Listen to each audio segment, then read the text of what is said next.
Grand Prix, it's a win for George Russell. Claiming victory in the 24 hours of Le Mans Virtual. He's going to go back to back and he steals the win. It's Mercedes on top.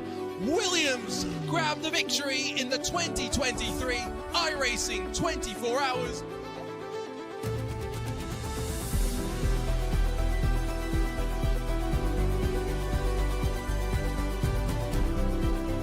Here in the Infinity Arena because we have the second round of the Formula One esports. Williams win the Autosport Team Invitational. Damn, boy! Damn, boy! GT500 on a racing team. Congratulations.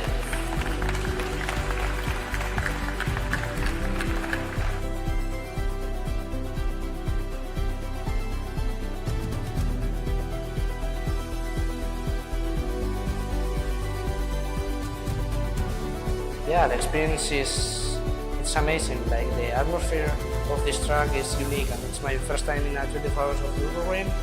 Being with AMD as well, seeing some of the cars, it's been a really good experience. So.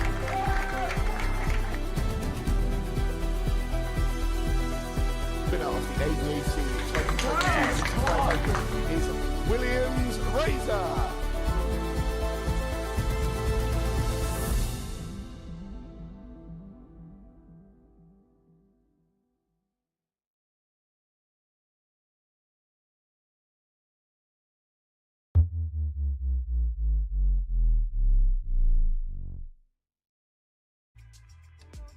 Well, it's a very warm welcome to our first Williams Esports broadcast here on Twitch for 2024. We trust that you had a wonderful festive period if you were celebrating, and we trust that you had a fantastic new year. But it's out with the old and in with the new, and we have an absolute stormer for you today. Get yourselves buckled in because we go community racing this afternoon, ladies and gentlemen, as we join the Williams Gaming Club Meow before the 24. That's right, you've heard the roar before the 24, you've heard of the Rolex Daytona 24. All of that pales into comparison to the prestige, to the honour that goes in today's race. 6 hours round to Hallowed Turf here at Daytona, 3.5 miles, and it is open, of course, to the GTPs, the LMP2s, and the GT3s, aka the GTDs. My name is David Christie, and of course, as always, I can never do this job alone. It's a very warm welcome into the commentary box. Joining me today for Mr. Tim Philbrick. Tim, Happy New Year, welcome back. Are we going racing? Oh, fine, at long last. It feels like we've been away on a little break for ages now, but yeah, so excited to get started in 2024, David. And what a way to do it. 6 hours at Daytona. I love this circuit. I love the racing it produces. 3 classes today, you know, fighting it out for 3 victories. It's just going to be a great event, and I'm really looking forward to things getting started. Delighted to see a large turnout for this Williams Gaming Club event here. Of course, iRacing, it's one of the biggest events of the year here, the Daytona 24. A lot of these drivers are actually going to be using this, I think, to get a little bit of pre-practice in, given that it's only a couple of weeks away. Yeah, perfect time to get some laps in, get some stint practice. Also with Daytona, one of the most important things is traffic management. You know, there are a lot of opportunities here to pass the traffic, but there's a few points where you have to maybe just, apply that discretion is the better part of valor, and just, lay low, just take it chill, take it easy. And in a race like this, 6 hours, it's shorter. You're going to be wanting to have quick stints, really push on. There's less time to make up for mistakes compared to the 24. And that's where I think that traffic management practice today in the 6 hours will really help the drivers that are going to be going on to do the 24 in a couple of weeks' time. Well, talking of Daytona, let's have a quick look at the circuit there. You can see that 5.7 kilometers in length, 3.5 miles, 12 corners, of course, encompassing 3 or 4 of those world-famous Daytona banked ovals. They take in that front stretch before they head out onto the back stretch as well.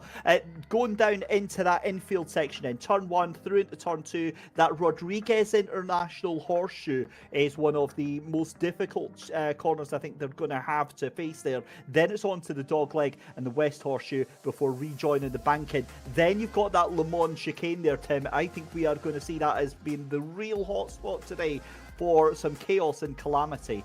Yeah, absolutely. It's really touch and go there because you can get overtakes done. You've got that long run out from turn 6 and 7 round what is the oval turns 1 and 2 down the backstretch. There's a lot of time to get the pass done whilst you're flat out, but often you have to look and make the move down into the chicane, and it's a chicane, but it's quite fast. You know, it's almost like a condensed S section. It's really quick, smashing the curbs left and right. There's only one real line through there as well, so you have to get things sorted out very, very quickly. So I think you're spot on, David. It's one of those real hot spots on the track where you can get pretty close, up close and personal with the competition. Yeah, for sure. We can wax lyrical for hours about Daytona, but there's only one man that we trust to give you an inside guide here at Daytona International Speedway. Punju, over to you. Welcome, everybody, to beautiful, sunny Daytona. My name is Eli Singh. I go by Punju online. I'm a content creator on a bunch of motorsports games, primarily F1 and iRacing, and I am here to take you around the Daytona International Speedway road course here for the Meow 24, and I'm spinning it. I'll retry that. Hello, everybody, and welcome to beautiful, sunny Daytona, Florida. My name is Eli. I go by Punju. I'm a sim racing content creator on iRacing, F1, and the WRC game. But of course, today we are playing iRacing here at the Daytona International Motor Speedway, the road course of it in the Cadillac V-Series GTP, to walk you around a lap before our Meow before the 24 today. Now, Daytona International Motor Speedway was founded in 1959 is what was first opened up to the public, but the very first Rolex 24-hour was hosted in 1962. It's known as the Rolex Daytona 24-hour because every single year, every race winner gets a beautiful little Rolex as their trophy. Now, we're going to be coming into turn 1 after that nice little fun fact. A fast turn 1 it is. You want to go a little bit wide there so you can get a quick apex, keep it in tight, and get early on the power. So you can blast out through these little kinks right here. That's technically known as just one corner, turn 2, into turn 3 right here. The first of the 2 horseshoes, this one is known as International Horseshoe. I don't know what makes this one more international than the other one, but it is known as International Horseshoe. And then we're here going up to the dogleg, turn 4, and then up into turn 5, the West Horseshoe. I also really don't know why they called them horseshoes instead of hairpins. If somebody can answer that for me, I'd really like to know, because it really doesn't make any sense to me. They seem like hairpins to me. But anyways, we're out of that one into the corner known as In and Out, turn 6, In and Out, because you go into the banking of the NASCAR track and out of the road course. That's pretty on the nose. It's a pretty obvious name right there for sure. A bit silly, honestly. I think they should have done a little bit better with the naming right there. But now we're down into the bus stop coming up. It's the most famous corner here at Daytona. Now, the bus stop, actually, fun fact, this is the bus stop I used to get picked up at when I would go to school in the mornings. Just kidding, I went to a different school, not in Florida. But we get a really good entry and exit there through the bus stop. Actually, it's a really good bus stop, I can't even lie. A little bit better than I'm used to getting. And on to the final banking right here, coming out of the bus stop and rounding out our lap. Now, we have a long banking to finish out our lap, so we just get to sit here and talk for a little bit. Honestly, I'm super excited for today's Meow before the 24. I think it's going to be a blast. These IMSA cars are going to be super fun to see fly around the track. And we cross the line at a 32.888. Pretty decent time here for the GTPs, but I promise you, you will see much better in the race today. A huge thank you to Punji there for giving us a rather insightful guide there about, great to hear about the fact that every winner, of course, of the Rolex 24 getting a prestigious Rolex. What annoyed me though, Tim, was the fact that he so nonchalantly guided us through the track there, faster than I probably could take a GTP car. Made it look so easy as well. I think drivers really not going to find it that easy and wishing maybe they had the track to themselves today. Yeah, well, you took the words right out of my mouth there. He had the serenity of the Daytona International Speedway to himself, setting that lap. And with 34 cars, I think we've got ready to go racing today. It's going to be close. It's going to be personal. You're going to have to just accept that there are going to be some touch and go moments, maybe a little bit of paint traded here and there. But yeah, great to see from a driver's perspective what this venue is like. It's certainly a spectacular circuit to go endurance racing. Qualifying has just got underway just now. This is going to be an important part of the day for a lot of these drivers. They get 4 laps in which they can set a time. And again, with the solo qualifying is, I guess, the last chance of that piece, the last chance of that quiet. But obviously, you know, a lot of change in the past couple of years here, Tim. We've got the brand new GTP class, a very, you know, highly anticipated GTP class there with the likes of the Porsche, the 963. You've got you've got the Honda in there, the Acura, that's what I was trying to remember what they call it over there. The Chevy in there as well. Surprising me, this is a massive surprise to me, is the fact that you've got no BMW out there in that GTP field. Yeah, it's a shame, but 4 cars, obviously, that race in the real world that are here on the iRacing platform. 4 cars that you'll find racing in IMSA. So you'll find, you know, you'll see these cars racing at Daytona for real. We saw that in 2023 for the first time. They'll be back in just at the end of January for the real Rolex 24 at Daytona. These are just amazing cars, really fascinating top category machines. And yeah, quite surprised to see that BMW, you know, not picked up by any of the teams racing today. That was the car, the M Hybrid V8, that was the first onto the iRacing platform. It's potentially the one you would say, therefore, that drivers have had more time with, might be more comfortable with. But the addition then of the Porsche 963, the Cadillac V Series R, and the Acura ARX06, those 3 cars were picked up just across the board by so many people, and already super nailed down setups, drivers finding the car that they feel more at ease with. They've got very different characteristics as well. They give you very different driving sensations, driving experiences. So it's about finding the car and the setup that works for you. And a track like Daytona, where the cars are trimmed out, you know, you want that top speed. You're almost running as little downforce as possible. It's about what can you then manage on the slightly more sketchy bits, shall we say, the braking zone down in towards turn 1, the fast Le Mans chicane. I've already put a £5 on an over and under of how many times we call it the bus stop accidentally. But, you know, you've really got to manage that setup. And here in qualifying as well, factor in low fuel. You know, these cars are going to be really dancing in this qualifying session. It's so cool to watch these GTP cars hammering around here. And they're an absolute joy to drive as well. I've had limited amount of time, only behind the BMW for sure here at Daytona. But I mean, compared to the class that we'll talk about in a minute, that LMP2 class, that's always been known for being very, very difficult, very, very fast, very nimble, but very twitchy, and easy to punish mistakes here. And again, I think that the GTP class, I think, has really lit the fire got the passion, got the interest of a lot of the drivers who maybe were turned off by the LMP2 class, and they've decided that prototypes is for them. But then you've got the GT3 class, the GT3 contingent, or the GTD as it's known over in America as well. You've got again, probably one of the biggest moments, the biggest periods of racing that they've gone through just now. Eligible cars for that, you've got the Audi R8 LMS Evo 2, you've got the BMW M4, which is my personal favourite because it's very, very neutral, the Huracan GT3 Evo, the Merc AMG GT3 2020, and the 911 GT3 R992. Moved over though for me as the new favourite, although it doesn't seem to be, you know, right at the top 6 compared to the Porsche right now, is that Ferrari 296 GT3 that we're seeing here just now, run by VGTR Esport. Joe Lask, it's Artemi Ilin behind the wheel of this just now, and as a replacement for the 488 Evo, this the 296 has been an absolute revelation. You know, building upon the successes, the extra aero, the extra downforce, the grip that this car is absolutely phenomenal. Yeah, it's an incredible car, isn't it? It's really pushing that whole GT3 rule set to the limits. It's almost a prototype, kind of dressed up as a Ferrari, the way this car is built and manufactured.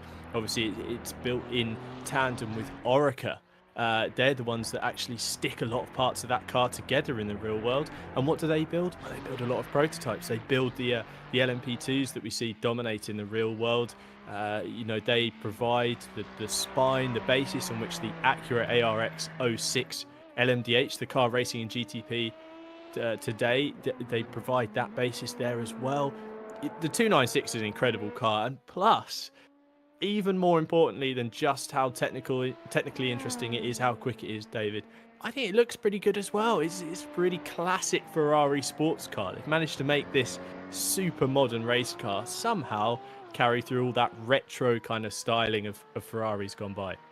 A lot of smooth curves, and this is another car that is very iconic, very distinctive. The Porsche. Again, it's one of those cars that I love it as a brand because it's just so distinctive. You know that it's a Porsche because of the curves on it. The same way that you know that it's a Ferrari. Same way even that you maybe know that it's a BMW because of the traditional kind of big, boxy, bulky nature of it. But like you were saying earlier, Tim, as well, for those that don't do sim racing, the really interesting fact, or the really unusual fact, is that all of these cars, even in the different classes, GTP, LMP2 and GT3, they all have their unique driving characteristics. They have a very different way of driving themselves. For instance, if you're used to the Porsche, you won't just be able to usually jump into, say, the Ferrari or the BMW and be very quick straight away. You have to take a little bit of time getting used to that new car.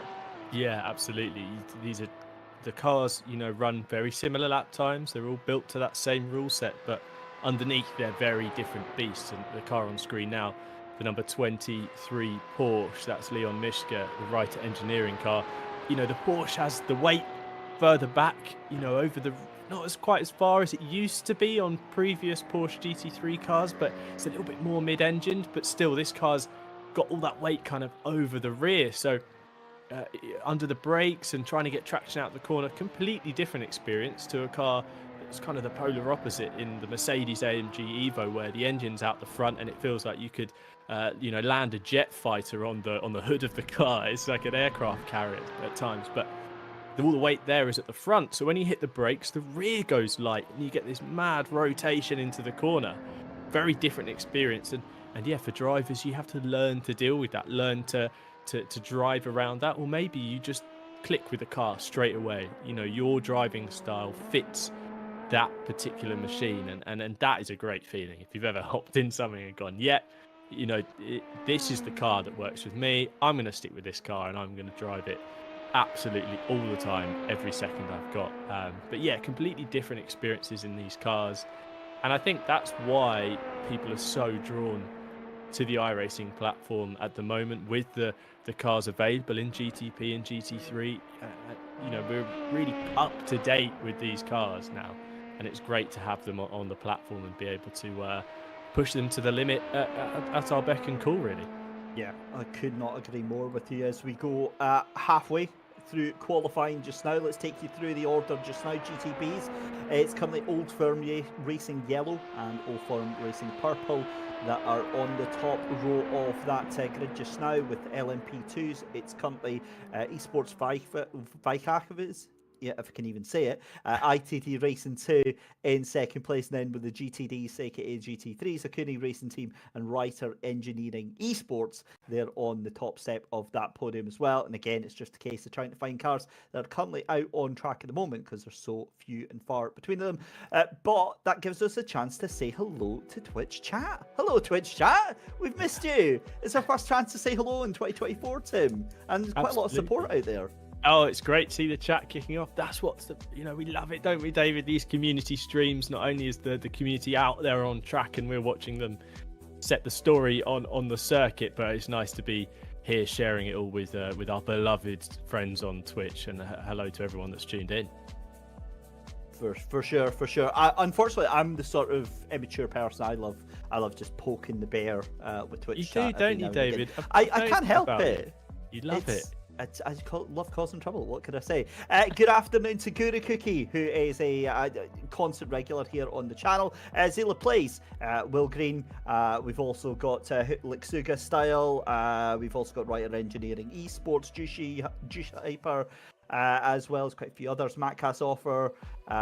We've got Marmadillo wants to say big shout out for Truck Boys. That is, of course, the number 29 outfit in the GT3 class just now. That is Connor Eggett and Alex Pantelli in the 296 GT3 car. I've got to be honest, right? They win the prize today for the best, easily hands down, the best avatar for their SimGrid profile.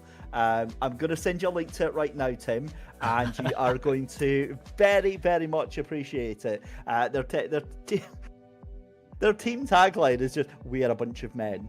Brilliant. That's keep it simple. You know, there's no need for the fancy nature. Let's just keep it. We are a bunch. Oh, I've seen this before. Fantastic. Yeah.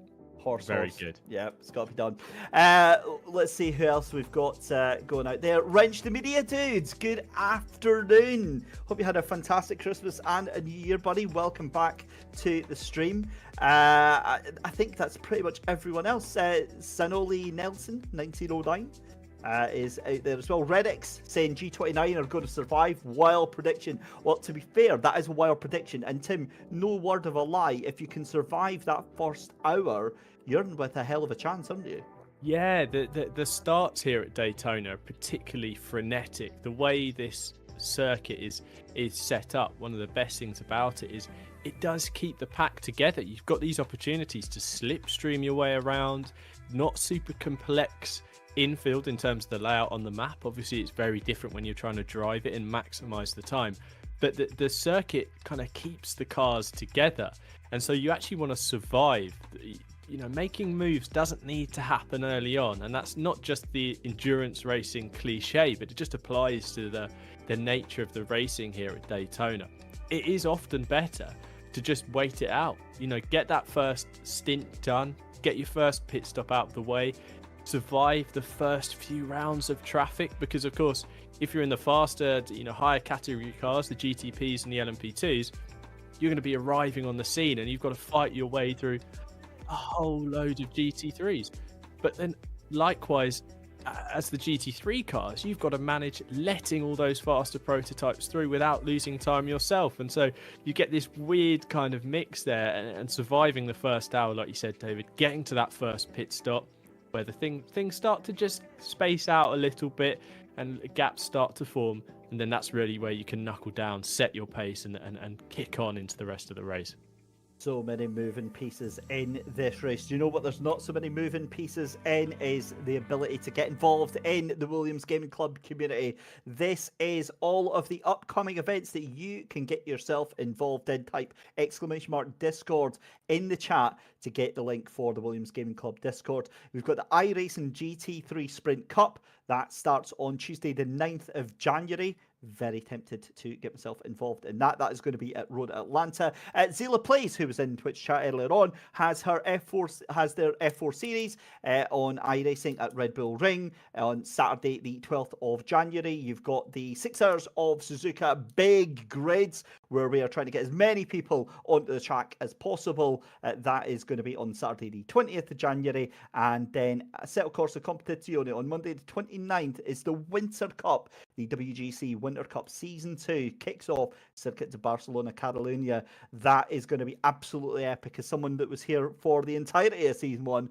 oh my lord, am I excited about that. Are we going to see Joe Dash? That is what we need to answer on that one. Upcoming streams, so live from 6 o'clock on Wednesday, we have got Meraki on the takeover with his usual brands of insane open lobbies. Now, normally I am not liking, using hyperbole when it's not needed. Having watched some of his streams before, Tim, that is very much. I mean, to be fair, F1 online usually is pretty insane open lobbies anyway. But I don't know if it's maybe his fan base or whatever, but he really seems to attract the interesting ones. Well, it's summed up in those 3 words: insane open lobbies. I mean, you know exactly what you're going to get when you sign up for that. Anyway, it's funny because the irony is you sometimes join a lobby that says something like super serious 100% race somewhere, and that just turns out to be carnage, so it's a complete lie. But I quite like that you know exactly what you're getting yourself into when something's titled like that. I love that. It's and I think it's something that, you know, it goes hand in hand with Williams Game Club as well, because you've got your serious events where you can try hard, get all sweaty, and then you can just go and have fun. And it's something that in the sim racing community I think we need to have a little bit more of. Is we need to kind of have those days where we don't take things so seriously. No sign of that today though, Tim. Yeah, exactly. You've got to have these kind of serious events where we knuckle down and you kind of live that, you know, that allow that racing driver in you out. Something like today's race, 6 hours at Daytona. You get to plan strategy, traffic management, setup work, all that kind of stuff. But actually, sometimes it's good to park that, exactly like you say, David, and go on something like Wreckfest or whatever and smash up some buses and lorries or whatever it is, you know, and let your hair down and enjoy sim racing in a different way. I completely agree. You've got to have that balance. It's what keeps this kind of community, it keeps the gaming side of sim racing so alive and so much fun to be part of. Wreckfest, so much fun. I was playing that last night. Oh wait, no, sorry, that was iRacing on GT4s. Never mind. I'm not bitter. I'm not bitter at all. Honest, right? Back to the chat though. Williams Esports saying, forgot about Joe Dash. Oh, sorry, forget Joe Dash. What about that Will Garrity? Jeez. Oh, I wonder what admin's in charge of the account today. Then let's remind us on that. Wrench the Media dude saying hello to Dale. Punju. We absolutely loved your track preview. We need to get you full time as a regular pundit here and to get you doing all of the track guides. What I did notice though, Punju, is we've got one of your guys, I think, in here. We've got Punt and Crew Racing, and it's in a similar fonts. I'm presuming it's one of your community members in terms of Eli Singh and Amir Mohammed. And then we've also got a notice in the GT3s, the Pun Crew Martini Works, and we've got Lars Vogler in the number 180 car in there as well. So great to see the community out there in force taking part today. NXM Bops saying let's go Pun Crew, and Mr. Dale JE saying +1 for Punju being an absolute god in capital letters. I love that real exclamation there on that last bit. Really makes this point known. It does. You know, does it? Absolutely God. Right, a minute and a half left to go in qualifying. Absolutely nobody is on the track. They only were allowed to do 4 laps of qualifying, which thankfully only means that we have to fill for another minute and a half. But there's so much to talk about because obviously pole position then. GTP is going to be Julien Jouy for Old Firm Racing Yellow. Now, Old Firm Racing getting P1 and P2, that's going to be a key thing in that GTP race because they can maybe help each other out through that first hour. LMP2s, you've got Esports Bikefast in pole position. ITD Racing on the second row. We'll take you through the full grid when they get on the grid shortly. And still on pole position for GT3s is Okuni Racing Team and Writer Engineering Esports in second place. So the work is done, qualifying's done. They've got their peace and quiet out of the way now, Tim. Again, what do you think we're going to be looking out for in these first sort of 10-15 minutes here? I think you've got to look out for that survival element. You've got to see actually who is picking to just hang back and maybe let other people take themselves out of contention a little bit at a venue like Daytona. But another thing to factor in as well is starting a little bit further in the pack. Some venues can be quite daunting. You know, imagine charging down towards turn 1 at Monza and you're in the middle of the pack. You know, you're sweating profusely before the lights go green, right? But here at Daytona, actually, you can use that to your advantage and kind of hang back in the slipstream a little bit and extend your stints, you know, particularly that first stint, and maybe get some clean air, maybe get a break in traffic and jump your way up the order. So be interested to see if there are drivers slightly lower down the order opting to work together, like you kind of alluded to there with the Old Firm Racing cars, you know, and kind of tandem a little bit, you know, draft and maybe share the slipstream a little bit to try and extend the fuel stint. You know, there's a lot of different things at play here at a venue at Daytona, which is why I absolutely love racing here. I love the racing it produces. I love the kind of the strategy calls, the wheel-to-wheel stuff that it provides. And yeah, this opening hour of the race in some other endurance races, say like at the Nordschleife, say you're at Le Mans as well, somewhere like that, or even the 24 Hours of Spa, it can actually just separate out a little bit quickly due to the nature of the circuit and how you have to drive. But here at Daytona, everyone sticks together, everyone's nose to tail, and it takes something, a bit of an outside assistance, shall we say, maybe to split the pack up. I think that is going to be all under consideration over the next 6 hours. But talking of which, the cars making their way onto the grid just now. Also had in the Twitch chat there from Flat Out Escort saying the plan from the 76 is stay out the flipping way. That is Duncan Edward Jones in the Photon Racing Machine, currently P13 in the GT3 class. I think if he stays out the way, he's going to be in the top 10 on that first lap there. Another wild prediction from Reddick saying that G29 Racing with the best livery. Well, that's an early controversial move there from Reddix. Well, I don't think we've actually seen the G29 Racing, so they are in the number 52 LMP2 car. I hope they last long enough for us to see that livery. Yeah, but a bit disappointed that they haven't chosen to run with the number 29, David. I don't know. G29 Racing and the number 29's taken up by the good old truck boys. Oh, there we go. Truck boys at it again already. Tell me. Oh, dear. So why does it make me think of Blues Brothers, the good old truck boys? I don't Do you know why. Do you reckon they're wearing sunglasses? Well, yeah, we'll leave that one. That's not going to go anywhere fast, right? But what is going to go somewhere very, very fast is this 6 hour race. A very warm welcome, ladies and gentlemen. If you're new to the Williams Esports Twitch channel, get that like button done, give us a follow, give us a subscribe, do everything that you do on Twitch, and come and be part of the community here at Williams Game Club. Type !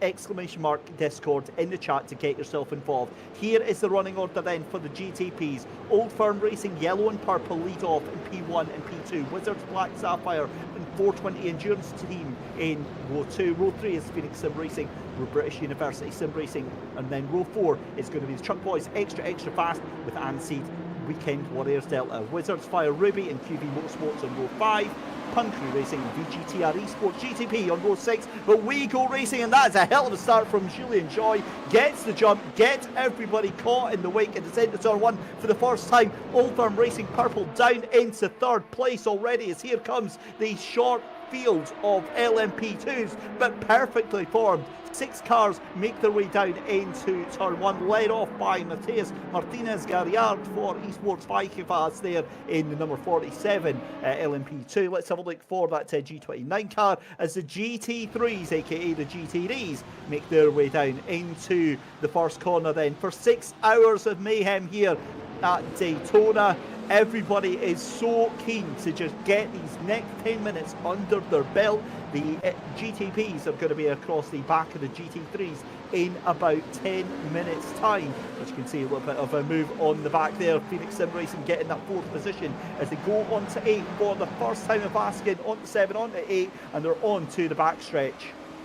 Yeah, it looks like we may have had some drama in the GTPs already. It looks like the Wizards Fire Ruby car, as well as the 2 QV Motorsports, the left and the right twin tail cars, having trouble. I think they've just caught them potentially spun out at the back of shots, as well as it looked like something in the GT3s was kicking off. Might get a replay shortly, but look at this, David. This is the slipstream kicking in at Daytona, side by side. Chira Malarin in the Wizards Black Sapphire, the number 9 Porsche, looking for a way around the outside of that number 10 Old Firm Racing yellow Porsche, side by side across the line. The number 10's just going to lead this first lap, but they haven't got the slipstream, so guess who's that dragging back into the show? There it is, arriving on the scene. The number 7 Old Firm Racing Acura flying in towards turn 1. It's 3 for the lead, and Wizards take the top spot after turn 1. Incredible bravery there for Turmoller, and for Wizards Black Sapphire, driving round the outside, even when Old Firm Racing Purple were harassing that car going into turn 1 there. Amazing racing here already, and we're only 2 minutes into a 6-hour race. I don't think anybody's told these guys and girls that this is a 6-hour race. Here is Dominic Coruscavino for the Acura Racing team in that GT3 class, ahead of Ryhs Engineering just now. 0.4 of a second separate those two Porsches at the moment, but again, that is going to allow Yanis Konstantin in the White Stag T Romania Motorsport car in the 74 just to catch up on them very shortly. 1.2 seconds is the gap, but looking at that GTP battle already, it's a 4-car fight for the lead, because don't discount your Phoenix Sim Racing right now. Kyle Felvis in that number 717 Acura, 0.6 of a second. He's also bringing the 420 car into the mix as well here, so this could be absolutely awesome stuff, as Tino Cupera just half a second off of the tail end. He's dropped back a little bit here, but we've seen how strong that draft can be here at Daytona. Yeah, and it only takes, you know, a couple of corners for the cars ahead to try and go side by side and battle a little bit, and that just allows you to pick up a double slipstream, if you like. And look at the times on the left hand side there. Purple lap time for the Phoenix Sim Racing car for 1:33.1. And here we go, the GT3s, a little replay of the start through the twists and turns. Oh, and a big spin. Artemi in the number 14 and collects one of the other Ferraris there. Really unfortunate instant so early on in the race. It's so difficult trying to squeeze that pack through the kind of right-left there. It's completely flat. You know, it's not a corner when you're on your own, but when you've got cars around you, you're really having to check the space, and an unfortunate instant early on. But David, look at this train of GTP cars. This is exactly what this formula of racing provides. We've got the top 5 nose to tail, nose to tail, nose to tail, nose to tail, etc. Then I think there was a GT3 car just trying to survive themselves, and then you've got more cars arriving on the scene. Wizards Black Sapphire just starting to put a couple of car lengths in, but I think after the Le Mans chicane and on the run back towards the start-finish line at the Tri-Oval, we'll see these cars bunch up again in the slipstream. I am positively giddy with excitement if this is an idea of what we can expect in just a couple of weeks' time from the Rolex 24 here on iRacing. But for just now, what an amazing start to a community event. What an amazing start to 2024 if this is what Williams Gaming Club has got in store for us just now, as we've got almost a 3-car battle going across the start-finish line just now. Tino Cupera trying to hold on from that number 5 car just beside him as they all go into turn 1. Oh, that's a huge move up the inside there as well. So that is Tino Cupera down into P7 just now, as that was Alex Ginger Carver for Aniseed Racing, the Weekend Warriors Delta car, firing it up the inside into turn 1 there. And my goodness me, that was a brave move. But you have to be brave, because, you know, if you go for a move and it doesn't work, then you've got 3 cars that are trying to get past you. You've got Jake Hatton and the Truck Boys extra fast car right there trying to get in here, and this looks very sketchy indeed. Obviously, you know, a lot of talented drivers here, but all it takes is one lockup, one miss of the brake, one, you know, accident to happen, and then suddenly you've got absolute calamity going out. But that's Declan Bowler in that VGTR Esports GTP car on the back there of the 33, Jake Hatton. Hatton looked like he was going a little bit hot into that corner, as we've got more fighting going into 1 for the GT3 class here, Tim. Yeah, absolutely. And I think Alex Carver, I don't think he meant to go for such a move up the inside in the Aniseed Weekend Warriors car. I think he maybe got away with it there. It looked like he was steaming in, and lucky to get the car stopped and not have an incident with anyone else. But yeah, he got the move done, and probably right off and say, yeah, look, I absolutely meant to do that. You know, dust that one off and I'll go again, chaps. Absolutely sending it up the inside. But loving this racing from the 2 Porsches out front in the GT3 class, the Acura Racing team and the Ryhs Engineering Esports squads. Dominic Koroshavin and Leon Mishka together on track. And this is what I was talking about, David, this kind of tandem racing you get at Daytona.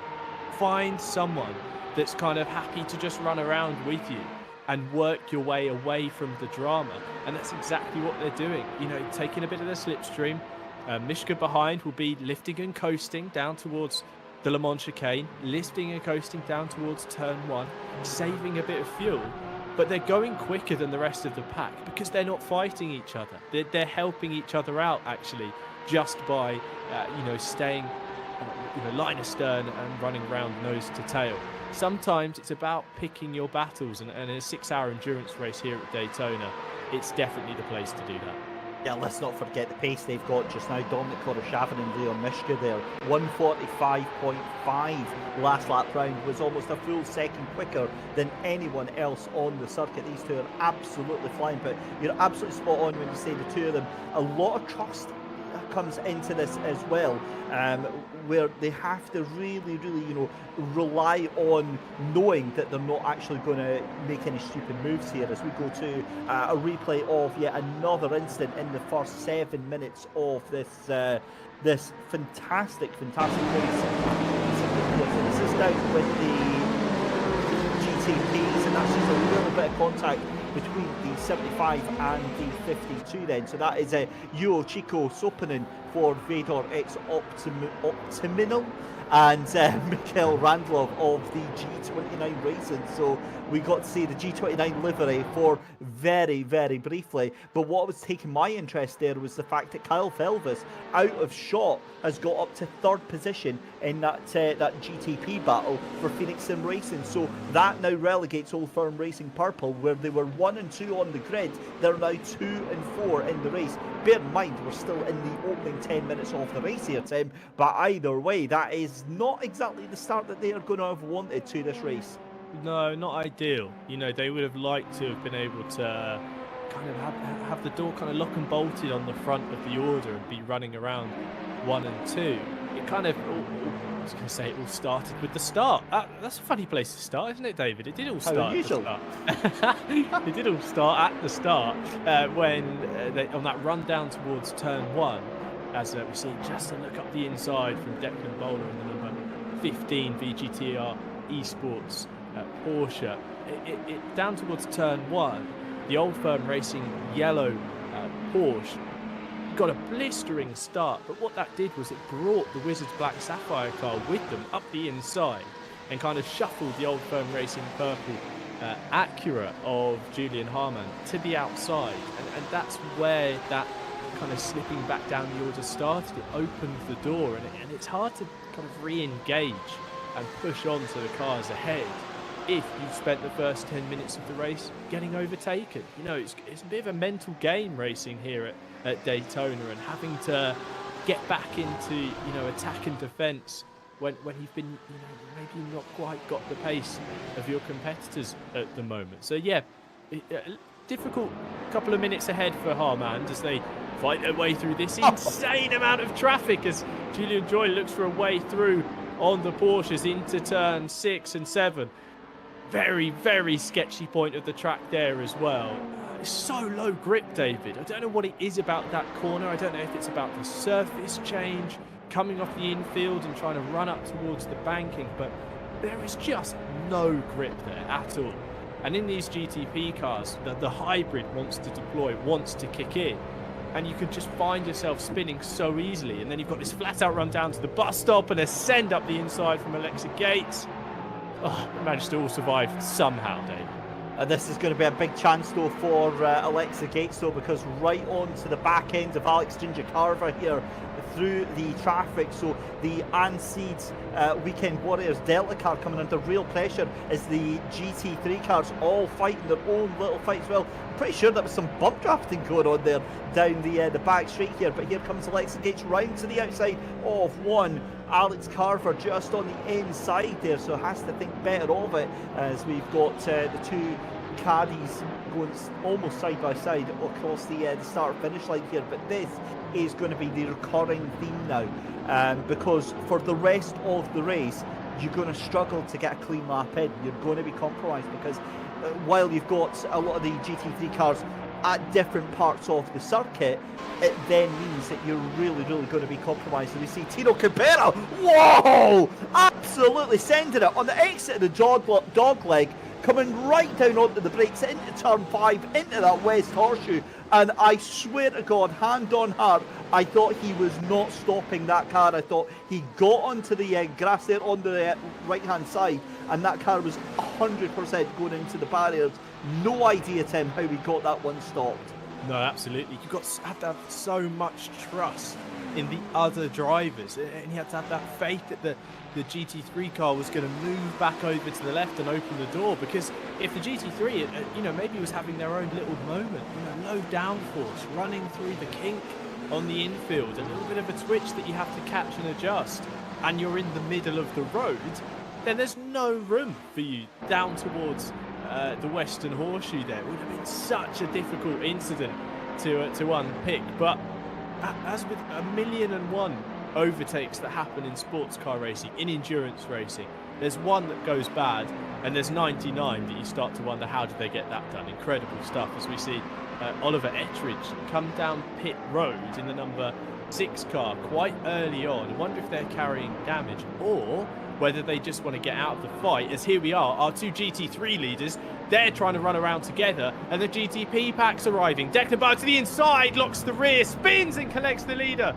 of the GT3, the Acura Racing Team Porsche, into the side of the number 15 963. Our race leader shunted down. He's only going to be in second place, but you can see, David, damage to the front right of that Porsche. I wonder if we might see them in pit lane shortly. You'll get an idea of how this damage is affecting the car as the number 75 LMP2 is off in the background there. It's all kicking off as they all try and make their way through the traffic inside this first 15 minutes, but the race leader in GT3 affected already. Damn it, it's only 13 minutes. How the hell are we supposed to survive 6 hours of this? Oh, that was Yuho Checo's opening that we saw off into the barriers at the West Horseshoe there at turn 5 there. Absolute commiserations there, but Dominic Koroshavin will be absolutely raging at that one. Completely innocent bystander at what looked like locked up brakes going into that International Horseshoe. Let's take another look at it here, as this is Tino Couperis. This is a different incident. We saw the exit of the International Horseshoe there. Nudges one of the GTP cars into the grass there. Goes off onto the grass himself and then pulls it in. Oh, I think he's very lucky that he didn't cause a huge accident there, and I wonder if there'll be anything said on that. But yeah, that accident where we saw the GTP cars, I think it was actually the VGTR Esports GTP car of Declan Bowler, locked up onto the grass, and it was either him or Oliver Ettridge, and just, going straight into Dominic Koroshavin there. Now, thankfully, Koroshavin's still out there, still going, so if there is any damage on that car, it doesn't look like it's enough to cost him, because he's still 1.65 off the lead of this race right now. Yeah, absolutely. It looks like he's managing to keep the pace up and carry on pushing round.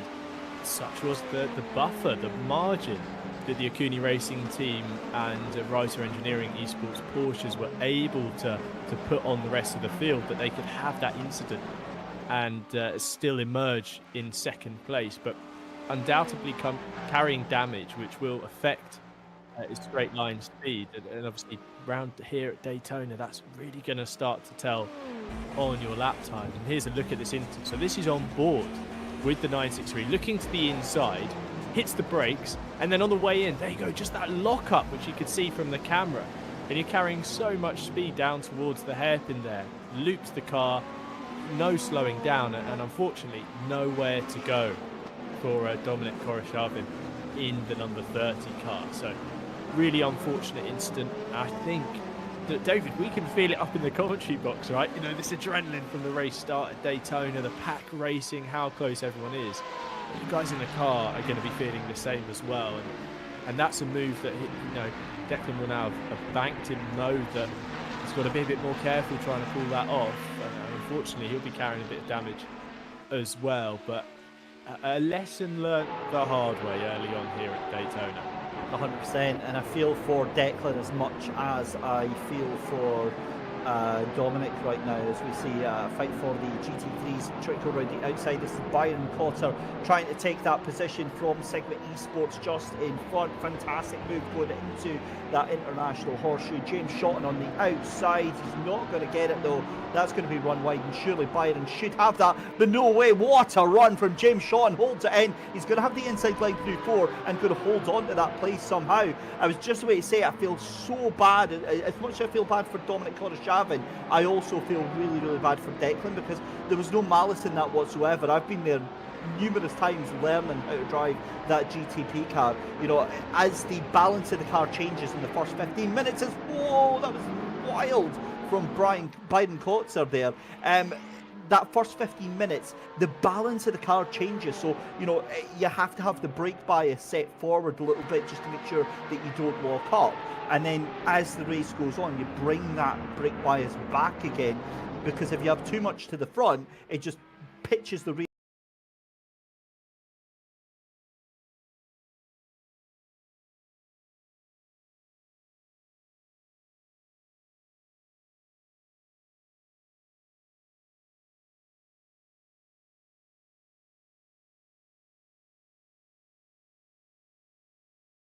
Of the car right round when you have to go onto the brakes quite quickly, and that is unfortunately what happens very, very quickly with you, as we've almost had 18 minutes of the race gone so far. So apart from that drama with the GTPs and the GT3s here, Tim, it's been an enjoyable race nonetheless. Well, apart from the drama with the GTPs, apart from the incredible racing, and apart from everything, apart from the nose-to-tail action, apart from Twitch chat absolutely loving it, it's just been every other race, isn't it, David? I couldn't be more wrong. This has been a brilliant race here at Daytona. 20 minutes and it's flown by. This is what the racing's like here, and the community here are putting on an absolute show for us.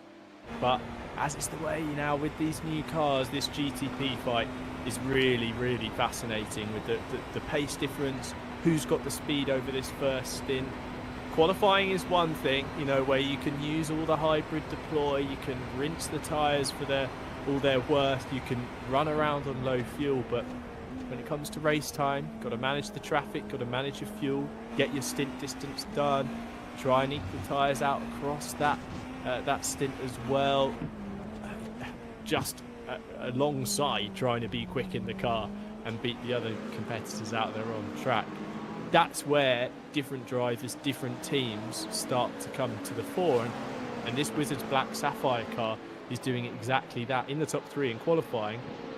But Turo Malarin is putting in a really strong first stint, very consistent, very controlled, and as you can tell by the front end of that Porsche, the sides of the Porsche 963 in the back, doesn't look like he's had any contact with anyone yet, so clean as well. This top 4 all together on track. I think it might even be the top 5 are all fairly decently within camera view. And David, I did a 1 hour race at Daytona not too long ago with a load of friends.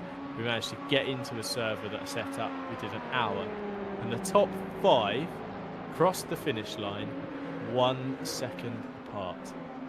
Yep, I absolutely believe that. It's wild how close the racing is though as well, but that is what makes it one of the great spectacles in the world, as Drew Hopkins somehow, for the love of God, in the LMP2 Highline Motorsport car, holds on to that car round the outside of 1, took way too much speed into that first corner in that number 51 Dallara. And yes, he was a very, very lucky boy. But no, you're absolutely spot on. It's what makes it such an enjoyable spectacle for both the drivers and for the spectators as well. Just this constant action. Tim, how often as commentators have we watched an endurance race and after 20 minutes you're sitting there going, oh, right, okay, so everybody's 15 seconds apart now and I've got nothing to talk about, right? We're 20 minutes in and we're like, I need a break. I need something to actually grab a breath on this, because it's just been so intense. And the fact is, we're already not going to get another break, because Tourmaline is coming up to the halfway point around the 13th lap. Guess where the GT3s are? They're just past the halfway point on the 11th lap. So they're already going to get put two laps down at the end of this lap. That's how quick we're already catching up at the GTPs and the GT3s every 7 laps. It's just relentless. It's a rarity. The clear lap at Daytona in an endurance race is like a unicorn or a blue moon or any of those anecdotes. It's such a rarity because the traffic is relentless, and it's what makes this race so exciting, be it the 24, be it the 6 hours we've got today, be it a 1 hour sprint, a half an hour sprint. It's fascinating to watch. You're seeing that right here, Konstantin Levitsky in the number 164 Porsche getting squeezed to the outside as 2 cars come past. The number 32 James Shotton in the Sigma Esports car, and just ahead, I think that is the Truck Boys Ferrari. Don't know if we've spoken about that car at all. I haven't heard of the Truck Boys. Don't think you've mentioned them either, David. No. Who are they? Sorry, I've not really seen much support. Siphon is, and again, I have got no idea what language this is, so I do thoroughly apologise, Siphon. It's in Aguante Chile, Aguante Vaikafes. That is in relation to. That might be Ford number 47 LMP2 car, which is Esports Vaikapes, which is in the lead of the LMP2 race. Mateus Martinez Garriard is in the lead of the LMP2, so he will be very, very happy with that, as ITD Racing in second place. But here comes Alec Carver carving his way. So what did there? I'm here all weekend. Lars Vogler for the Pun Crew Racing GT3. Oh no, what's happened here? Oh my God! He's just died. Oh no!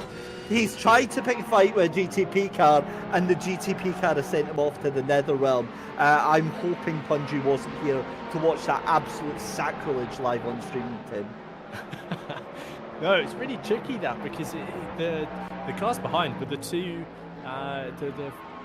one of the names escaping, the Old Firm Racing cars. I think that was the Old Firm Racing purple Acura, and the Anseed Weekend Warriors Cadillac side by side, or at least batting down towards turn 1, as this trio of GT3s continue to knock lumps out of each other. But it's a really tricky one there, because there is still time to get the move done as you kind of come off the banking and the track levels out.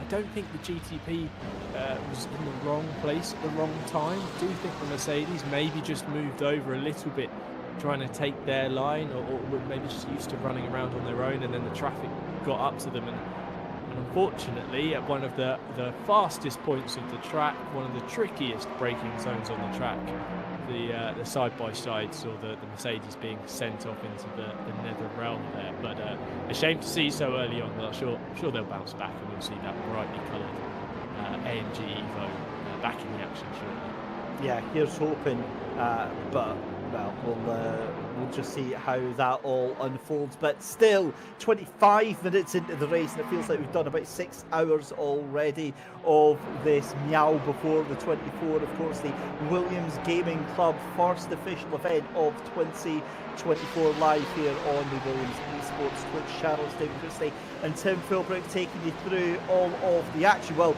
I am, Tim. You're going to be abandoning us very, very shortly as well. I hope whatever you've got planned for your day is going to be exciting enough to put up with this. It's basically, I just need a break already, David. It's just been too much. This first half an hour, I need to lie down in a dark room and someone dab my forehead with the cold towel for a little bit. We'll see what goes on. Oh man, definitely. I'll be back, David. You will. I'll be back for the last couple of hours of the race. You're pacing yourself. That's what it is. It's strategy. It's endurance like race. this. Exactly. we're tagging out. You're going into the pit stop. We'll get a coffee and we'll be back out for the next round of pit stops.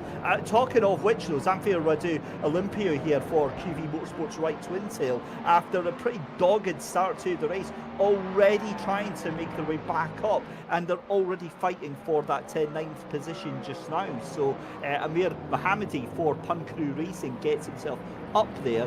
The other thing I was away to say as well was, now who were we talking about earlier? Oh no, what's happened to Duncan Edward Jones there? Duncan was in 10th position for Photon Racing. Remember, he was the one that said his only plan was to stay out of everybody's flipping way, and he did, and he was up in a P9, and I've just noticed he's now disconnected from the race. So Duncan Edward Jones, that sole driver for Photon Racing, well, Godspeed, buddy. I've got no idea what happened there, and that's a shame to see.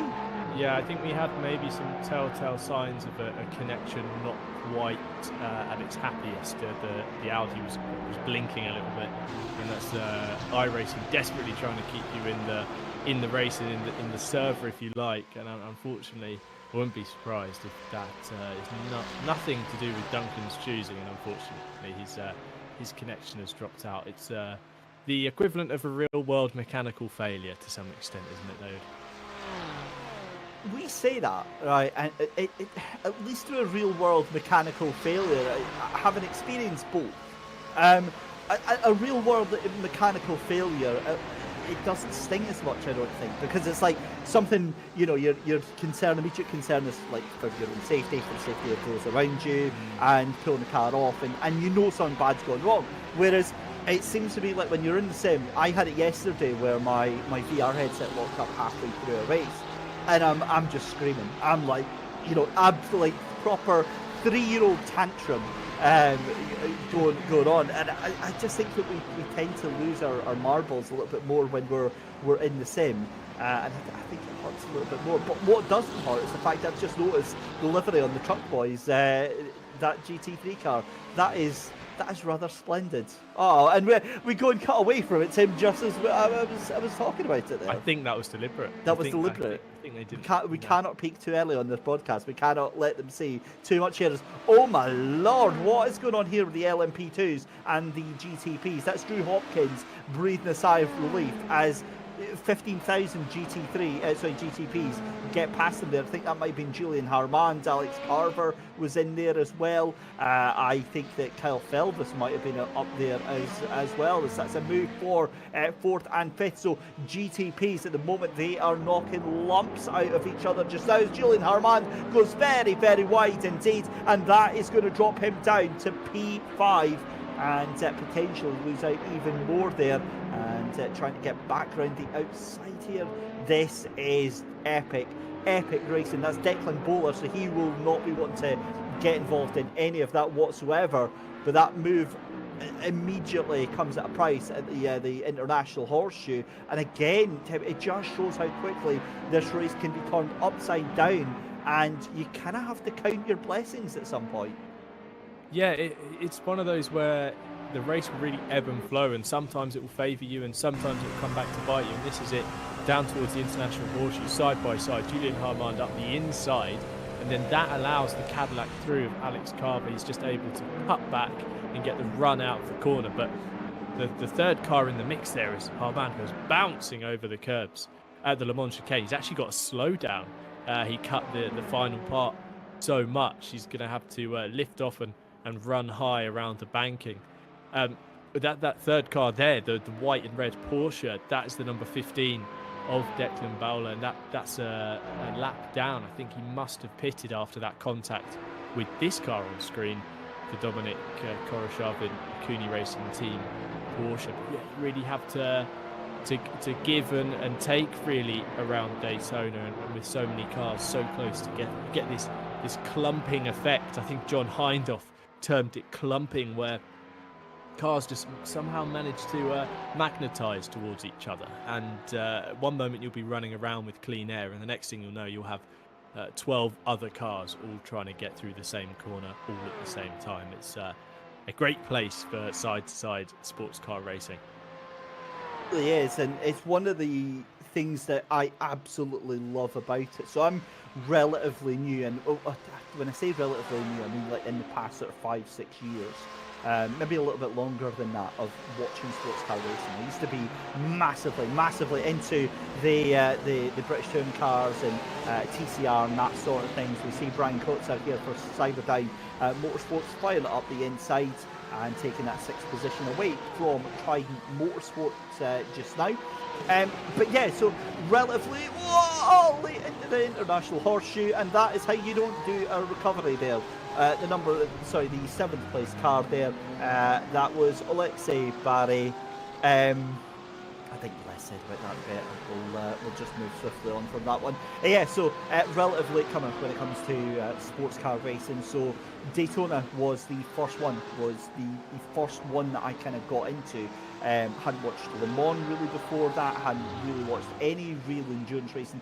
I'd watched Nürburgring on and off maybe a couple of times, but it was and especially watching Radio Le Mans, John Hindhaugh, and the amazing commentary team that they have.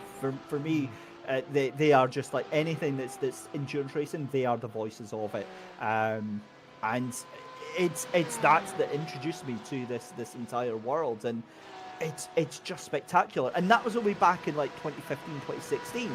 And when you look at it like now, I think last year was one of the greatest years that we had for the Daytona 24. It was absolutely epic because, of course, we had the GTPs in, and they were just, I think they even exceeded everybody's expectations. Whenever you get a new championship or you get a new class in, there's always that first year where everything's a bit meh and it doesn't really quite work out the way you think it is. But it was just absolutely blooming spectacular. More of that in a second. Let's go to a replay then of what happens with that Trident Motorsport car. So it was actually the 164, not Alexei Barry. It was Konstantin Levetsky in that 164, excuse me, and again trying to get the car slowed down, locks up under braking, clips the car, and thankfully it's just them affected in that incident.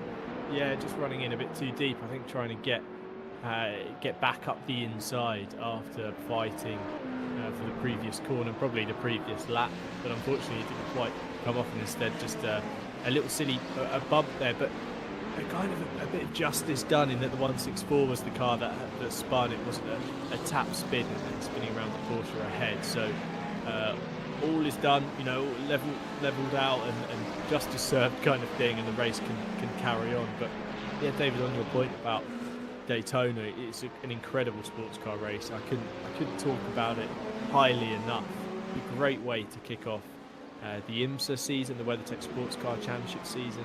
It's a great way to start kind of the major sports car events of the year. And the reason that is just because of the racing it provides. It's a relentless, it's such a unique event in just the pace of it. An event like the Nürburgring 24, you're fighting the track as much as you are your competitors. Somewhere at like Le Mans, again, you're doing long stints on this incredibly fast long lap circuit. It's about nailing every 3.5 to 4 minute lap.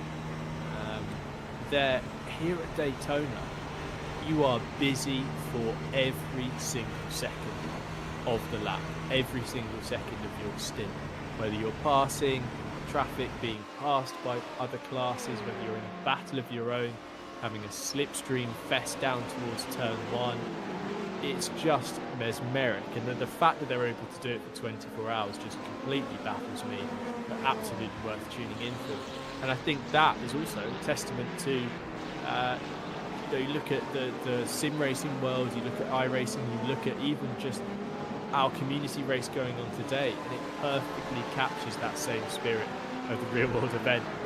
Look at this, different classes of cars, all nose to tail, all trying to share the same track at the same time. And it's getting heated, and that's why we love it. And from experience as well, Tim, I know that you've had your experience with sim racing endurance events.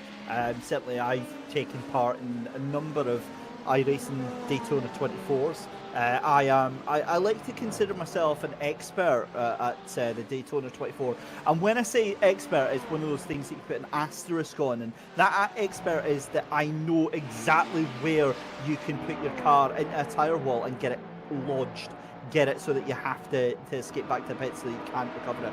Absolute expert at doing that, much to my teammates' dismay. Thankfully, I won't be doing that this year, mostly because I'm in the Ferrari 296, and it feels a little bit more. We were always in the Merc, the AMG, and that thing was great until it went low on fuel, and then it was just slip slidey all the way. And then we tried 1 year in the LMP2, and oh dear God, never again. Wouldn't mind giving it a go in the GTPs, but oh, the LMP2, no, that's.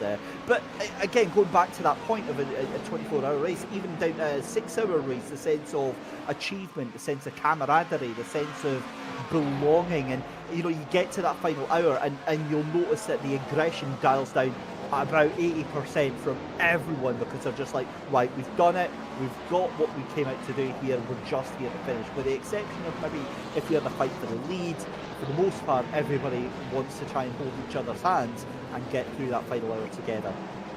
Yeah, and that's what's so nice about endurance racing, is obviously there's this extremely competitive aspect of it. You wouldn't see 3 Cadillacs running nose to tail down towards the Western Horseshoe, passing a BMW M4 like it wasn't there, if they weren't trying to maximise every corner and beat everyone fair and square. But there's also this element, we've all achieved something here.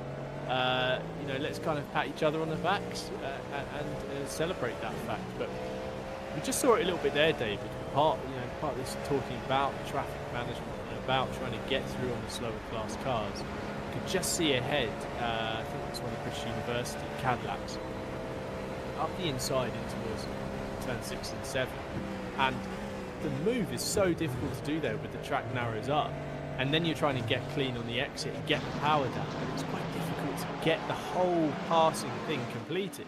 And then you run round to the bus stop here. We've just saw on the 420 Motorsports car getting held up by the 296 in towards the Le Mans chicane.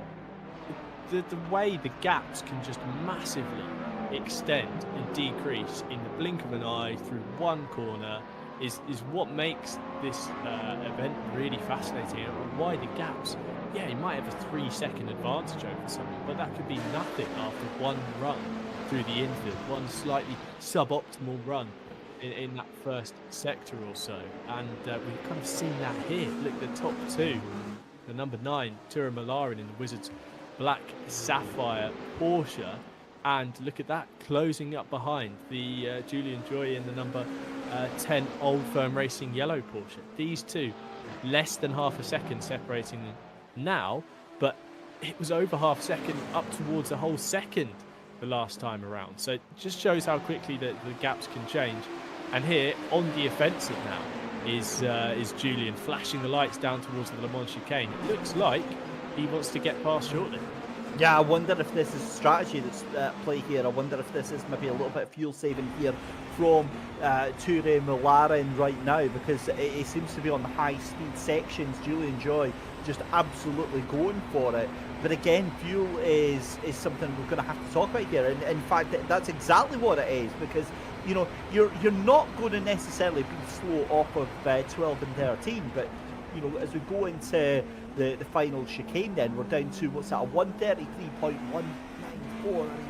So that's about 0.3 of a second off of our fastest time just now. We've got GT3 cars appearing out of thin air just now, but Old Firm Racing yellow, I definitely think that it's been some black traffic that's kind of played into the favour of Julian Joy just now. We've got these two a little bit closer. Have a look in the background as well. You can see Kyle Felvis and Alex Carver as well, but as we're watching this, as Kyle Ferver sent up the inside, he missed his braking point, and that was very, very opportunistic. Makes it work 3 wide, coming down in towards 7 and 8 here, as it's going to be a move up the inside as well. Tries to close it off there. Felvis forced out wide by Alex Carver, and Carver gets that taken from him. Kyle Felvis up into P3 in that 717 car. Wow, this is wild racing here, and I feel kind of smug because we've got all this action going on in the GTP, Tim, and you're going to have to leave us. Well, yeah, I am going to have to in the next minute or so, but just quickly on that move, on that battle between the two cars. Alex Carver, again, so late on the brakes. We saw it down at turn 1 in a battle earlier in the first kind of 15 minutes of the race. I don't know how he gets the car stopped. The body language of the car looks like he doesn't mean to go for the move. And then somehow he gets the thing stopped and he's not shot off into the barrier. Or for that matter, he's not taken anyone else out. I don't know how he's quite doing it, but opportunistic move down towards the Western Horseshoe. Sees the gap opening up. Change for the lead. Julian Joyce just taking the lead for Old Firm Racing Yellow. We missed that while we were watching Phoenix Sim Racing. But yeah, we've now got a new race leader for Old Firm Racing Yellow. And that 1.5 second gap suggests to me that that is absolutely strategy. Yeah, or they maybe hit traffic at a bad time. There's a car off in the background there as well. I think that might have been... That's Alex Carver. That might have been Carver again, off in the background. I wonder if he went for the same move. But yeah, the lead changing. Old Firm Racing Yellow now pick up the baton at the front. 1.4 seconds. I don't think that's just an overtake. I don't think that's just a pass. I think there might be something more at play here, as the top 4 have started to spread out, as incidents are creeping in. But yeah, we're nearing the end of the stint here. But yeah, I completely agree, Dave. Definitely thoughts turn towards strategy and when you're going to be pitting. But I don't know, with such a swing like that from 3/10 back to a second and a half ahead, I'd like to see what's going on. I think we've got a replay queued now. Look at what happened in between the two of them. Slow down. There we go. That'll do it. Yeah, so that is Tour Muller and get it all wrong at the Le Mans chicane. And Julian Joy said thank you very much, and that is how quickly things can turn. Now that actually, just as a final quick note there, Tim, that is going to be a huge point through the race, because 25 penalty points that the drivers are allowed, and then they get a penalty. They get I believe it'll be like a drive-through penalty for 25 instant points, and then every 10x after that. I could imagine you could easily get at least half of that in the first hour. Yeah, absolutely. Just from pushing, it's so easy to just do that every so often at the Le Mans chicane and pick up a 1x you really could do without.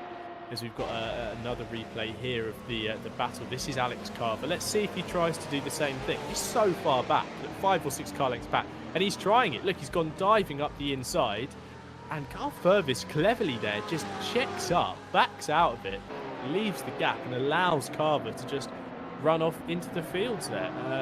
Really quite heads up driving, but Carver trying to make a move work. Whilst the first attempt down there, I think he made work and was potentially extremely opportunistic, but the door maybe was open a little bit. I think that second one was potentially asking for a little too much. I have to agree with you on that one. I think that might have been opportunistic as we go into the pits then for the GTPs.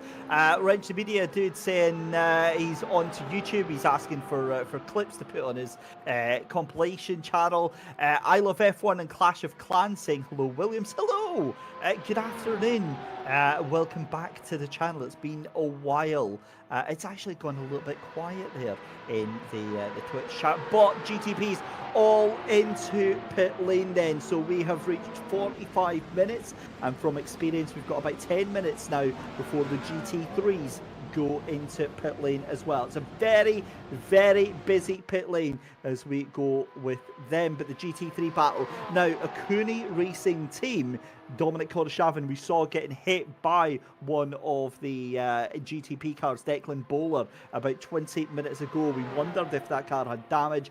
Quite clearly does have damage, we believe, because this is getting caught hands over fist right now by that car in third position. And around the outside with no real fight there, Yanis Konstantin goes up into P2 for White Stag Team Romania Motorsport. So that is a change for position. And that is done and dusted. 45 minutes left to go as Pun Crew Racing GTP go to the lead of the race. Amir Mohammadi goes into the lead of the race, but again, I think that will very likely be because he needs to come into the pits at the end of this one. But 45 minutes gone in the race, Tim. what's been your opening thoughts on and your sort of final thoughts before you head off for a little bit? Yeah, just before my own pit stop. My thoughts are excellent racing, really close fights across the board. Ryhs Engineering, I think, are just going to start to eke away at the front of the field in that GT3 fight.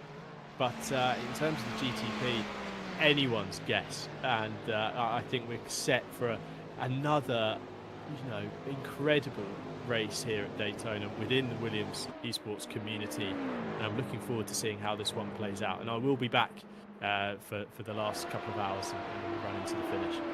Looking forward to it. Tim Philbrick, thank you so much for joining us here in the commentary box for just now. He's off to take his pit stop, and as he said, he'll be back in a couple of hours' time, which means you're left with myself, ladies and gentlemen. Dave Christie here with you for the next couple of hours. Keep me company here as we go through the remainder of this 6-hour meow before the 24 hours here at Daytona International Speedway as part of Williams Gaming Club, our very first 2024 event. And my goodness me, we've got many, many more in store for you. There's been a driver change over at Old Firm Racing Yellow, as that is going to be Wizards Saturday in minutes time, as we see Dominic Kodashavin, after giving up that position to Yanis Konstantin in that GT3 fight just now, will likely just be wanting to keep that car out of harm's way for just now. He's got some GTPs coming up behind him, and this is going to be a very, very awkward moment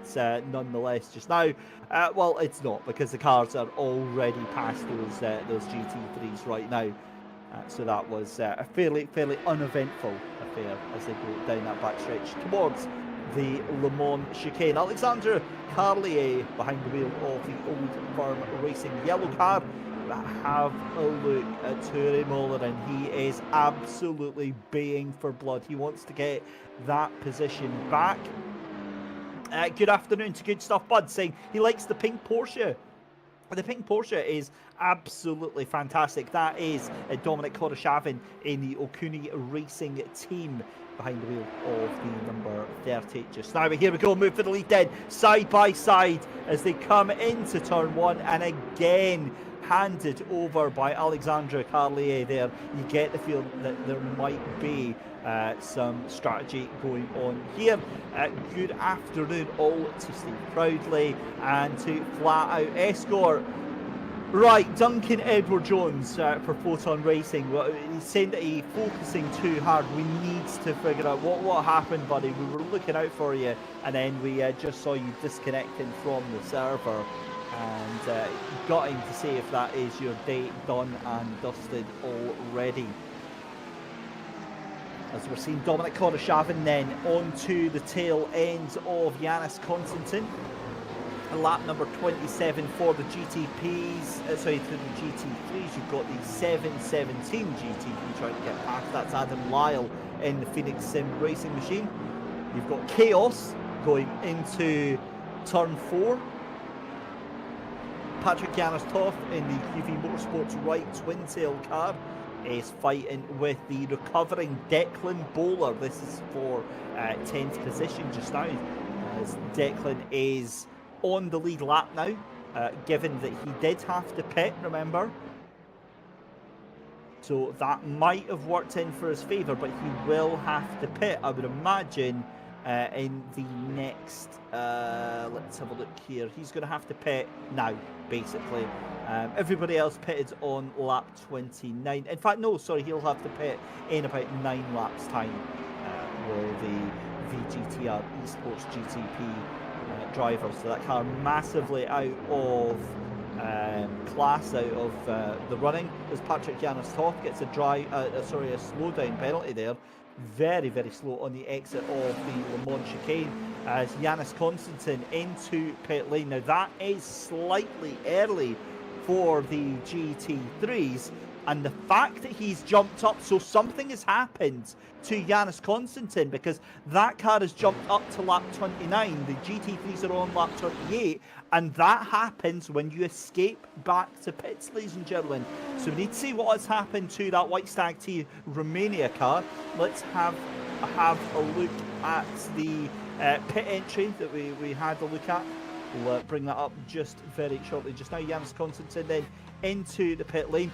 Oh, now has he went to the pit lane and then hit escape because he's sped through the pits? I'm not sure here. Goes in. Oh, he's missed his pit box. He's reversed in. I wonder if he's been disqualified. He gets in there and the car goes in. Well, that I still don't understand why he was shown as on lap 20.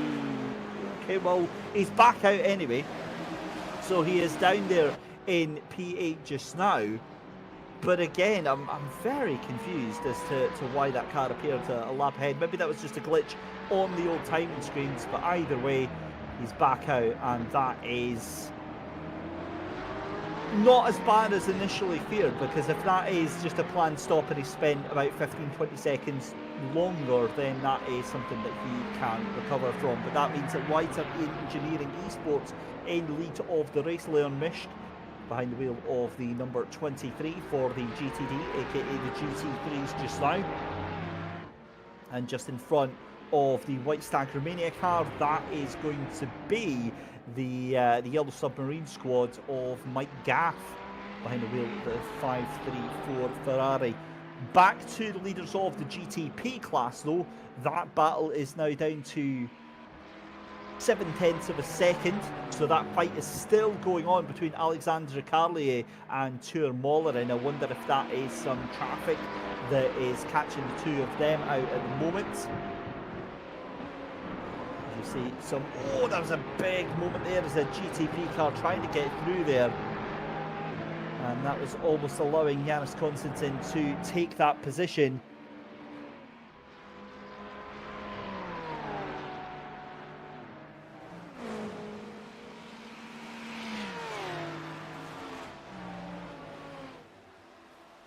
Out the final turn then towards the banked corner here at Daytona to take the start finish line. We've got a GTP car just cruising its way around the outside, because of course it does, on the way around into one there. This is where you see all of the problems beginning at one, with that tyre stack tucked in on the inside line there. You never want to try and take it too early on the inside. You've got more GTPs coming around the inside there.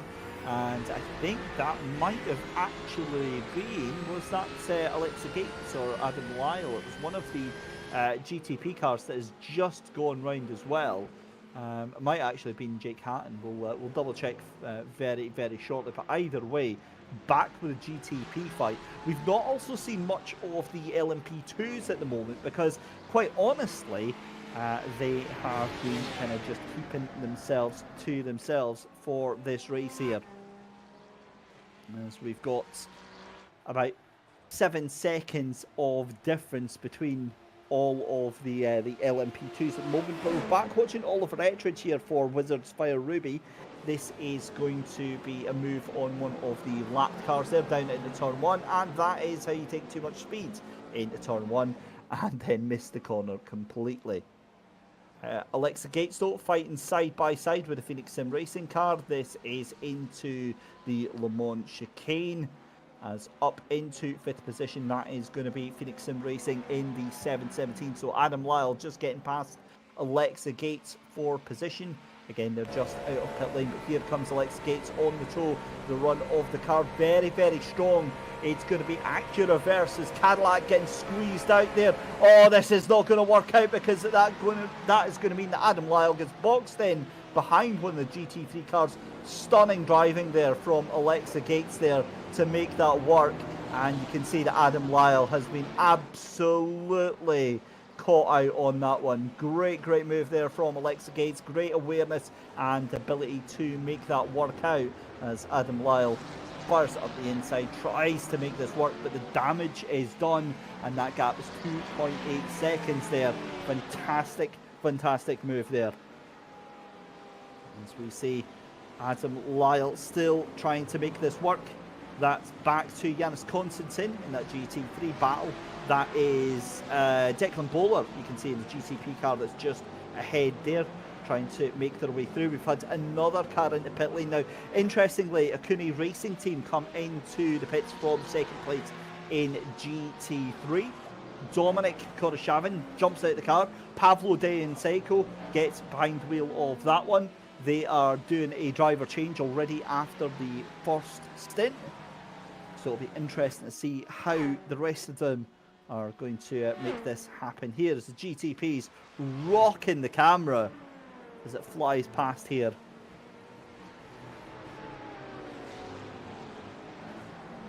And yet again, coming through that Le Mans chicane, you've got more GTP traffic in the background there. That is the, let's have a look there, that's Jake Hatton and Tino Cupera, I believe that is right there in the 420 Endurance team, and the number 33 Truck Boys extra fast car as the GT3s think about going into pit lane, as that's a bit of mind games there. So Yanis Konstantin jumps back up into P3. Jake Hatton though in this fight for 7th and 8th place here. You've got the 420 Endurance Racing team, Tino Cupera just ahead of Jake Hatton right now as they go into the International Horseshoe. And again, you get the feeling that this battle is going to rage on for a very, very long time indeed.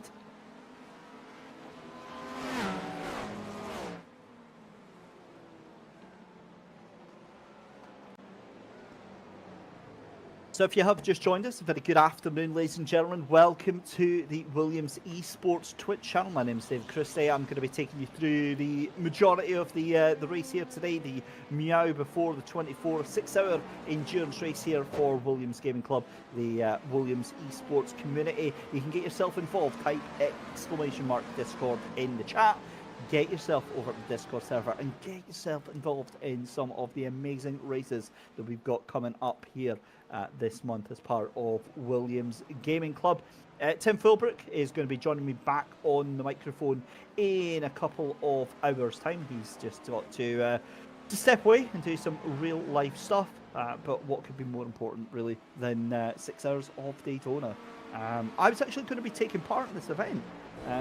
It's a funny fact. And then Steve reached out to me and says, do you fancy doing some commentary on this? And if it's a choice between embarrassing myself live on stream or embarrassing myself live on stream, I'd rather do the comms, to be honest with you, if I'm going to be making a fool of myself. It's just that whole control thing, you know. At least I get to stay in charge, you know, positivity and all that. Good afternoon to Skirt, saying, where is Pablo? I have no idea who is Pablo. What driver, what team. In fact, I will go and find out for you who Pablo is and where, more importantly, that he is right now. I can't find any drivers named Pablo, so unfortunately I have no idea. Old Timer Dude, hello there. Thank you very much for joining us. That's one of my friends coming to say hello, so thank you very much for popping in, Timo. Very, very good to see you. Metallic's in here as well, so he's floating about somewhere there as well. It's always nice to see my friends coming in and keep me company through the afternoon. But pit stops underway. GT3 fight still going on. Trident Motorsport just getting that position done from Sigma Esports just now. It's a three-way fight just now because you've got a GTP car trying to go around the outside. This is coming into the 4, into the dog leg. Pankaj Kulkarni gets it around the outside for that 32 Sigma Esports car. Around the only BMW. I cannot believe Arsene Petrosian for Trident Motorsport is the only BMW that we are seeing out there on the fields today.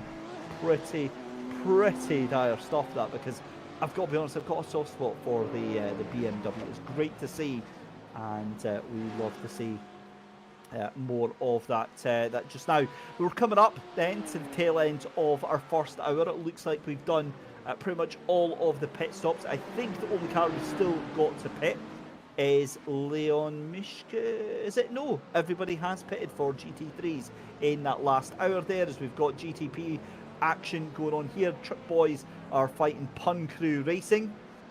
We know how this is going to end, or at least I think we know how this is going to end, as Amir Mohammadi fires up the outside of turn 4. Beautiful move, and oh, so close. I think there was actually contact there. Goes round the outside of the Truck Boys. Extra fast machine there, and 8th position then for Pun Crew Racing on the exit of 7. That tail sliding out, so easy to do. As you can see, the sun's starting to, I believe, set here at Daytona. The track temperature looks to be dropping It's an overcast day here in Florida, and that is going to cause havoc with tyre grip and with tyre life as well. But here comes the Truck Boys extra fast racing car through the Le Mans chicane, and that's going to be a slowdown for Amir, surely. That did look like that was a little bit wide going into that Le Mans chicane. We'll wait and see whether or not anything actually happens with that, but yeah, interesting stuff. Also, as we said, incident points are going to be the key factor here. The cars only allow 25 incidents before they get a drive-through penalty, and then after that it's every 10 incidents.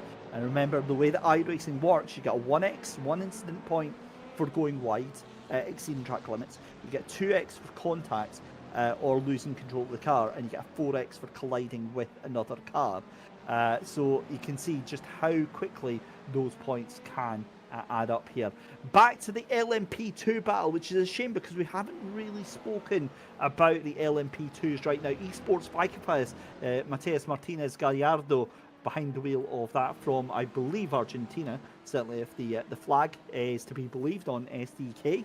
I believe that is where that driver is from, as we see a fight. No, we don't actually, because that's a GTP car going through on ITD Racing's David Adeyeye. And that was, I'm pretty sure that was second place actually going through. That was Alexandre Carlier for Old Firm Racing Yellow. I'm pretty sure that just went past there. In fact, no, it wasn't. It wasn't Alexandre. Oh, Zach Summerall gets behind the wheel of the VGTR Esports GTP and promptly stacks it at turn 7.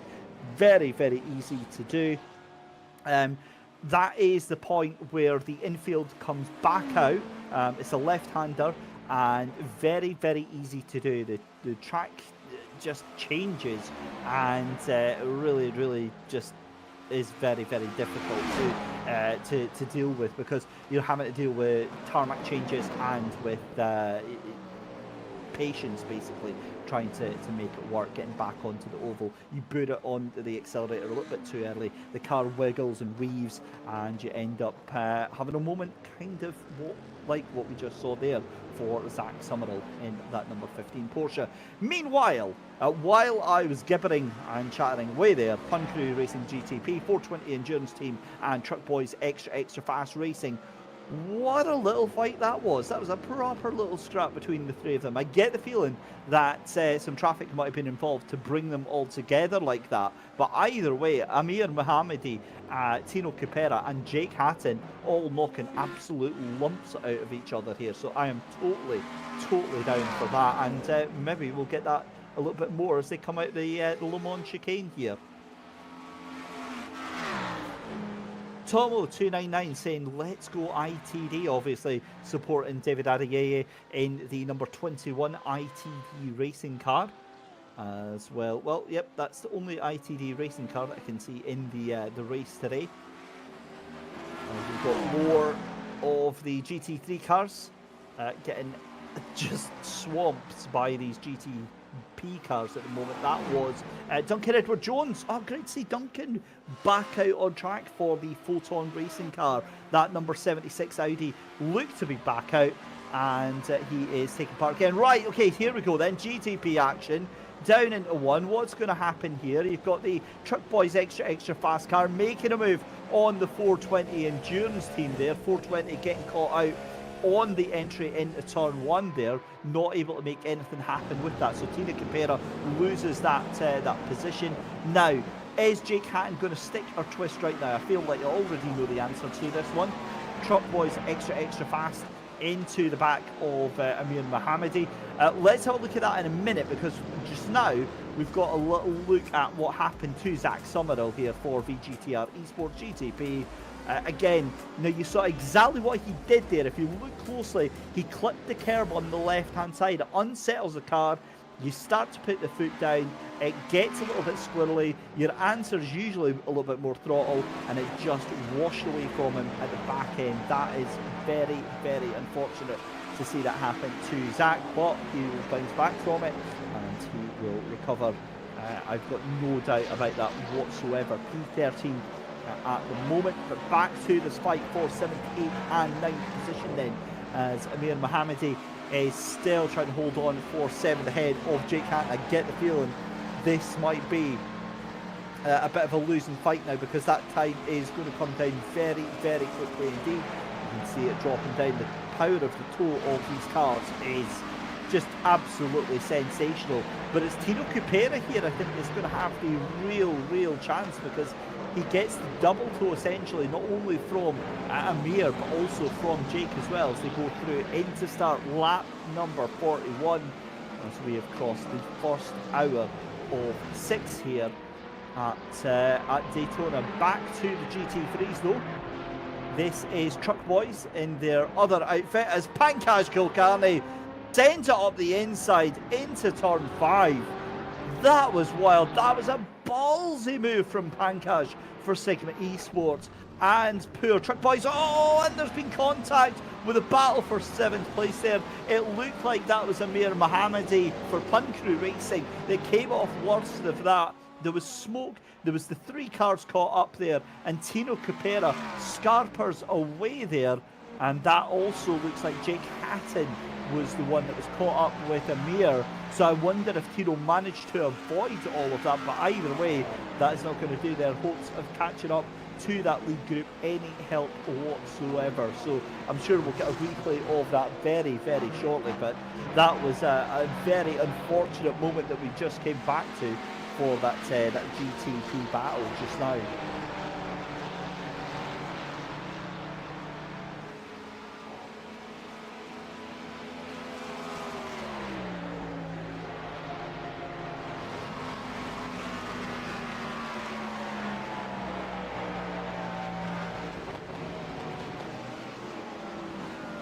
Still watching Tino Cupera then for 420 Endurance Team on a little bit of a recovery mission here just now. He's got one of the GT3 cars just in front of him. Let's get an ID on that one. I think that might be one of the Phoenix Sim racing cars just in front of him. It's certainly one of the Porsches that he's got past just now. But down into 4, into 5, through the West Horseshoe. And Cupera, unfortunately, kind of in no man's land right now, 3.1 seconds behind everyone else at the moment. So this is now where things start to go into a little bit of a lull. The only real fight for the GTPs at the moment is Alex Carver for ANSI 3D Weekend Warriors Delta, because he's just a second behind Alexander Riccardi. Let's have a look here what happens. And that is going to be into the turn 5.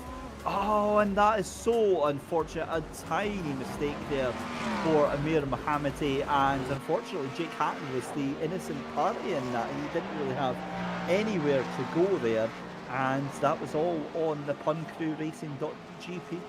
Sorry, excuse me, the Pun Crew Racing GTP car.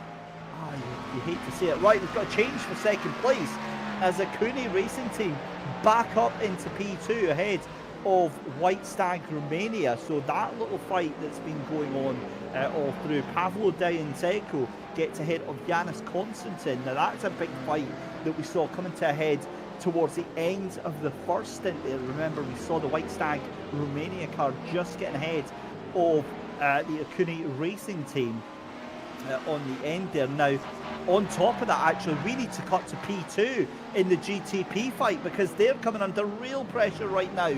This is wild stuff right now. So we've got Old Firm Racing Yellow going down into P3, and Alex Carver getting his way up. So what has happened here? Because now not only is Alexander Carlier losing out 2nd place, but Julien Harmand is now into the mix here as well.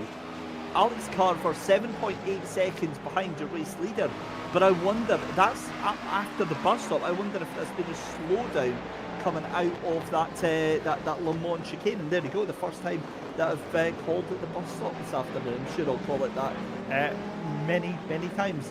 Flat Out Escort, aka Duncan, saying that a bit too far down to recover for me. Was knocked by a GTP in the first 10 laps, giving me suspension damage, from your knowledge, David. Duncan, I am absolutely gutted to hear that, friend. I hope you enjoyed the laps that you did have out there. Obviously, it's not the best way to end your race. Unfortunately, them's the breaks of multi-class racing here. But yeah, you just have to pick yourself up and have a better race next time out. Either way, we have been treated to some fantastic action here as Alex Carver trying to hold on to that car through 7. Back up onto the back turns here at Daytona International Speedway.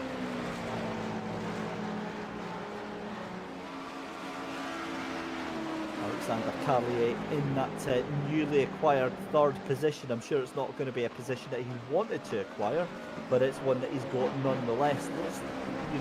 Those GTP cars coming through the Le Mans chicane, they just absolutely pinned to the road here, such as the amount of downforce that they've got here. As you've got another GTP car just in front. Let's have a look here up the inside there. That is the battle for GT3s. That's the BMW and the Porsche then. So that's Arsene Petrosian, and that is going to be Pankaj Kulkarni for Sigma Esports. It's safe to say they're knocking doors with each other there just now. And that allows Pankaj to move up into P5 at an early stage of the race. Back to your GT3s though. This is the fight for 2nd position. So now Yanis Konstantin has got back into P2. This has all changed because last lap round Pavlov Dayentenko had got that Okuni Racing Team car up into P2, and now it's changed again. So they're swapping every single lap here. Fantastic racing that we've got going on in this GT3 class, and they're going to have to keep it up for another 4.5 hours here. Right, Redix has got a little bit of gossip saying that I heard a little bird saying the G29 team are having a driver swap in a few laps time, so not so long until we end up crashing. Ah. I will try not to. You see, you say that, that's the same sort of energy that I go into my stints with, Redix, and it's, well, I mean, I'm sure that it's not going to be like that, and if that is company Mikhail Randlov behind the car, behind the wheel, then that means that Redix is Magnus Brodersen. So Magnus, best of luck in your stint, my friends. Hope you enjoy your time behind the wheel. Keep it safe, bring it back in one piece. And if you can't do that, then, well, just make it spectacular. Make sure we get a replay out of it at the very, very least. Patrick Janus Toth down into 5, makes the move and makes that happen there. In fact, sorry, that's again not a move. I get so excited there when I see any sort of overtaking move whatsoever. That is Zach Summerall in the VGTR esports car, who is already a lap down at this point and already 2 laps down on the leader. So back up to the fight for the 2nd place then in GTPs, and anti-3D Weekend Warriors Delta, Alex's Carver, is now just 0.6 of a second, so you can see him just up there. I wouldn't worry about Julien Harmans and Alexandre Carlier, because I don't think, I know I might be wrong on this, I don't think with them being teammates that they are going to be fighting. They may try indeed and work together to catch up to that car around the banked oval here at Daytona, catch up to that anti-3D Weekend Warriors Delta car of Alex Carver just now. We'll certainly wait and see as they come into the Le Mans chicane. 46 laps in the book here, and it's a fascinating little battle here because you've got the Cadillac power, you've got the Porsche power, and you've got the Acura power. Acura. I don't know how you guys pronounce it. It's we call it Honda. It's how we pronounce it over here. But of course, you've got that the stunning ARX 06 GTP. You've got the Porsche 963 GTP, and then you've got the Cadillac V-Series RGTP. And yeah, they're just absolute weapons, absolute weapons. Right, this is interesting. Patrick Janus Toth coming onto the back here of his teammate in QV Motorsports left tail, because they're coming up to White Stag Romania and Okuni Racing Team. So that's 2nd and 3rd in the GT3 fight, and they are passing like nothing even happened.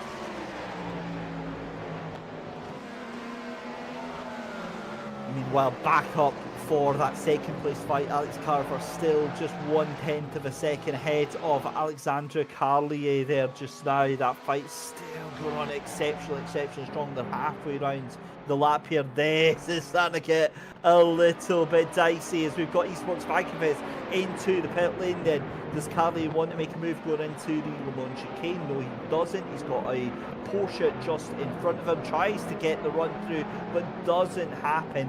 And that now allows Old Firm Racing Purple to get the move on the inside. So that's great bit of team play there. That's going to be a pre-agreed move there for Yellow to allow OFR Purple to get that position done, purely so the pair of them can work this out. So LMP2s, they're into the pits then. Juan Peredo is behind the wheel now of the Esports Vanquifest car that was in the lead, that will still be in the lead. David Adelier is into the lead of the race just now, but he hasn't pitted at the moment.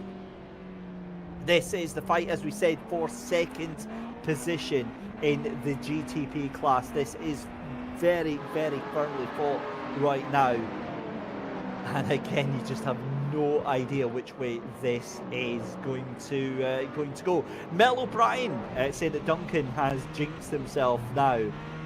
Well, we'll see on that one. We will see on that one. G29 Racing then. Magnus Broderson has left the chat, ladies and gentlemen. Redix is no longer in the chat because he is behind the wheel. Get your judgmental boots on immediately. Let's watch him, let's judge him, and let's critique him. I'm all joking. He will be under a lot of pressure behind the wheel of that G29 Racing, because what a start they have had to this race just now. As Julian Herman's now in that Old Firm Racing Purple, absolutely doing everything to catch up to the back end of that anti-3D Weekend Warriors Delta car. Here comes Pablo Deyensenko side by side then for P2 in the GT3 class. White Stag Romania's car moves up to the outside there as Julian Herman moves to the inside to take P2 then, and that was a really well planned, well executed move there for Julian Herman to take second place in the race. Whether or not he keeps it is another matter entirely, given the amount of traffic that we have got coming up just now. ITD Racing is in the pit lane. That's Mats Brennater from the leads, or from the provisional leads of the LMP2 class just now. As I said, they are right in the middle of their pit stop window at the moment. And here comes the GTP cars. Oh! Now that is absolute mayhem. That is a car well and truly into the barriers there. Who was that? Into the wall at the exit of 7 there. Was that an LMP2? No, that was a GTP car. Who the hell was that? Goodness me, that car was absolutely destroyed on the exit of 7. I'm absolutely praying that wasn't G29. Thank goodness for that. Right, who has gone back into the pits then? Can it be James Portalozzi in the number 37 Dallara? It was definitely a prototype type car. I couldn't tell if it was a GTP or an LMP2, but given that there's only one car back in the pit lane at the moment, I have a horrible feeling that it might have been Team James Portalozzi in that number 37 Dallara. That was a big hit that car took. Oh no, it wasn't. It was the number 18 car of Flip Van Zyl. So here he goes onto the brakes and bump into the barrier. That is real damage. Gets that car going again, but that car is into pit lane. So Flip Van Zyl for LT Racing. Oh man, I hate saying that, because that is exactly, ladies and gentlemen, the sort of accent that I have. Guaranteed every Daytona 24, that is what I do. If there's a barrier that I can get the car lodged into, then I will find it. You better believe it. It's just a case of taking too much speed into the corner and the car locks up and you are straight to the scene of the accident.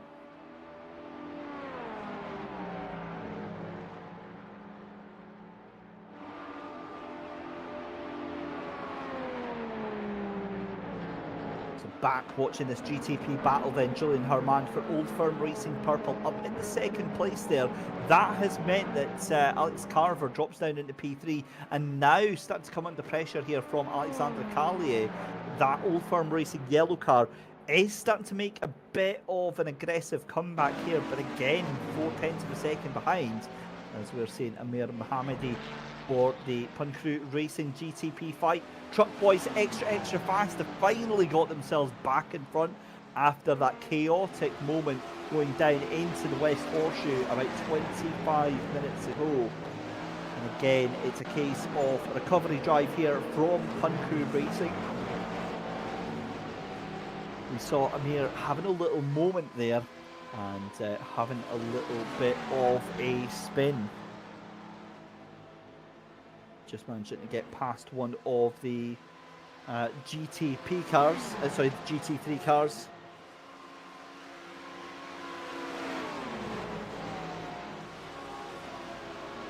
And into one then to start lap number 51. So we go, we've got the recovering car there of Stephen Smith, 36. That's LT Racing Handling. So the way iRacing works is that if there's somebody already with your name, it gives you an extra number on top of it. We've got 36 Stephen Smith. Okay, well, it's obviously a very popular name here in iRacing, or if you're like me and have ended up creating multiple accounts over the years to take advantage of the wonderful trials. Not at the same time, but like you end up forgetting your name, the password, and then you have to create a new account. And yeah, you end up having to get a new account. It's fun times.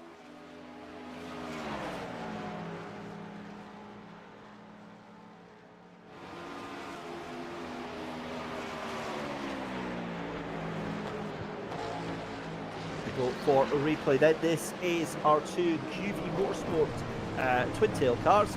That's the number 63. Oh, Ricardo Sapien is the luckiest person I think we'll ever see right there. I think he very, very, very gently booped that corner, sorry, the tyre wall at the middle of the Le Mans chicane.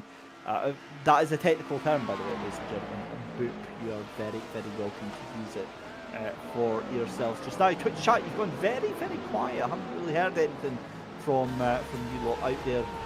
Just now, Alex Pantelli for Truck Boys in the GT3 car. He's in the middle of a pack by himself. He has got a GTP car catching him very, very quickly. What's going to happen here? Oh! Oh no! No, no, no, no, no, no, no. That's Stephen Smith again. Oh, gee.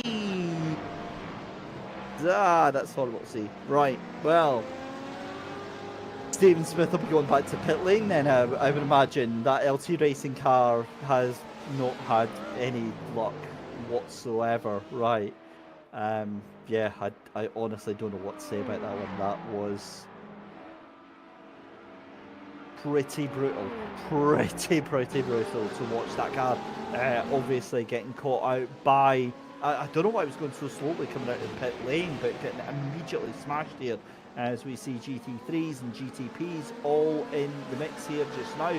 Pankaj Kulkarni here for Sigma Esports onto the back end of the Cyberdyne Motorsport car. That beautiful, almost patchwork livery that is on the front of the car, or on all of the car of Byron Coetzer.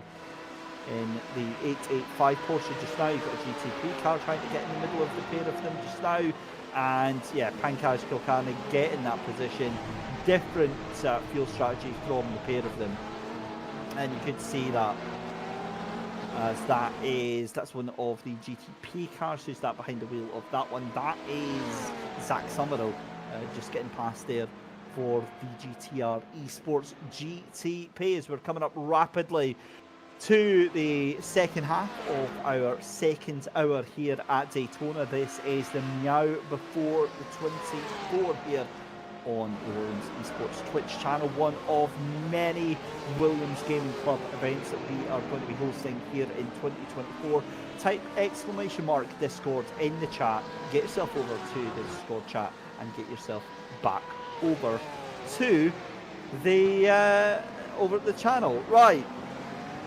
Let's have a look here. Guru Cookie saying, "Oh no," Old Timer Dude saying, "Oof." I'm pretty sure that's on that monster hit. Metallic offering, Guru Cookie offering to give some chat to the chat. I could discuss food. Yes, Guru Cookie. What is your favourite food? We need to know this right now, because at the moment I'm sitting here with a coffee. I've got a box of black grapes to keep me going for the afternoon. I've got a couple of pot noodles. I've got a couple of instant noodle-based snacks. There we go. Other noodle-based snacks are available. And to be honest with you, I was going to need to get a Red Bull, but I don't think we're going to need to get that. I'm going to have to get another brand of energy drink now that I've went and mentioned that. So there you go. 2 cardinal sins already within the 5 minutes. That's quite an impressive record for me. At this point of the day. This is what happens when you leave me alone and Tim Philbrick decides to have stuff to do during the afternoon. But nonetheless, we go on, and we're back watching Alexander Carlier here for Old Firm Racing Yellow. He is on the back of Anti-3D's Weekend Warriors Delta car. As the two of them make their way again through that GT3 traffic.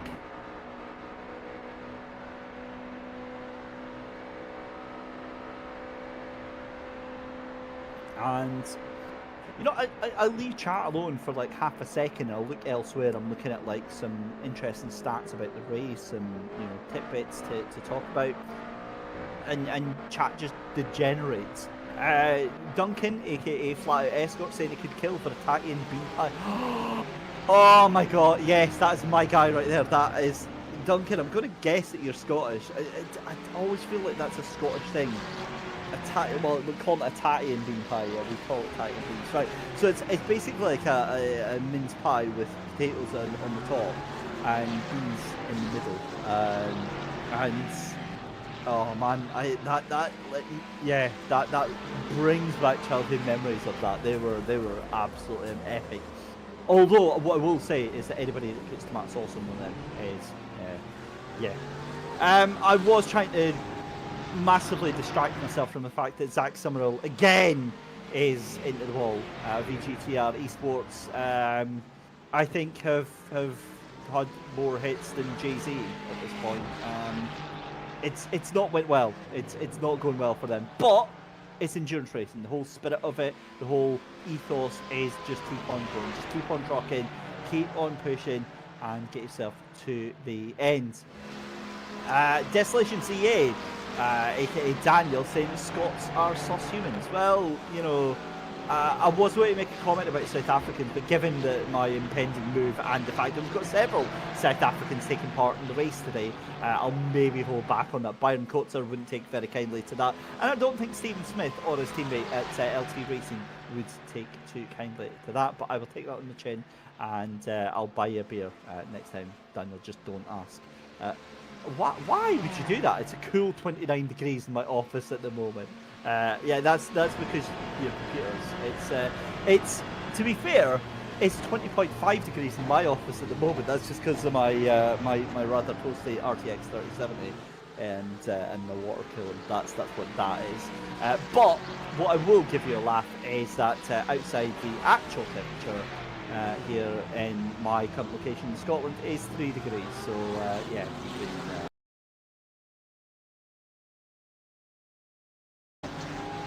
27 outside. Yes. We'll not. It's fine.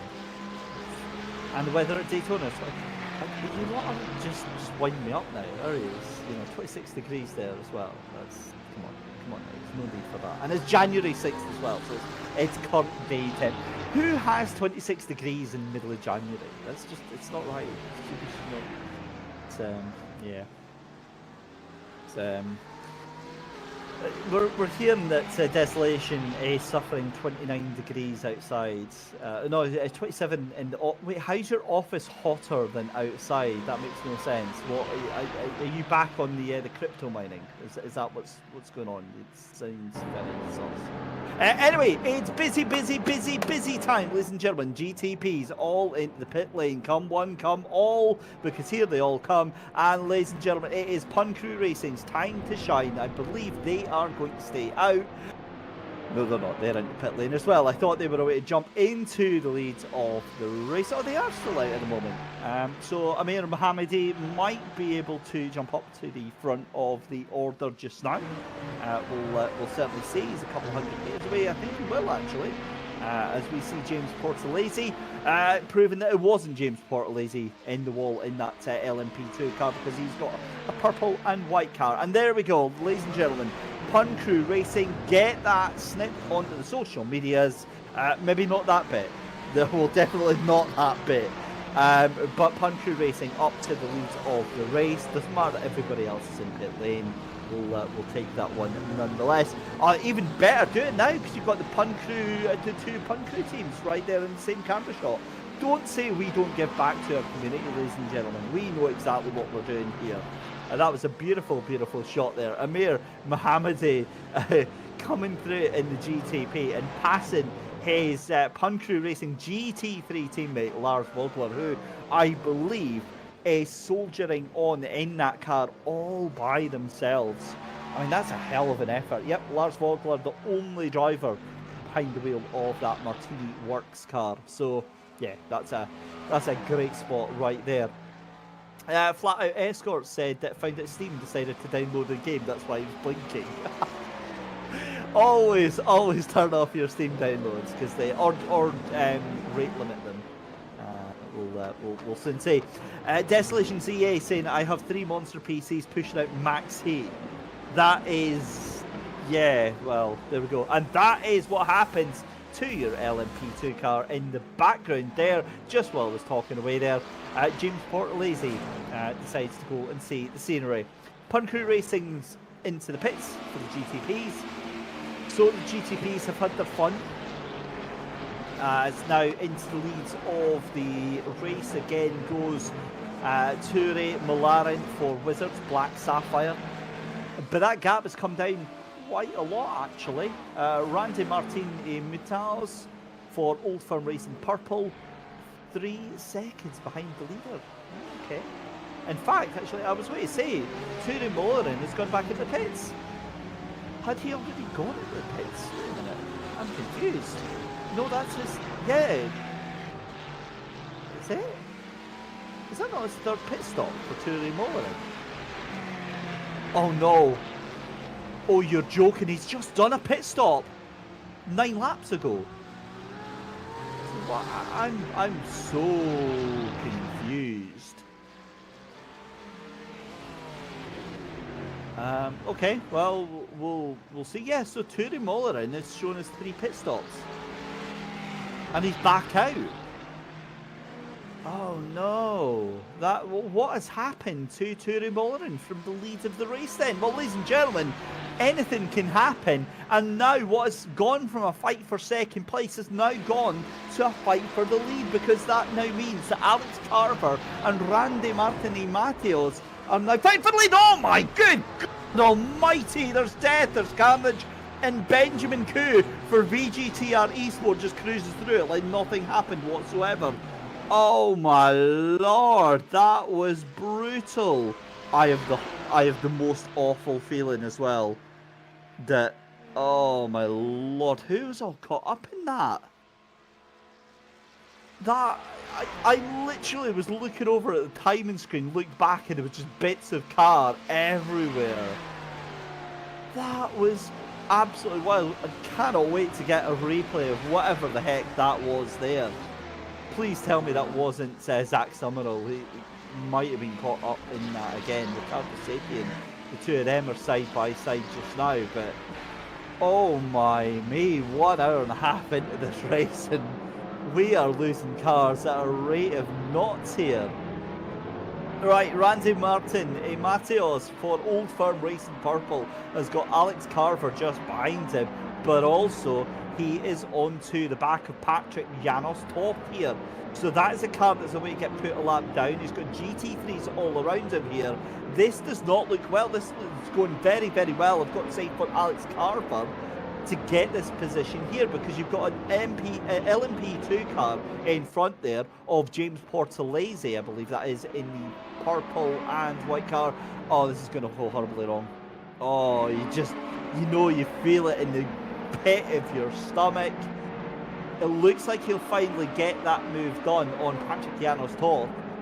So your leader puts a lap down there. We've got another car just in front there. Oh my me, that was scary, scary, scary stuff. But everybody survives, gets on with it, and yeah, lives to tell the tales. Shiba 142 is saying Truck Boys. It was Truck Boys that were involved in that one. Oh, good lord, yeah, it certainly was. Alex Pantelli, I think it was here. Let's have a look here. Lars Vogler. So this was, oh my god, that was Lars Vogler for Pun Crew, sending himself into that number 18, so the Highline Motorsports car, I think that was, and oh, good lord. Well, yeah, that's an awkward one, isn't it? As Benjamin Koo comes into the pit lane. Oh my goodness me.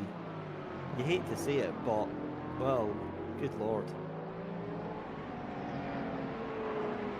That was, yeah, I honestly don't know what to make of that. Goodness me.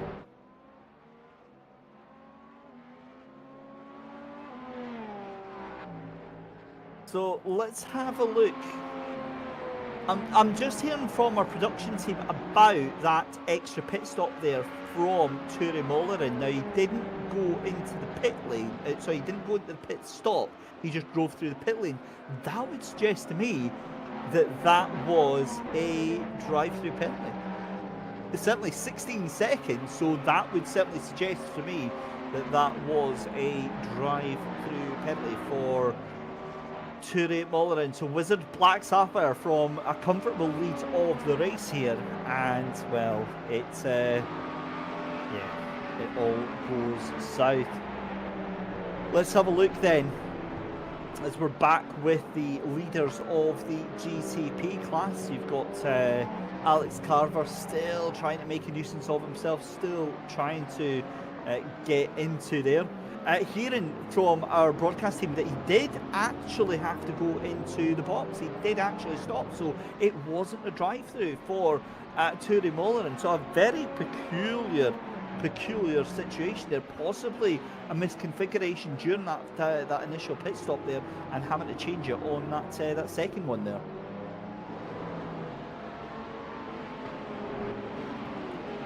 Either way, fascinating little fight we've got going on here for the leads of the GTPs just now. I wonder if Alex Carver is quite happy to sit there in that second position and possibly try and get a little bit of a run towards the later stages of that stint here. Certainly dropping off now, half a second behind our race leader, Randy Martin Mateos. In the LMP2s, however, Esports by Cafe is still in the lead of that one. Juan Paredo is in the lead of that class right there. I'm also noticing that Russell Curzon, that was perfect timing.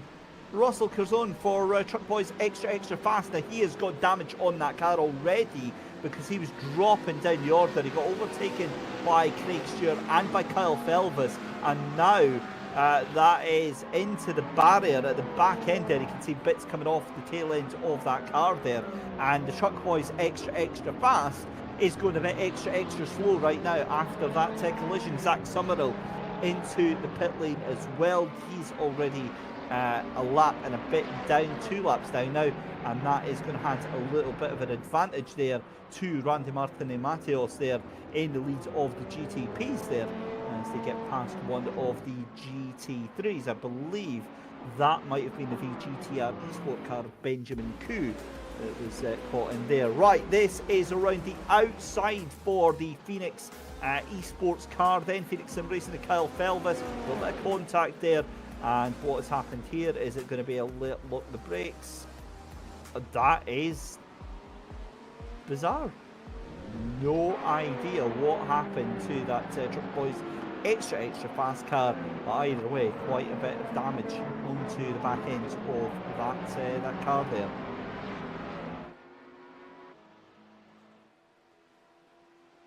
As we are still watching in, Russell Curzon. Some modifications, I think, possibly to that car there, as we've got our GT3s starting to come into pit lane. That is Yanis Konstantin into pit lane. Pavlo Dayensenko has decided that he wants to stay out, so they've pitted on lap 56. They last pitted on lap 43. That's very early actually for Yanis Konstantin just now. Let's see what his last lap was there, 146.446. So I'm sure that will be, yeah, that's a planned stop because Tim Gruber gets behind the wheel of that car just now. So maybe just trying to split the difference in terms of strategy and trying to do something a little bit different. Back with this GTP fight, and it's all caught back up here as we see a move further down the field there. Ture Molleren gets ahead of Adam Benjamin for P4. Makes it look very easy indeed, as Adam Benjamin for British University Sim Racing, I believe, taking over that 286 Cadillac. Was that not Alexa Gates that was behind the wheel of that car? I think it was. But looking at these GTP cars, it's like A-class, A-class, A-class license. Adam Benjamin's got a B-class license, A, B. And then you've the only person outside of that is Stephen Smith, who looks like retired from the race. Our first retirement, you've got to say, from the GTPs. That's a hell of a thing for 2 hours into a 6-hour race, almost a third of the way, and we've only lost one GTP car. Stephen Smith is a D-class driver, getting absolutely bundled into by several cars, none of which is his fault, as we've got a move almost for the lead there. That was very, very wide into turn one there from Randy Martin and Mateos there. A bit of a mistake, you wonder there, and this is some big pressure applied by Alex Ginger Carver from that Cadillac there. A beautiful, beautiful car, and really pushing everything that it possibly can to do just now. It's just doing a wonderful, wonderful job. That Cadillac V-Series R GTP up through the inside, and that, ladies and gentlemen, is how you lose it in the blink of an eye. Is it going to be on the inside to 4? Sorry, into 7 there. A little bit of contact there. The two of them still fighting it out as they go side by side onto this famous banking here at Daytona. I think Randy Martin and Mateos is going to have the inside line then, but it's going to be the run for Alex Carver for Anti-3D Weekend Warriors Delta here.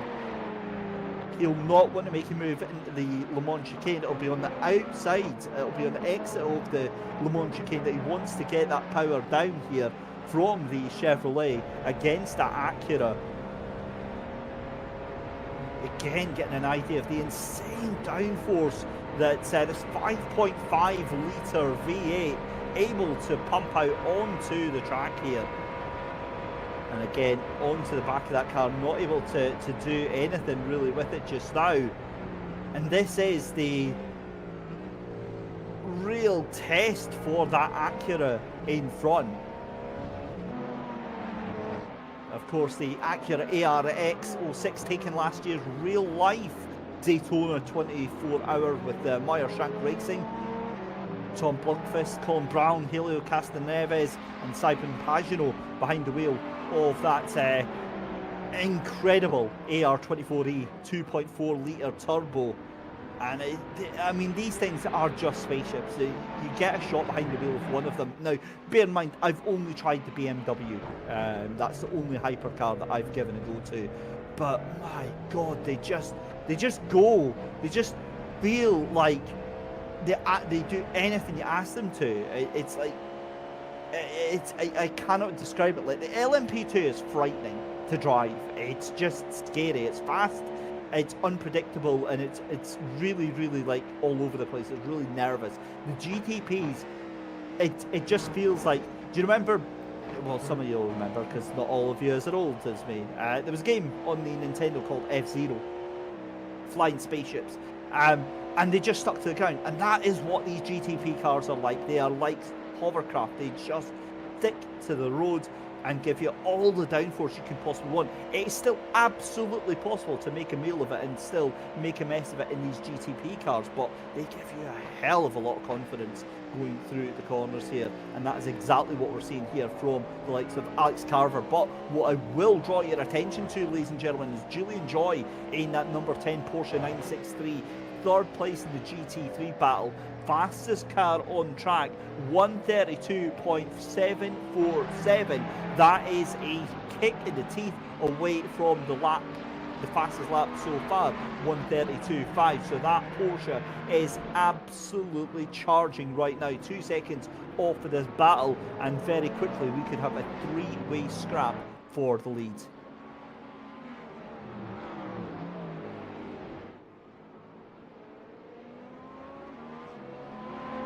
Out of 7, back onto the banking, and again you can see that the advantage that Alex Carver had there on Randy Mateos kind of just evaporated out into nothing. We've got a replay of some GT3 action. This is from further down in the field. This is side by side coming onto the banking. I wonder if this is going to be going down into the Le Mans chicane. And this is, let's have a look here, a beautiful switchback there going, over the start-finish line. And that is Tim Gruber and Mike Gaff, I believe that is, for Yellow Submarine Squad, down into 1. What a fight that is. Gets the position done. Yellow Submarine Squad move up into P7 and take that away from the White Stag Romania little outfit there. Back to the leads of the race then, as we've got more pit stops for the GT3s. Trident Motorsport and Cyberdyne Motorsport are into pit lane respectively. So remember, we're on for our second pit stop of the day for the GT3s as we come in to the tail end of our second hour. And we rapidly approach that halfway marker for this afternoon here.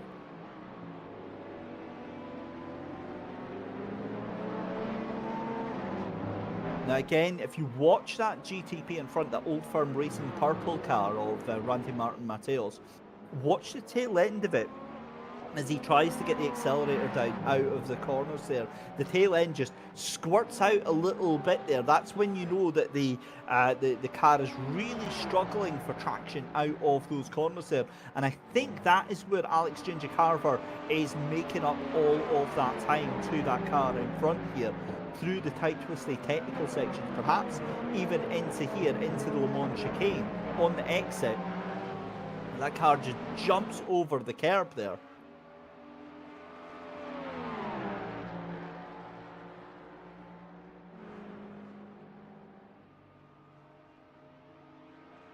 So I have to say, it's been 20 minutes Twitch chat. You've been very, very quiet now. I'm going to have to do a welfare check on you all, because you know, we're nearly 2 hours into this 6-hour race here, and we need to make sure you're all hydrated. We need to make sure you're all okay. He's out making popcorn, so come bring me some. Great to have you all on board for this afternoon's race. What a race this has been so far. Honestly, I cannot believe the amount of action we've been able to cram in just 2 hours, and I get the feeling that it is going to be, yeah, very, very interesting. Duncan, you're still out there driving. I didn't mean you, my friend. That's a move for the lead. I'm not going to get distracted chatting to Duncan just now, as Alex Carver tries to make that happen, but it's not going to work just now. But again, if you can get a good run out of this corner here, he's almost blocked by a Mercedes. He is blocked by a Mercedes, and that is going to be the lead. Surely, surely, surely. No, it's not. Somehow, Randy Martin Mateos got that happening, and Alex Carver stuck to the outside there. My goodness me. Coming into Le Mans chicane again, doing a little bit of fuel saving where possible here, but I honestly thought that was going to be it. I thought that was going to be the move for the lead of this race here. Right, so Duncan Edward-Jones is still out there on track just now in Audi in the number 76 at the moment. Good afternoon, still circulating. Great to see you back out there. Tomo299 saying good afternoon. Good afternoon to you as well, sir. I hope you're enjoying all of this awesome action that we've got here on the Williams Esports Twitch channel. Lap number 70, if you can believe it. LMP2s are on lap number 66 and GT3s are on lap number 61 just now as we're watching Dan Shaw for Wizards Fire Ruby. That car has seen its fair share of disaster today. It's been involved in the wars and at the moment just trying to keep itself out of trouble and in the clear, so to speak, at such an early stage, because given that we are a third of the way through the race, or as near as damn it a third of the way through the race, what you don't want to do is cause any grief or hazards to your teammates if you've got one. Remember, some of these outfits are driving all by themselves today, as we're seeing Trident Motorsport and Yellow Submarine Squad into the pit lane for the GT3s.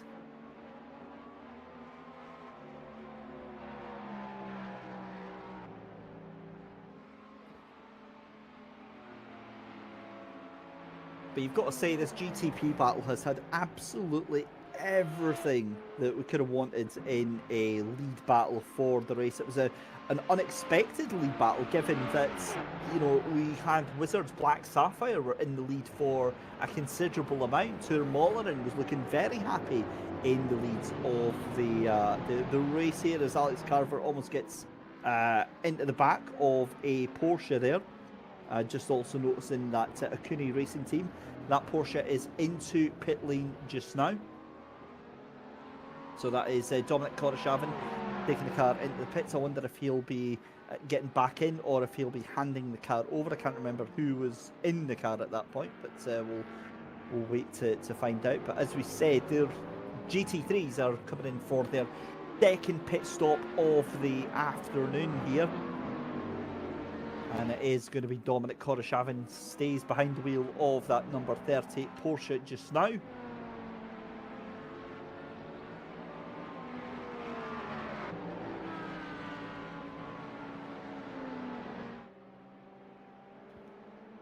you can see traffic gives and it takes away in such quick turns here at Daytona in these endurance events. So I've just been given some exciting news. I've been given access to the Racing Instance, the Stewards Inquiry page as well. So it's quite disappointing, really. It's quite empty. There's like 3 things, and it's yeah, okay. Oh, now actually, that might be a little bit of an answer. Let's have a look here. Who is 18? So that's Stephen Smith for LT Racing. Now, that's the only real penalty that's been given for the race, and that was a completely fair one. I've got to be honest. Car 18 driving unreasonably slowly in the middle of the track here, as that is the 21 sliding about there. And that is Mats Brensater for ITD Racing from second place in the LMP2s. Imagine having that much of a buffer that you can just decide to do that, and yeah, it's absolutely fine. LMP2 leader in the pit lane, Esports Cafes, Juan Peredo is in pit lane just now. So Mats Brensater recovers that car there. But yeah, as we said, Stephen Smith getting a warning, getting a stop go 20-second penalty for driving unreasonably slowly in the middle of the track and causing a monster accident. You cannot do that. Nicholas Taylor for Sigma Esports coming under pressure from that Porsche of White Stag Romania Motorsport, Tim Gruber behind the wheel of that, and very capably holding his own on that one. But here comes Alex Carver. It's the pair of them. It's a weird one because it feels like they're working together, and then suddenly Alex Carver will try and make a move up the inside at a completely inopportune moment here. So I'm not sure if they are working together, or he's trying to keep him on his toes, or, well, whatever is actually happening here.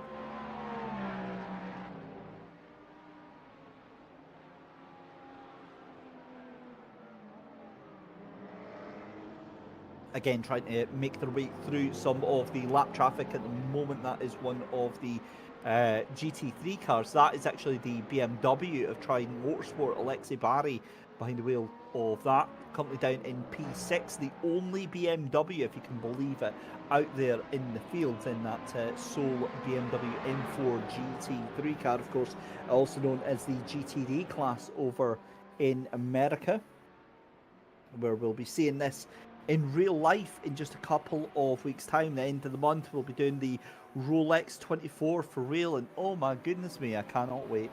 Before that, we'll be doing the iRacing 24 as well. Slightly more pessimistic about that, but I will be taking part. I'm so excited. It's been, I think 2021 was the last 24-hour event that I took part in with my good buddy Jake Perrent and his good Mrs. Katie. We'll be taking on as Team Rival Motorsport and Camber Motorsport. So yeah, look out for that.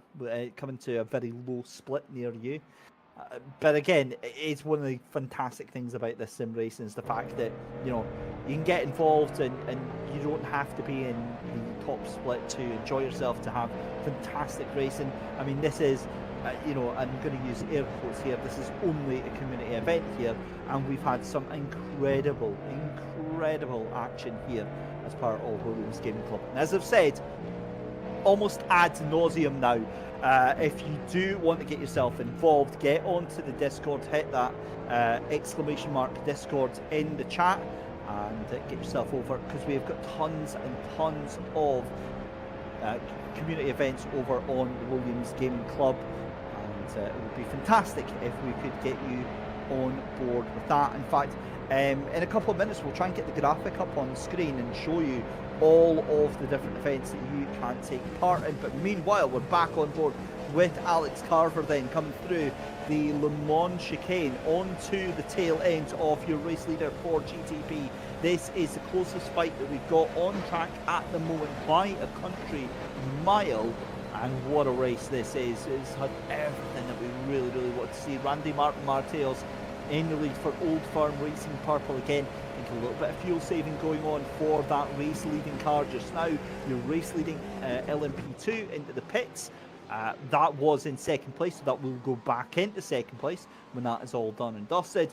Alex Carver really applying the pressure here to Old Firm Racing Purple here. Those cars are going to be into the pit lane. Let's have a look here.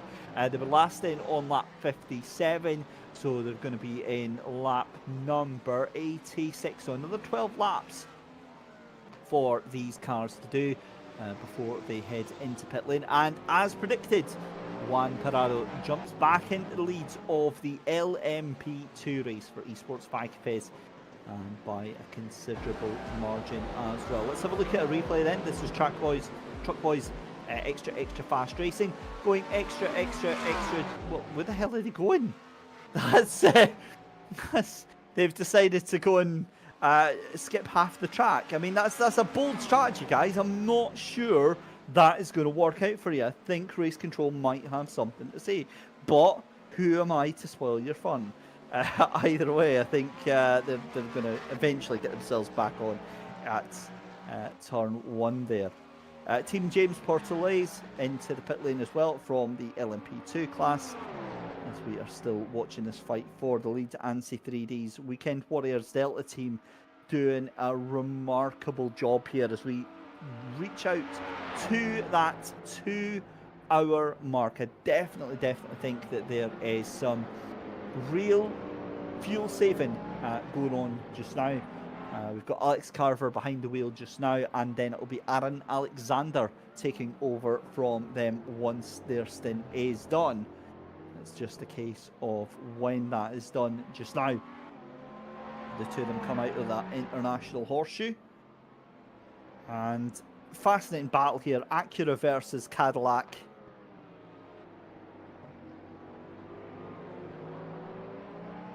Of course, Acura taking the win last year. Cadillac taking P3 and P4. In fact, actually P3, P4 and P5. So, case of always the bridesmaid, never the bride. Maybe that will change in the virtual world here for Cadillac against Acura. Porsches of Julian Joy and Turi Mollerin, they are a little bit further back, 6 seconds and then 34 seconds respectively. You can see that on the deltas there on the left hand side there. That is the relative time, and that is the time to the person in front of them. So 2/10 between these two here, 6 seconds back to Old Firm Racing Yellow, and then 34 seconds back to the Wizards Black Sapphire car. That will almost exclusively be put down to that extra pit stop here as we go side by side there. Tries to block it off. There's Old Firm Racing Purple, Randy Martin Mateos there into one, and this is starting to get a little bit aggressive here. I think Alex Carver has got the number of this Leeds Acura at the moment. Definitely some strategy going on here, and I think that Alex will be happy to stick behind that car in front, not only to save a little bit of fuel here, but to try and keep that pressure onto that race leader as well.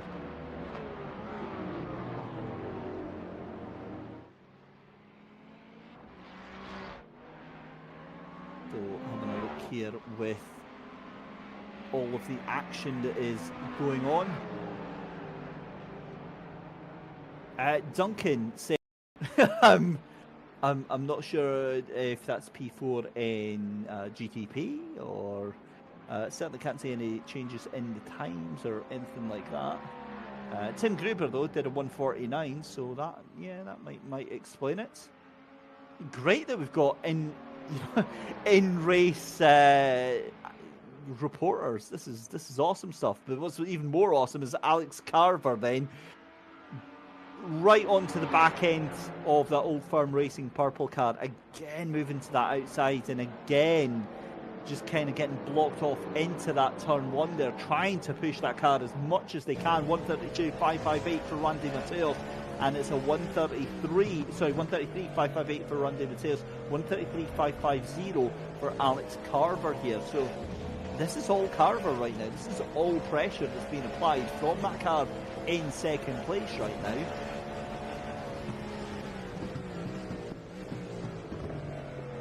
As we're on board with the ANSI 3D Weekend Warriors Delta Team driver. It's a fairly poor drive out of 5.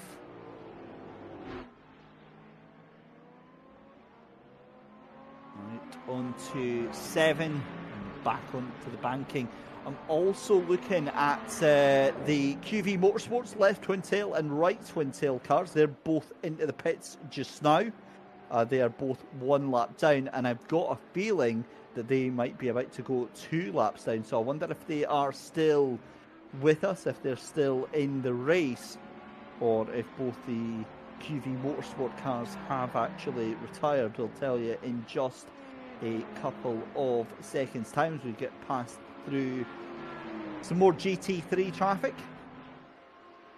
I believe that might be that's Duncan there. You can see him in the Audi that is flashing away. Steam's obviously still updating in the background there, but we've reached over 2 hours, ladies and gentlemen. 3 hours and 56 minutes left to go in this race, so we are very nearly at the halfway point here.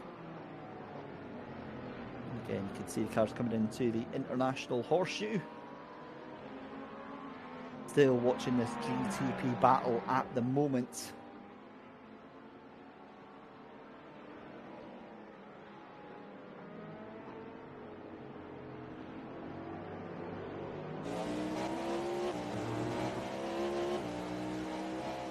on the nose cam as that's another pit stop for Turi Mollerin. What on earth? That's the third pit stop in. I'm so confused.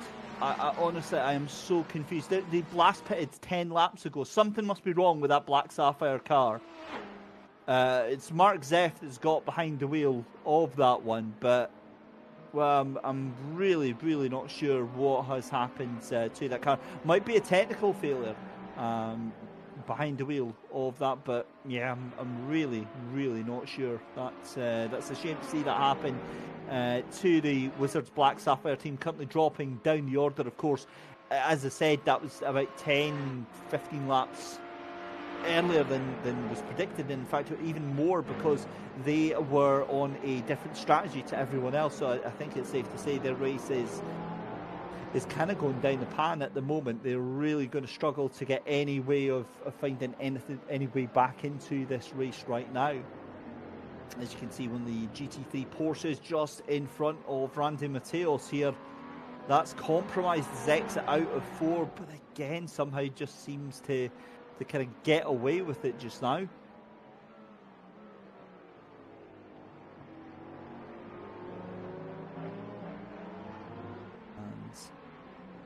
looking back at the LMP2 battle now, that is a very commanding lead that Juan Paredo has built up for Esports Vikefest there. 40 seconds ahead of Max Brensater in an ITD Racing 2 car.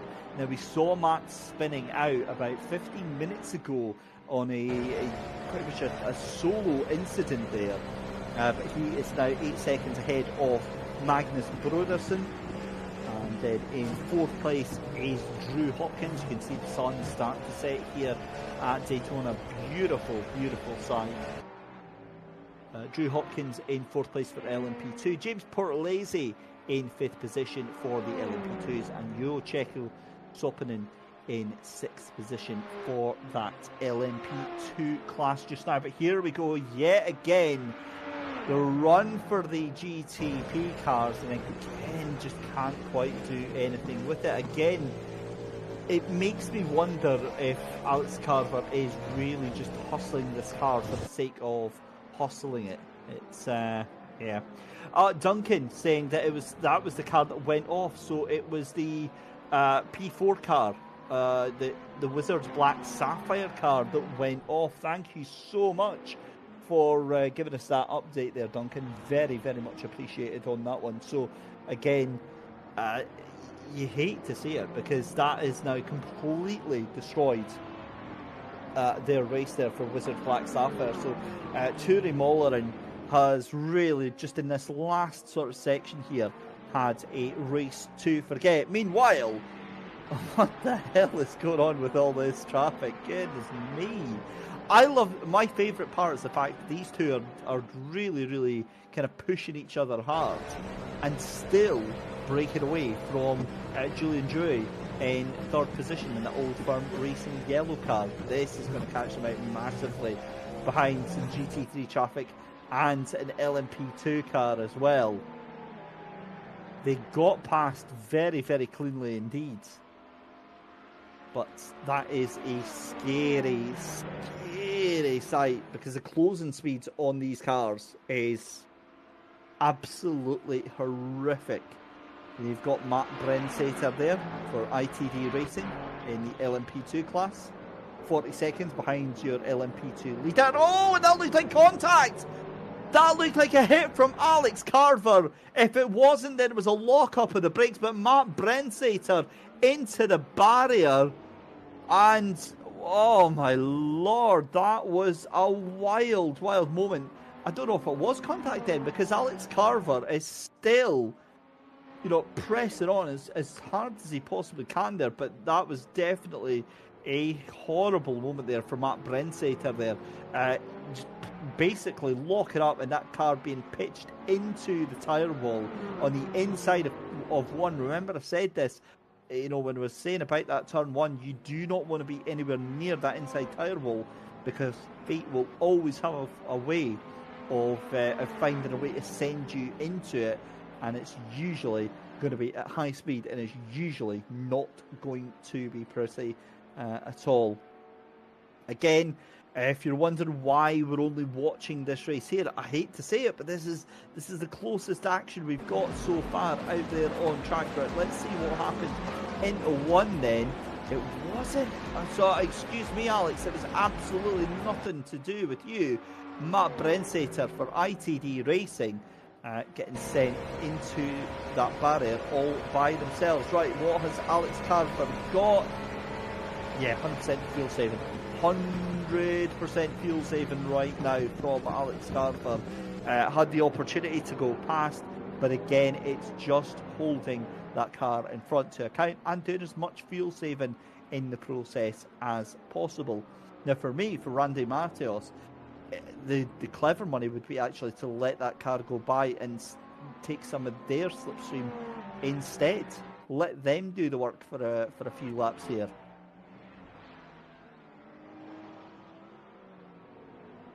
Oh, I hate to see it. Russell Curzon looks like retired. Agathon FN Olin has retired from the race as well. Oh my lord. Right, okay. Enough of me yattering for about 10 seconds. We're 2 hours 10 minutes into the race, 1/3 of the way. Let's have a reminder of what the hell we have seen so far today. GTP started looking like this, and it was pretty much everyone all to themselves as Old Firm Racing Yellow took the lead of the race from the start. They would be very quickly relieved from that. LMP2s got underway, and Esports Vikafez made no shortage of trying to run away with this race. It was an early incident though for Highline Motorsports that saw them getting sent a little bit further back, but Marcus Broderman taken behind the wheel of the G29 Racing. Back in the GT3s, and Dominic Koroshavin. Well, what can we say about Dominic Koroshavin in that Acura Racing team? They were in the leads of the GT3s, fighting it out with Ryhs Engineering Esports, and they got absolutely... Do you know what? I'm not going to spoil it. I'm not going to spoil it, I'm sure we will see it. All I'm going to say is that car is very, very sore. GTP battles all the way through. This was the number 6 car, the Wizards Fire Ruby car. That would not be the last time that we saw that car today. That car has just really not had a fun day. The VGTR GT3 car tried to keep itself out of mischief and out of misery with everyone else. Unfortunately, it kind of caused its own chaos and drama and didn't hold the brakes, but got going again, thankfully. Very, very little damage done on that.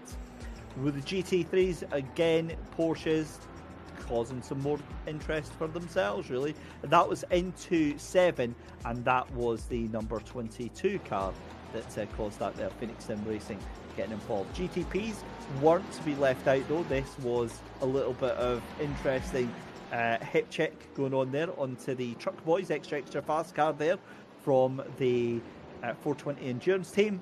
And, well, this is what happens with the number 15 VGTR Esports car that wiped out your GT3 leader, Dominic Koroshavin.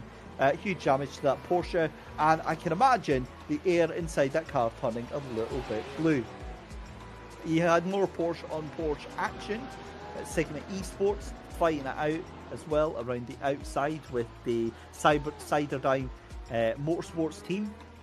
They were really, really just giving it every which way, and just loved watching all of the action that they were fighting with each other there. The 885 fighting it out with that 32. Recently, though, it's been the 32 that has kind of really, really gained from that. It's the Punju Community cars that were, well, yeah, I don't have any words for that. Tried to turn in on a GTP car, the GTP car just said nope. This was a little bit earlier on with the GTPs as well. This was involving a fight for the lead, actually. This was Old Firm Racing Purple and ANSI 3D Weekend Warriors that were involved in that as well. This is the number 51.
Sixth or seventh position when all that is said and done. Adam Benjamin into the pits as well. Right, here we go then. This is Alex Carver versus Randy Mateos, and I think he's done it by about 3.6 seconds here. Let's see what has happened here. That is the number 26 car. Dot Point Racing.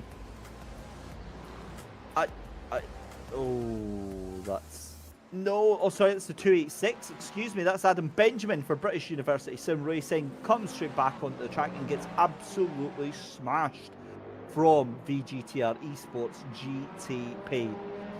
Oh dear, that is what happened then to the 286 car. That is not the best.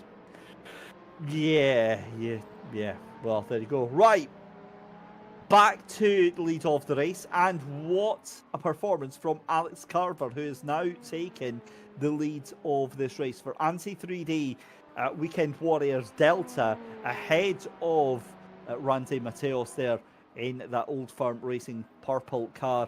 The gap back to Old Firm Racing yellow, though, that's extended even more. That's now up to 8 seconds as Pun Crew Racing GTP into pit lane.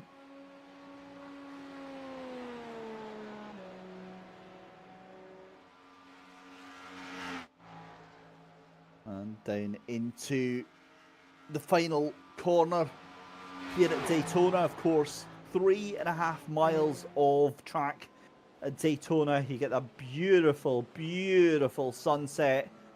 And that is absolutely gorgeous over the infield. You can see there, that is on turn 9 on the left-hand side of the screen, coming down towards the Le Mans chicane, and the iconic Ferris wheel in the infield section there that will light up as the skies get a little bit darker.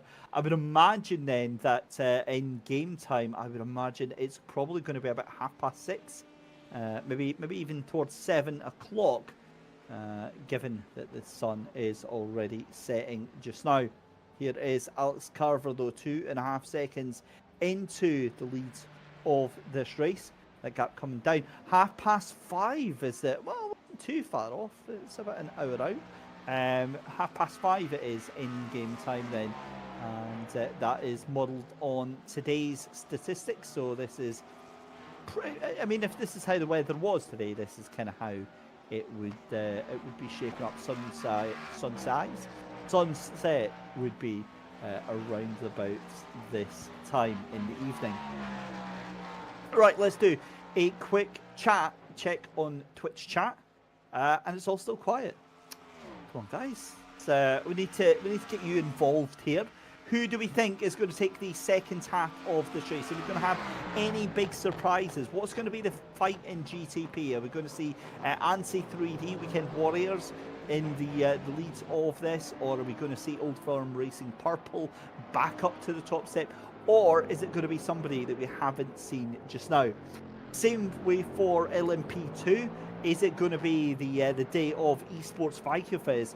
Are we going to see anybody taking down that number 47 team? Because they have just been sensational today, nearly 50 seconds ahead of the rest of the field. And then GT3s, it's been all changed, but we see now Ryhs Engineering Esports back up in the lead of the race here.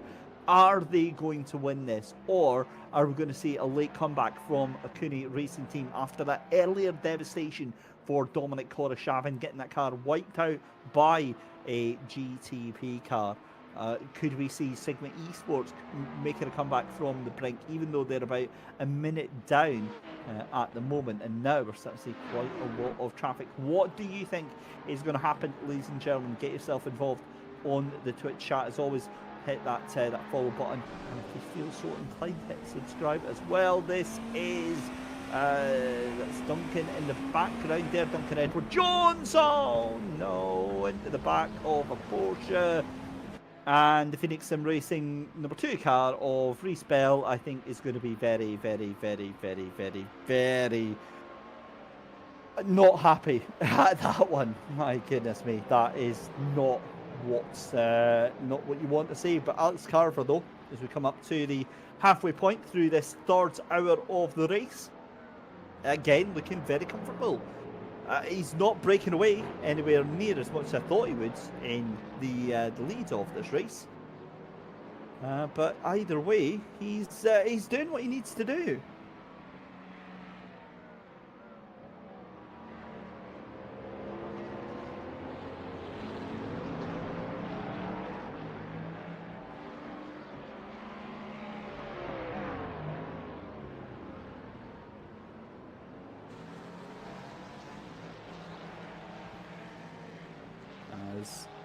Again, just looking at the way this race is panning out now, we've got what in the GTP class, we've got what's that? 7 cars on the lead lap. Adam Benjamin, the first of those lap cars, as that was a car just disappearing. Who did we lose into the ether realm right there? There was that Duncan again in the no, there was definitely somebody else. We'll have a look. But either way, we've got 7 cars in the lead lap. Adam Benjamin is a lap down, and in the meantime, we've got Adam Carver that we're on board with just now, 2.5 seconds in the lead of Old Firm Racing Purple. We're going to go on board with Alex for ANSI 3D Weekend Warriors Delta Team, and we're going to step away from the mic for just a couple of minutes' time. So enjoy, and we'll see you in Twitch chat.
So a very warm welcome back, ladies and gentlemen. Hope you got your popcorn, hope you got your juice, hope you got everything sorted out. I've got a couple of tins of energy drink and some sweeties and all that sort of stuff. We're good to go now for another couple of hours. Lots has changed, lots to tell you about. Right, or at least lots had changed, it's now changed back. Esports Vikingfest had went into the pit lane. ITD Racing had temporarily taken the lead in LMP2 category. I was getting all excited about that, and then ITD Racing went into the pit lane. Acura Racing back up into P3. I say back up because Sigma Esports, after that latest round of pit stops, have taken second position. So Dominic Koroshavin on that recovery drive, where he was looking very comfortable in second place, has now lost that out to Nicholas Taylor behind the wheel of that number 32 Sigma Esports car. If you have just joined us, ladies and gentlemen, a very warm welcome. Good afternoon. Welcome to the Williams Esports Twitch channel. My name is David Christie, and I'm here taking you through the Meow Before the 24, a 6-hour community race here at Daytona, ahead of what is one of the biggest events in iRacing of the year, the iRacing 24 Hours of Daytona. This is our own little community event, our own little special 6-hour tribute to that wonderful, wonderful race. And I'll be honest with you, this is a fantastic showcase of the skill and determination that we have here at Williams Gaming Club. If you do want to get involved with Williams Gaming Club and be part of their future events, type !Discord. Get yourself over to the server. We have got tons and tons of events coming up this month and pretty much every month through 2024. Launched it late in 2023, and my goodness me, what a start they've had just now. Sigma Esports then jump back into third place because they've done their pit stop just now. Now I need to check because I think the Dominic Koroshavin, so Dominic Koroshavin needs to pit again. So does Writer Engineering Esports. So again, I wouldn't get too excited about all of this just now. It will chop, it will change. Now, LMP2, Esports Vikingfest, Mateus Martinez Garriard is behind the wheel of your LMP2 leading car just now. They have had an exceptional race. They really have had everything kind of going their way just now. They are in the lead ahead of ITD Racing 2, G29 Racing in that third position. Mikhail Randlov getting back behind the wheel of that one, which should mean, by the way, that we are due to get somebody back in the chat, because we had Magnus Bruderson, who was in the Twitch chat earlier on, and he was behind the wheel of that. It's now Mikhail Randlev behind the wheel of that car again. So we should have him back having a chat with us in third place anyway. Highline Motorsports was getting a little bit of love in the Twitch chat while we had a little bit of break. Let's have a look here. It was Flightwire that was saying that. Right, while I was busy doing that intro, Redix, aka Magnus, who I was just talking about, has let's go. Right, G29 race has also been pretty quiet, primarily just their own mistakes messing us up, primarily my mistakes. Ha ha ha. I didn't crash and retire the G29 car. Well done, mate. Well done. Well done. Although he then immediately says G29 Racing had a little spin the pit entry. I messed it up and locked wheels. That is an F. That's I would be lying if I said I hadn't done it myself. 2 years ago in the LMP2 car, I was doing the Daytona 24 with my good friends, and yeah, I did exactly that, didn't I? I was late and I was tired, and yeah, I just brought it in too much heat. And the thing is that it was my best stint as well, so I was getting all like, you know, cocky and arrogant, and just what makes it worse, it was like the slowest damn spin you've ever seen in your life. And here's me sitting at 2 AM in the morning, facing just like 90 degrees into the pit lane. And I'm hearing we've got a replay. I'm hoping, for dignity's sake, I'm hoping this is not a replay of the spin. Let's have a look at what happened. Oh, it's not, right, that's fine. Let's have a look here. So this is Porsche on one of the GTP cars, and Oh no, that's the 47, isn't it? That's the LMP. Oh, okay. So that was Mateus Martinez Garriard in the Esports of iConfess car that was involved in that there with one of the GT3 cars. Well, that's yeah. I think the less said about that, the better. Goodness me. Duncan is saying he's done. He definitely crashed mines. Photon isn't going to reappear. I'm again gutted to hear that. G29 crash with GTP. Oh dear. Well, yeah, that's why I didn't want to say anything about that. Back to what we've got on at the moment though. So like. Reddick saying, well, this is the second day I try to drive the LMP2 and also the Daytona track. Well, that's your problem. I mean, to be fair, you did really well if this is only your second day on at Daytona and the LMP2. Because let's not forget, right, the LMP2 is an absolute... I want to use bad words, but I can't use bad words because this is a polite stream. We don't say bad words on here, but that LMP2 is a nasty car. Okay, it's fast, but it's horrible. Okay, it just twitches. It's just no. I don't like it. I'm glad there's a GTP now, but either way, I can understand why you had issues with that. Back to the race then, as we rapidly approach the halfway point in this race, and what a fantastic race it has been.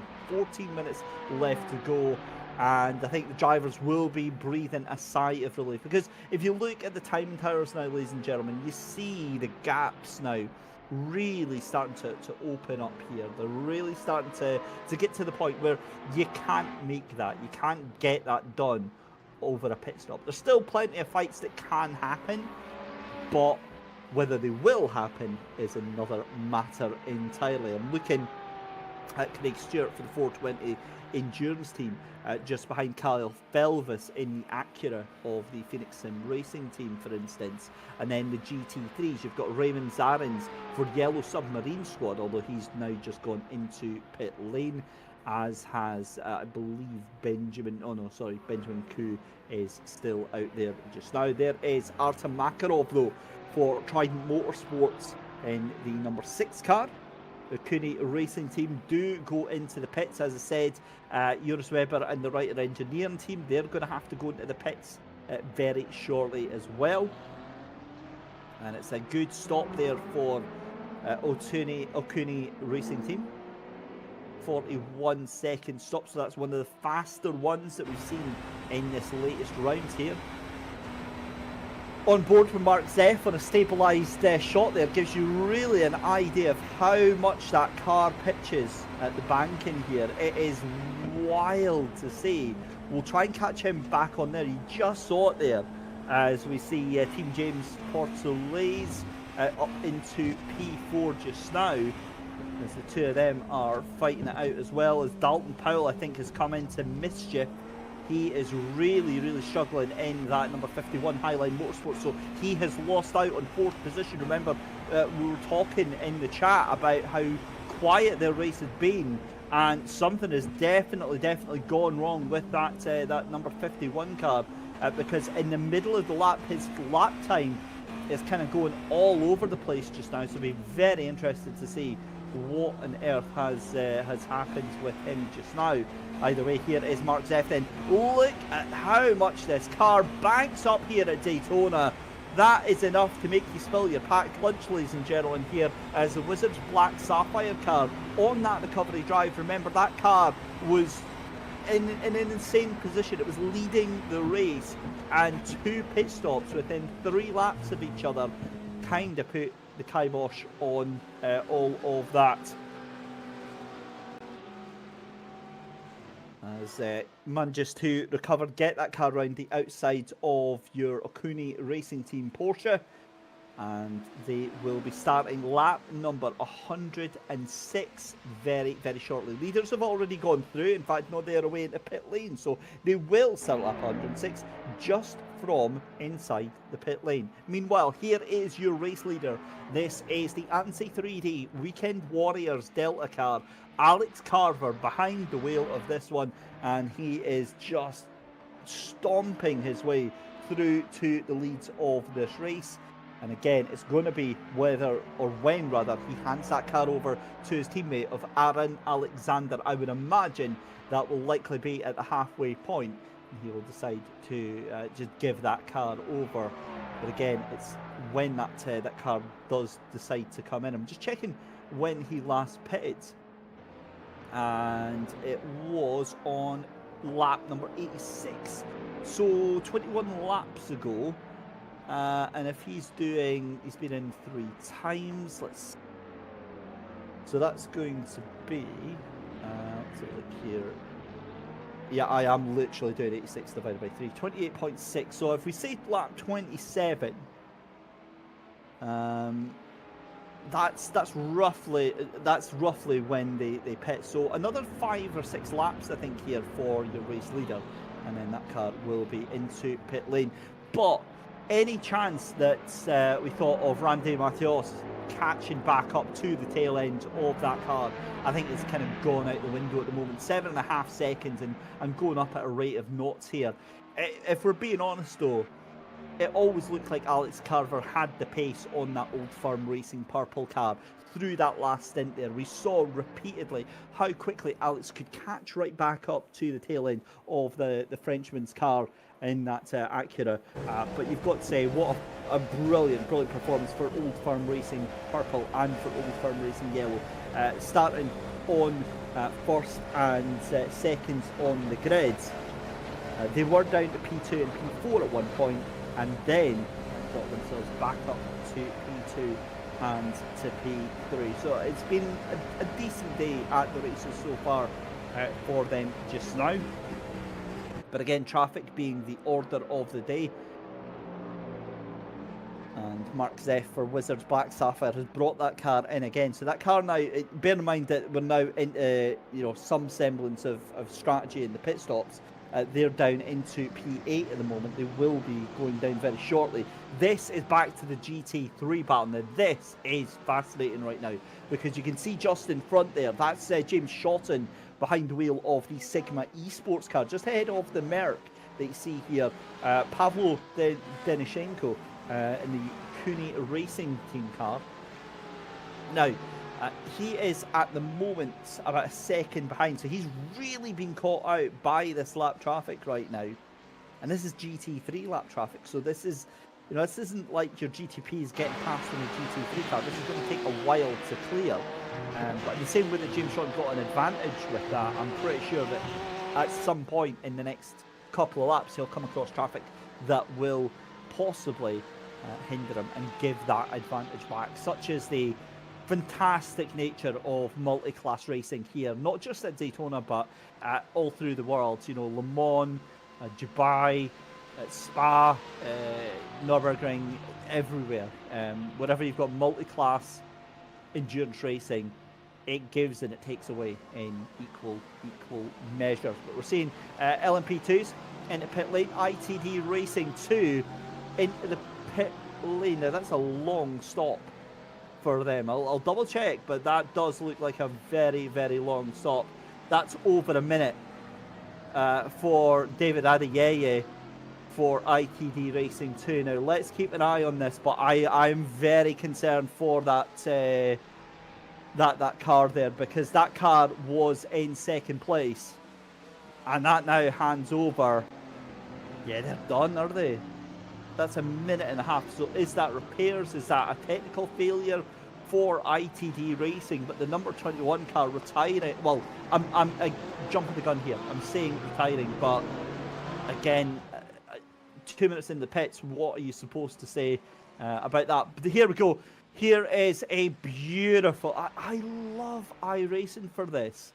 I mean, it's one thing seeing these on the broadcast, but see when you're a driver, especially in VR, and the sun starts to set, and you get the ambient light off of all of these different things, like the little virtual fun fair and the little the Ferris wheel and stuff like that. It just feels amazing. It makes it feel so special that you're part of it as well, because of course you get something similar down at Nürburgring as well. And yeah, it's just a great, great sight. That is, of course, just on the exit of the International Horseshoe. And you can see in the background all of the grandstands, total bucket list to go over to America and see this for real. And yeah, I would definitely like to see that happen. Right, Redix is going absolutely nuts right now because they're in second place. Listen, you're well entitled to that one. G29 then, and I hate to say it, but I think that's it. I think that it looks like David Adeyeye has disconnected. That car is in the pits for 3 minutes. That car's done. You're not undoing that sort of damage here. Oh, I hate to see it. Right, let's have a look at what's going on through the rest of the field as well, because just absolutely bonkers stuff. Jonas Weber for Writer Engineering Esports here. Now he has just pitted on lap 96. Does a 19.5 in that first sector as ITD Racing. Wait, what's going on here? I'm so confused. David Adeyeye is out of the pit, but is now ahead of Highline Motorsports. I'm so lost with that. How have they managed to do that? They were in the pits and Highline were about half a lap ahead of them. Never mind. Anyway, well, at least that car is fixed. David Adeyeye not retiring from the race, just with 3 minutes 10 seconds. Let's have a look. So this is in LMP2. This is going into the first corner. Oh no. Oh, that's a huge hit into the 51, and Dalton Powell for Highline Motorsports. Yeah, so Dalton Powell already had an accident and David Adeyeye colliding into it. So that would explain why Adeyeye has got past Dalton Powell, but I would imagine both of them are now with considerable damage on those cars.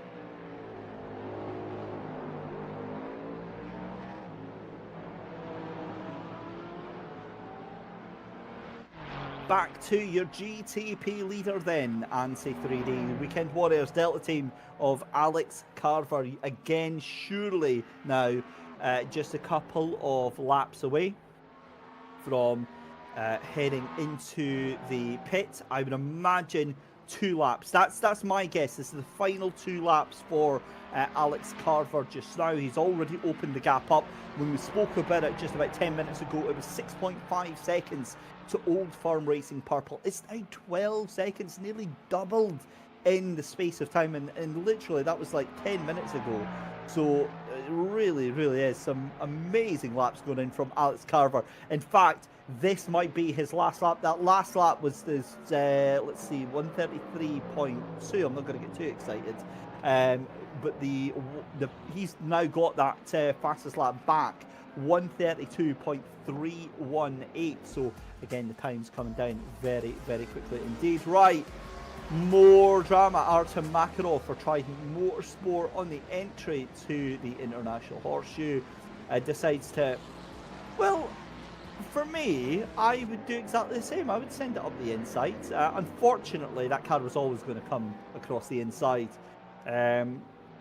You're always, when you go on the inside of a car, especially midway through a corner, there was a brilliant meme I've seen on it, and I think it was on Reddit, and it basically, whenever you enter that, whenever you go to a car's inside in the middle of a corner, that's what you call the vortex of danger.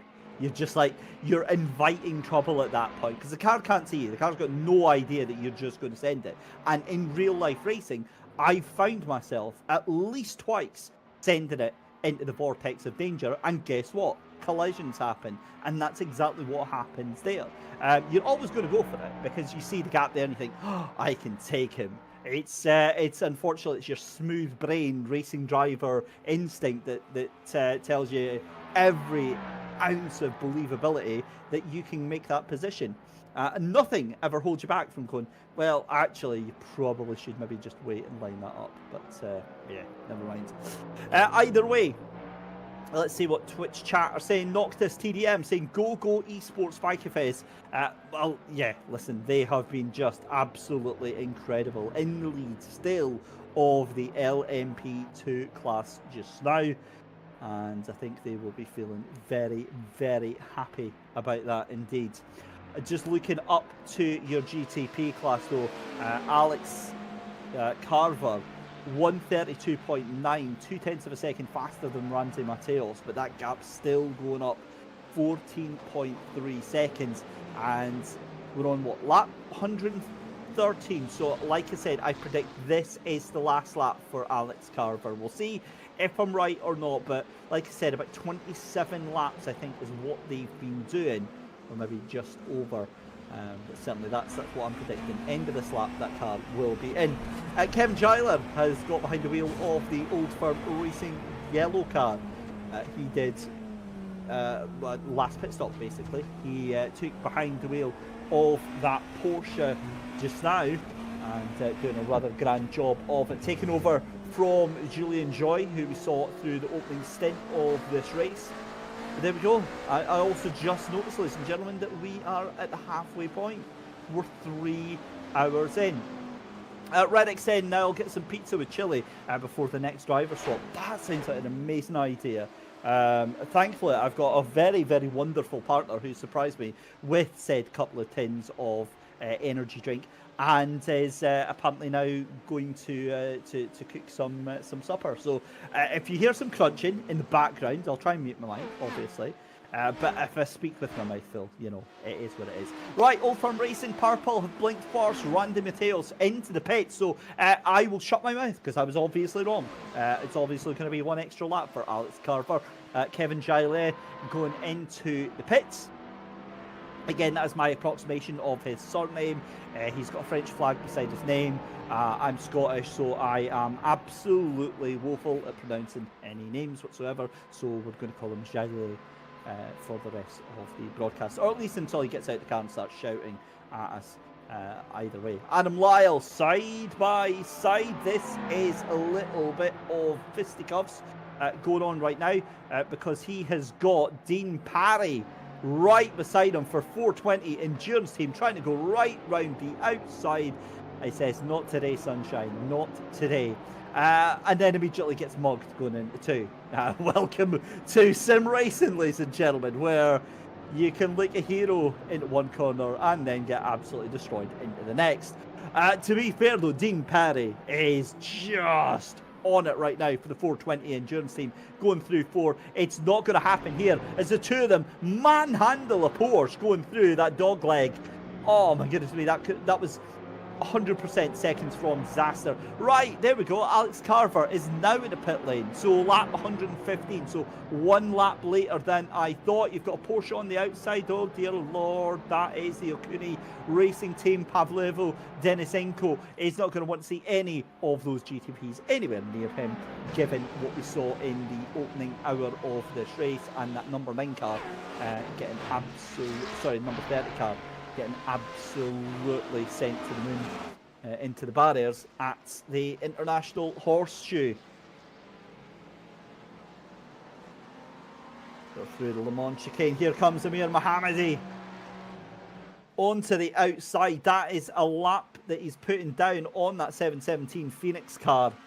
Adam Lyle's having none of it though. He's like, no, I am not letting this happen. There's a Ferrari that comes across. Oh, that's so close there. The two of them. You'd think this was for the lead of the race, but it's not. Mohammadi goes round the outside and takes that position. Oh, that was a prime example, ladies and gentlemen. I think, now did he hit that there? It looked like desync. So when we say desync, what we're talking about is where the spectator, our camera basically, and the server have a disagreement. So it might think that Adam's not, like, for all intents and purposes, Adam's absolutely fine, but it's confused and it tells our camera that he actually did hit it. So that's why for that split second, you can see his bumper flying off before our camera checks and says, well, wait, is that the case? And Server saying, what are you talking about? No, he's absolutely fine. So it looks like Adam Lyle didn't actually hit that that wall at all, which would make sense because if you're going to hit that tyre wall on the inside, you're going to lose A lot of time, and B, quite probably spin that car out as it pinballs across the wall there.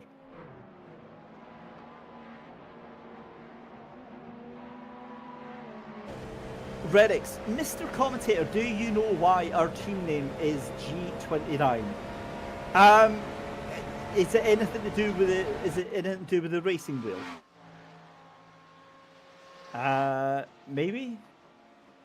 I've no idea. You can let us know in the comments here as we go back again. Dean Perry then side by side with Adam Lyle. Oh, Lyle's overcooked it into turn 1. And Dean Perry says, thank you very much. Takes that position, and that will be P6 done and dusted for that number 5 car. And they laugh themselves off into the sunset there. Beautiful, beautiful move there.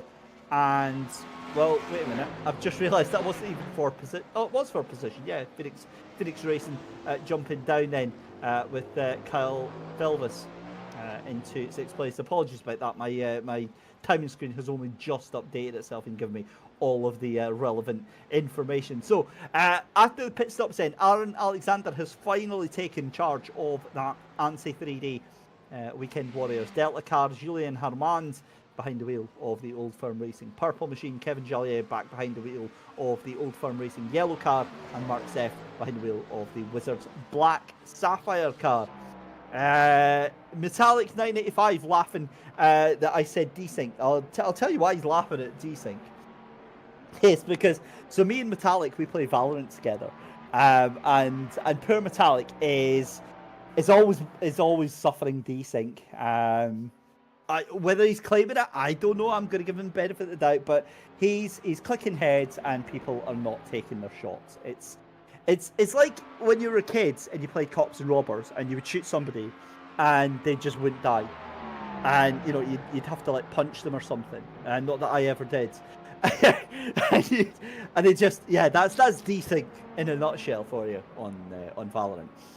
Redix is saying that both drivers are driving with a Logitech G29, so of course they've got to represent the G29. Well, that's fair enough. That is fair enough, and I'm just frantically seeing the Williams Esports page. I can't see any mention of Fanatec, so I can actually say that without worrying about that now. So well done. That's awesome. Yeah, there we go. My first wheel. What was my first wheel? I think my. Oh, I'll tell you what my first wheel was. Way back in the day, right? So basically, probably before half of you lot were even born. Was on the PS1, and my first wheel was the Mad Cats. I'm sure they're still a thing. It was the was it Mad Cats?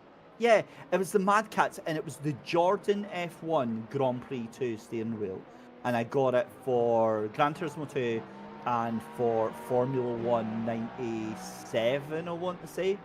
Yeah, it was Formula 1 97. I love those games, and I absolutely detest F1 games ever since. Funny that. But yeah, that's a long time ago, folks. I have no idea where I can possibly take that conversation now. Let's know, actually. Pop in the chat. What was your first steering wheel, and what was your first game? That it doesn't have to be a sim, doesn't have to be a serious one. I still say to this day one of my favourite racing games is not a sim, is one that you could actually have fun in. Project Gotham Racing 2 on the OG Xbox. Only because it had Edinburgh as a circuit, and of course I'm from Scotland, and at the time I was obsessed with, still am to a certain extent, but I love my dance music, and there was a dance music station called Beat 106, a local, like, in a Scottish dance music station called Beat 106, and it was in the game when you were driving around Edinburgh, and you're like, all the presenters from Beat 106 would come on, you're like, this is cool, this is the best thing ever. Yeah, so it's funny how all of my favourite memories about racing games are almost never sim racing games. Burnout as well is Burnout 3 takedown. Whoa. That's the peak of racing games right there. Jonas Weber behind the wheel of the Ryhs Engineering esports car. Again, just desperately trying to get back to this actual race that we've actually got going on in front of us. The GT3. So this is what I was saying. So as we hit the halfway point in the race, barring any incidents, barring any issues, it's kind of, you're already nearly there. You've already done the hard work. I mean, Segment Esports, right? Unless there's a drama for Ryhs Engineering Esports, and I mean like collision or there's a mess up and you've got to take a drive through, right? You're not undoing 1/11 of a gap. I don't care how fast you are, you're not undoing that. So that's exactly what you want to be. Coming into final 2 hours and 45 minutes, that is exactly what you want to be. You want to be in the position where you've got a buffer, you've got a cushion, and you're not really having to look over your shoulder every 2 minutes here. And that's exactly what Ryhs Engineering Esports have done. Metallic 985 says he can't remember. I've had it so many wheels. Got the G25 now, still going strong. Still love it. Bought it for €10. And there is another great point: is the fact that you don't have to. And how many times, God, how many times have I said this? You all are fed up with me saying this. You don't have to spend hundreds, if not thousands of pounds, euros, dollars, whatever currency that you have on sim racing equipment. Like I said, I'm not going to mention the brand, but I've got literally a £100 budget force feedback steering wheel. It's like proper entry level, right? And I still won a race in iRacing with it the other day at Nordschleife in the Fanatec Challenge. I was in the Cadillac CTSV. Is it CTSV? The old Caddy race car. And it's still capable. It's still. I was racing in another race a couple of weeks ago. I think it was it was another one on iRacing. But again, in my split, out of 30 cars, I finished 6th in both races. You don't need to spend hundreds and thousands of pounds on wheels to enjoy it and have fun. And yeah, there we go. Right, rant over. Actually, that's a record for me, to be fair. 3 hours in, we've only had one rant. That's pretty damn impressive for a Williams Esports Twitch stream for me. Certainly, it's usually significantly more. And don't worry, Tim Philbrook will be coming back in the next hour or 2 hours to save you from this point. See, this is what happens when the energy drink starts to kick in and I become a little bit more awake, a little bit more confident at just babbling on. Yeah, sorry. But it's great fun because it gets to pass the Saturday afternoon here. Flightwire. I race with a $60 joystick due to my cerebral palsy, but won a lot. Money doesn't always mean fast or good. Do you know what? I find that incredibly inspiring, Flightwire. Again, I'm a huge believer in accessibility for video games and for sim racing, and it's exactly that. It's you race with what you can. You race with what makes you feel comfortable. Because we get so hung up on this whole thing of realism and spending £600 for a bloody wheel rim, and we kind of lose sight of the whole fact of this is what it's about. We're racing on a virtual track and we're doing it because we enjoy it and we love it, and it makes us feel really, really excited in a certain way about taking these virtual race cars as even Stuart Vickers in the Phoenix Sim Racing, who is now unfortunately the last car at the moment currently still circulating, right? We've still got 13, 18,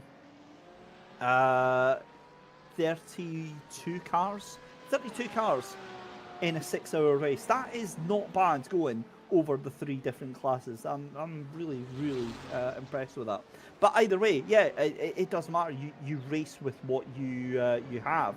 And there was that thing in Assetto Corsa Competizione. Somebody actually got told they couldn't enter the professional championships.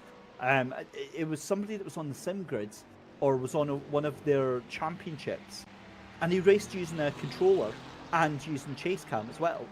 And he was like so rapid. It was, and yeah, he wasn't allowed to race in any of the professional championships because they wanted to keep it realistic.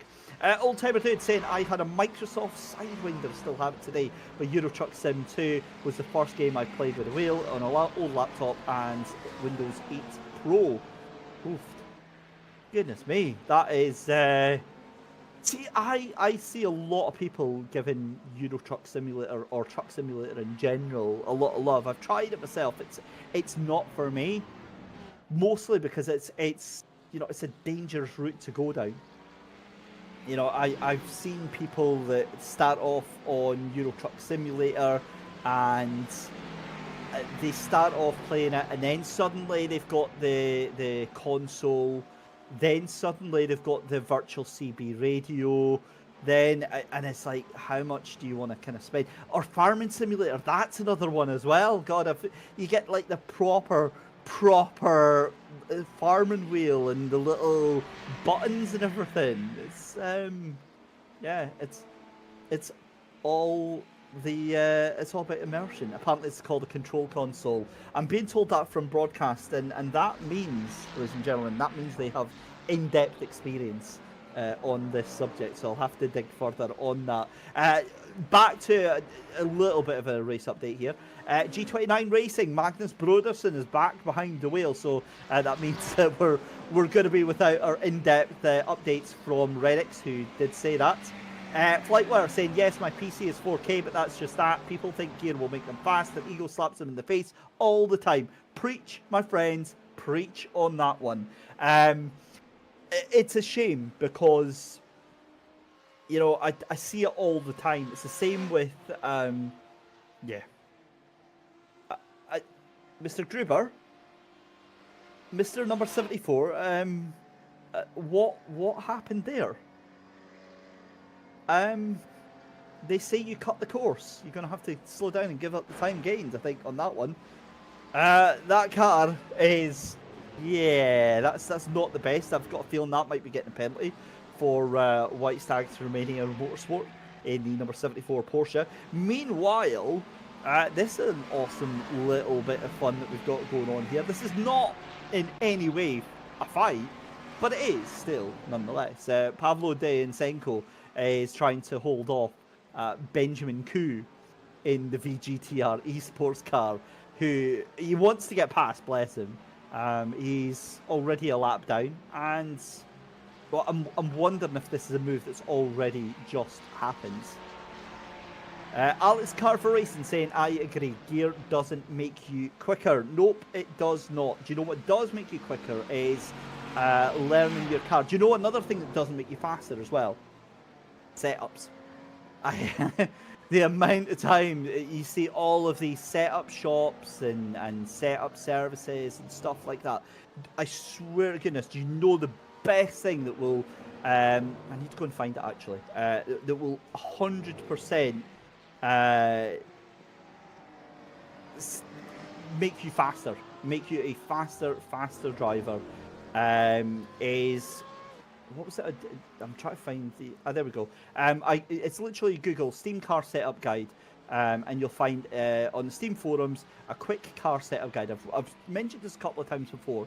This was my lifesaver, was my absolute, because I don't know anything about car engineering. I don't know about camber and caster and toe-in and coast and brake bias and all that sort of stuff, right? You know that from the fact that I don't really talk about a lot of the technical stuff when we're watching the races.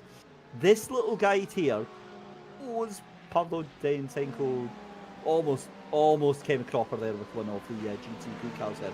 This little guide, it's split up into two sections. It says car is understeering and car is oversteering, and it's then got three other bits as well: turn entry, apex, and exit. So when you go out, you drive your car, you say drive it for 10 laps or whatever, or get an idea of things.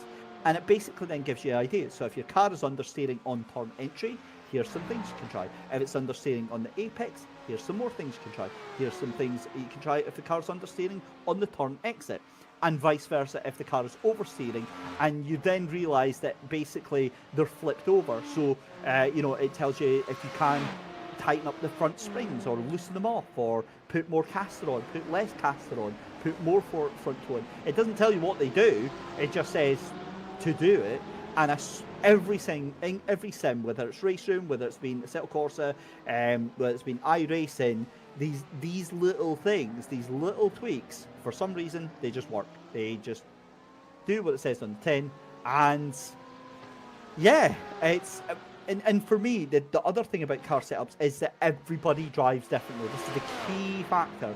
You dial your setup based on how you drive. Now, the problem you've got here with endurance racing is that you can't change the setup too much in the middle of the race.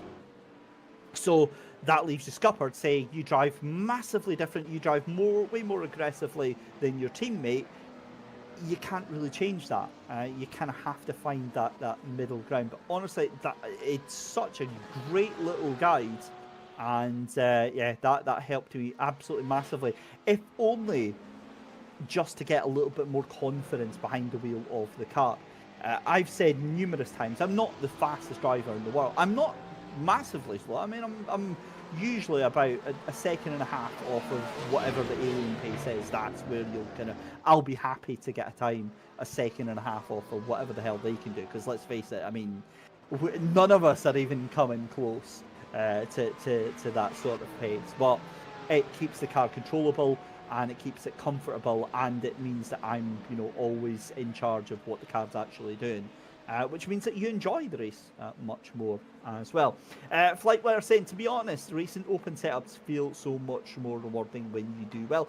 Yeah, I can absolutely agree, but they can also feel a little bit more intimidating. So if you're not into or you can't be bothered with it,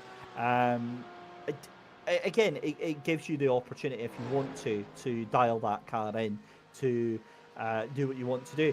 The fixed setups can be a little frustrating because again, depending on the sim that you're on, it's the fixed setups aren't always the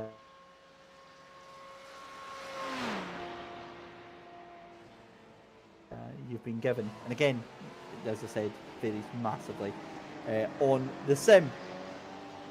But back to the race itself, Jonas Webber, we were seeing you there for Writer Engineering Esports in the lead of the GT3 battle. Now, I am seeing a little bit of a fight here. GTPs, we've got Punt Crew versus Wizards. In fact, Amir Mohammadi has just gotten past Mark's F. And I believe this is, let me just check the pit stop strategy. Yeah, so this is legit.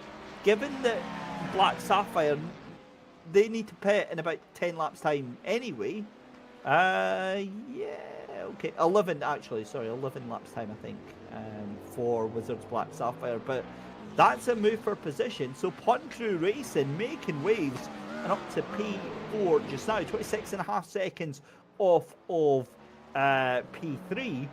Now, here's the question. What has happened to Aaron Alexander, your race leader? Now, while we were waxing lyrical, while we were chewing the fat there, remember that comfortable 12-second lead that he had? Yeah, it's kind of 4.5 seconds. Let's have a quick replay, though, of how Amir got past that Wizards Black Sapphire car. Start finish straight, on the curve banking, moves to the inside. A little bit of gamesmanship there, and that is a fantastic move up the inside there from Amir, and there was absolutely no answer from that Wizards Black Sapphire car. That might change this lap by, but I don't think that car has got the pace to be able to make anything happen on that one. So that is going to be position done and position dusted for Wizards Black Sapphire down into P5. Flightwire saying, I'm full-time NASCAR next gen and fixed setups are so tight. Oval racing is a bit of a black art, if I'm honest. Obviously, when you start out in iRacing, the only ones you can do, I believe, are the Carburetor Cup and the trucks. Now, Carburetor Cup, I do enjoy. That is good fun. But the pickup trucks, I hate. I cannot get... Oh, and that looked like a bit of contact, if I'm honest. Wizards Black Sapphire into the sight of one of the Porsches there. And that looked like a bit of miscommunication there between the two of them. Unfortunate to see. But either way, I mean, if that was... Maybe it wasn't. Maybe it was just the way it looked there. But either way. Old Firm Racing Yellow into pit lane then from P3 at the moment. Kevin Gillard behind the wheel of that one in the number 10 Porsche 963, the GTP class. And their times at the moment, 1:34s. And this is where the fuel saving does start to come in. Old Firm Racing Purple, they are not fuel saving whatsoever. Their last lap was 1.6 seconds faster than your race leader. But there we go, Pun Crew Racing GTP up in a P3, and that is a well-deserved and well-fought for P3 position.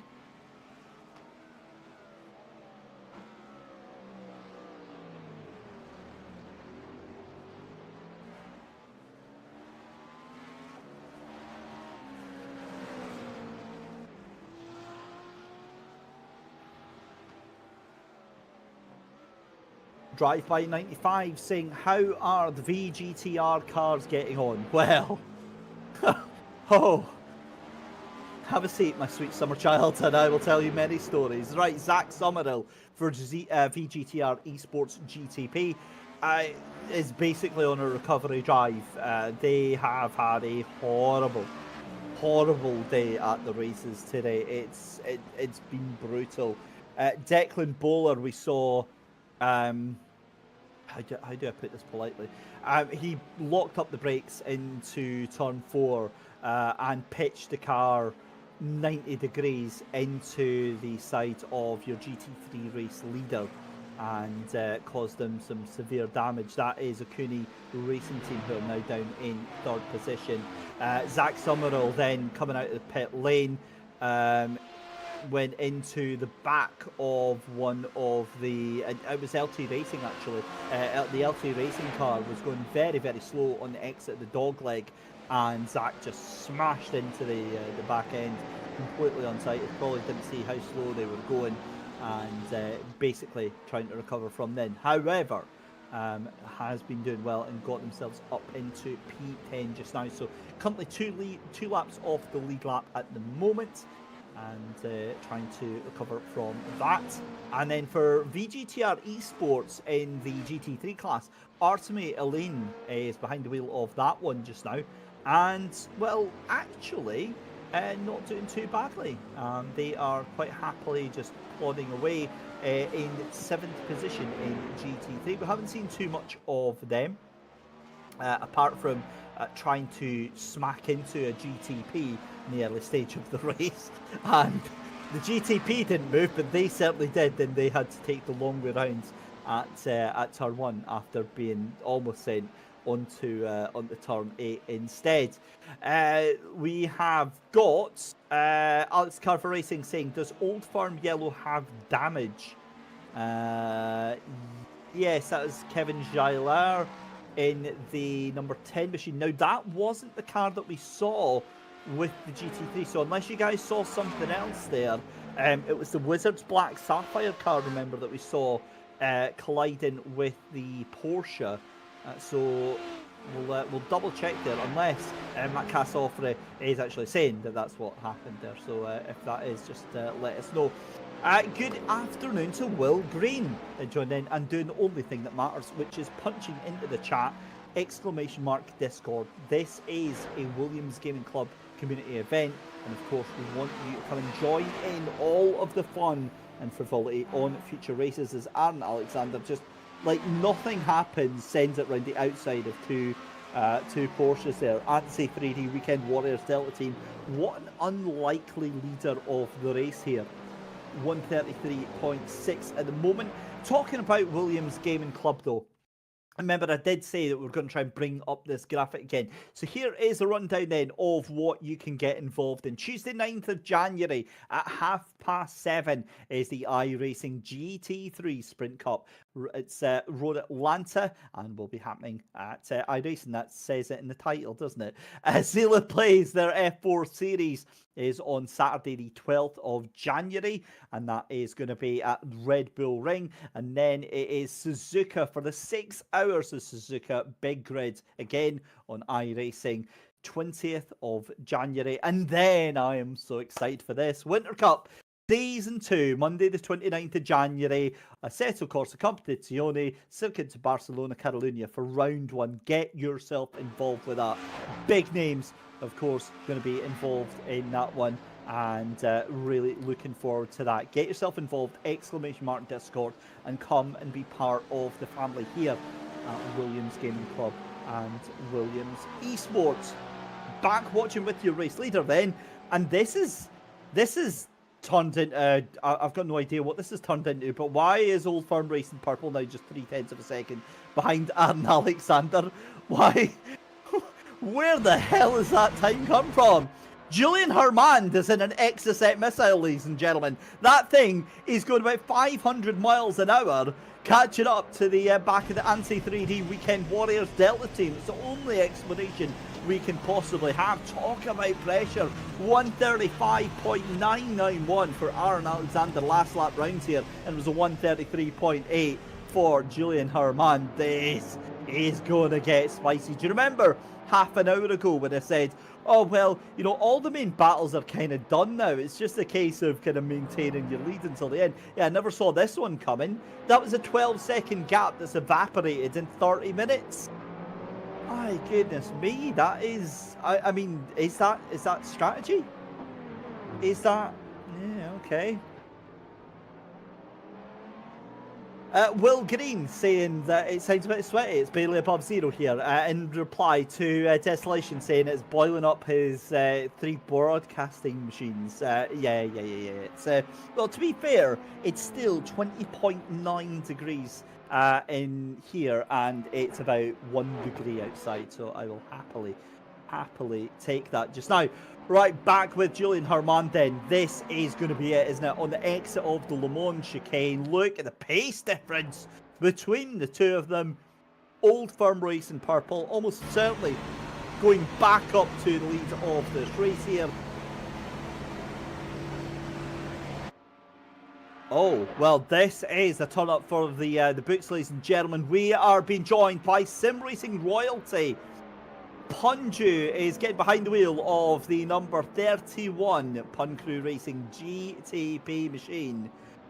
And, well, that is a turn up for the books. I was not expecting that, mostly because it didn't actually look fully at the teams that were going to be taking part. So great to see that is going to be happening. And Eli's going to be jumping behind the wheel of the car very, very shortly. It's Julian Hermans at the moment trying to jump behind the wheel of the Anti-3D Weekend Warriors Delta team and take that lead off of that car at the moment. They come out of 7 yet again. 133 laps in the book here, and I'm trying to figure out where all this pace is coming from with the Acura.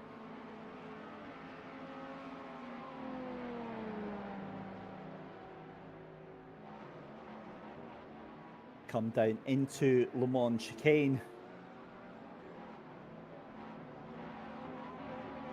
Cadillac versus Acura at the moment, and the ARX06, of course, your real life 2023 24-hour champion. 2.4 litre twin turbocharged V6 engine, just over a ton, and able to put out just around about 675 brake horsepower. The thing is an absolute rocket ship, and we're seeing that in full effect here today with the drive from Old Firm Racing Purple. I think even Meyershank Racing would be proud of. Tom Blomqvist Helio Castroneves and Simon Pagenaud, I think, would be chomping at the bit to have a performance and to have a chance at a win that Julian Hermand has got right now with Old Firm Racing Purple.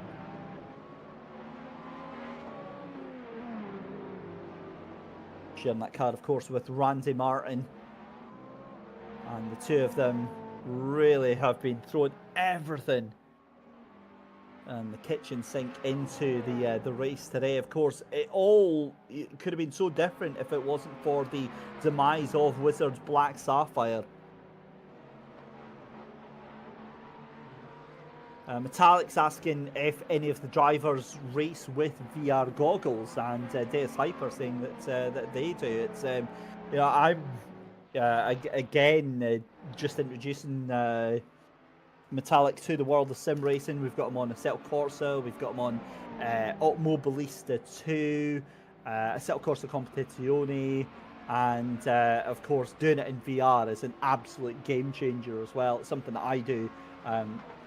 That I do almost religiously. I can't go back to normal screens now. But anyway, more of that in a second. We've got a replay to check out here. Oh no, it's the VGTR Esports GTP car. Zach Summerhill going around and around and around the corner, and well, that's mighty close. I'm pretty sure that was the Wizards Black Sapphire car that was just behind him. Either way, back to the race itself. And that is very late onto the brakes into 5 then. Julian Hermand for Old Firm Racing Purple, still hounding the tail end of Aaron Alexander right now.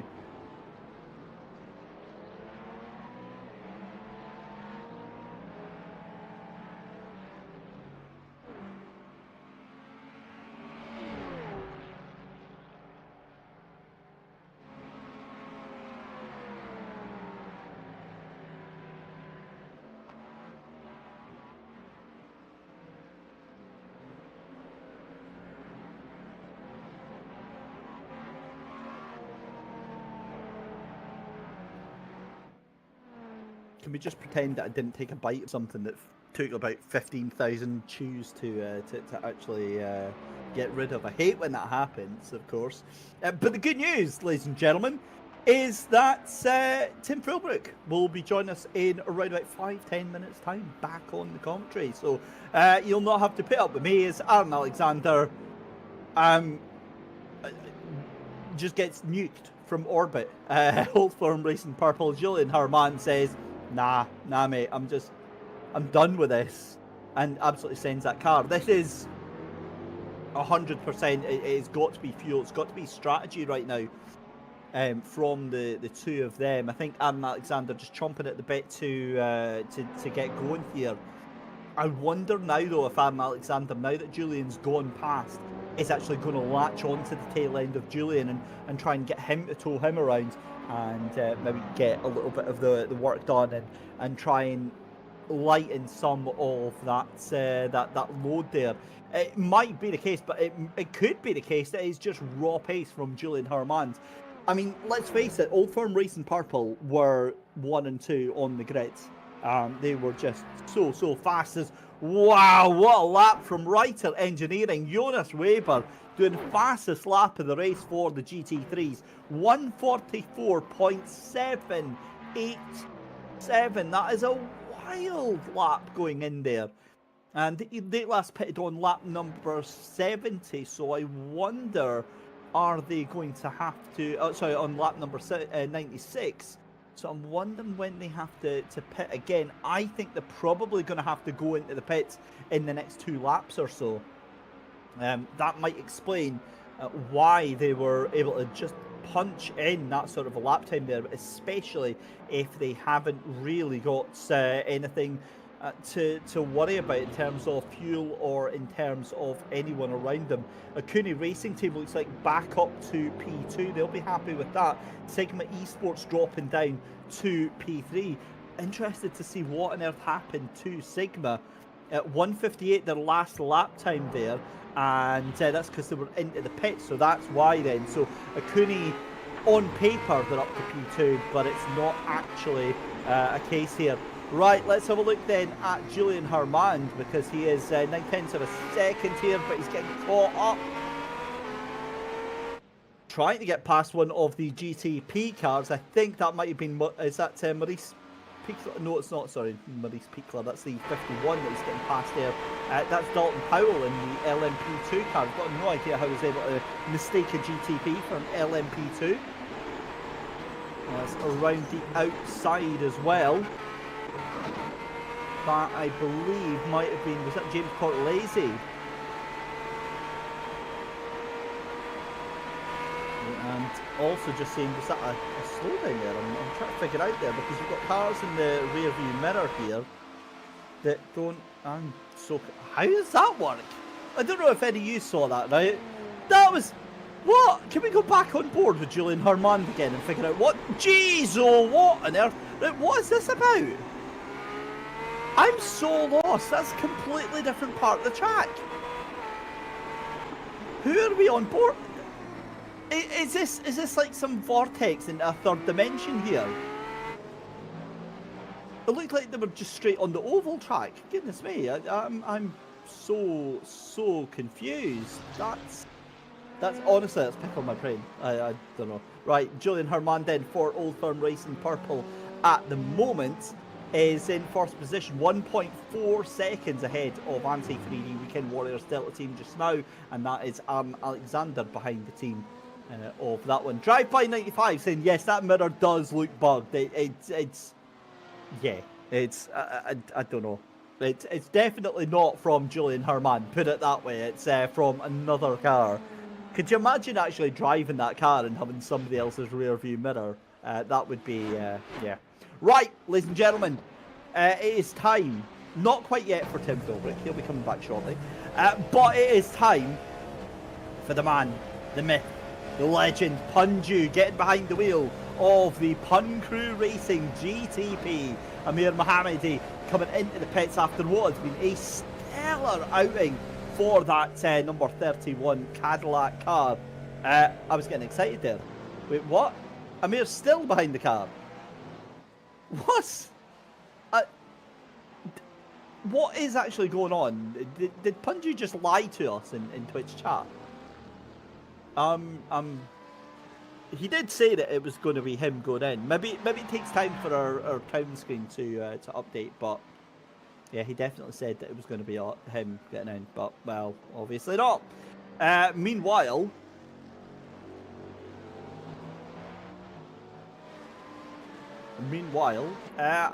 Pun Crew Racing into that third position then. Right, Alexander then, 1.8 seconds. That car dropping even further back there.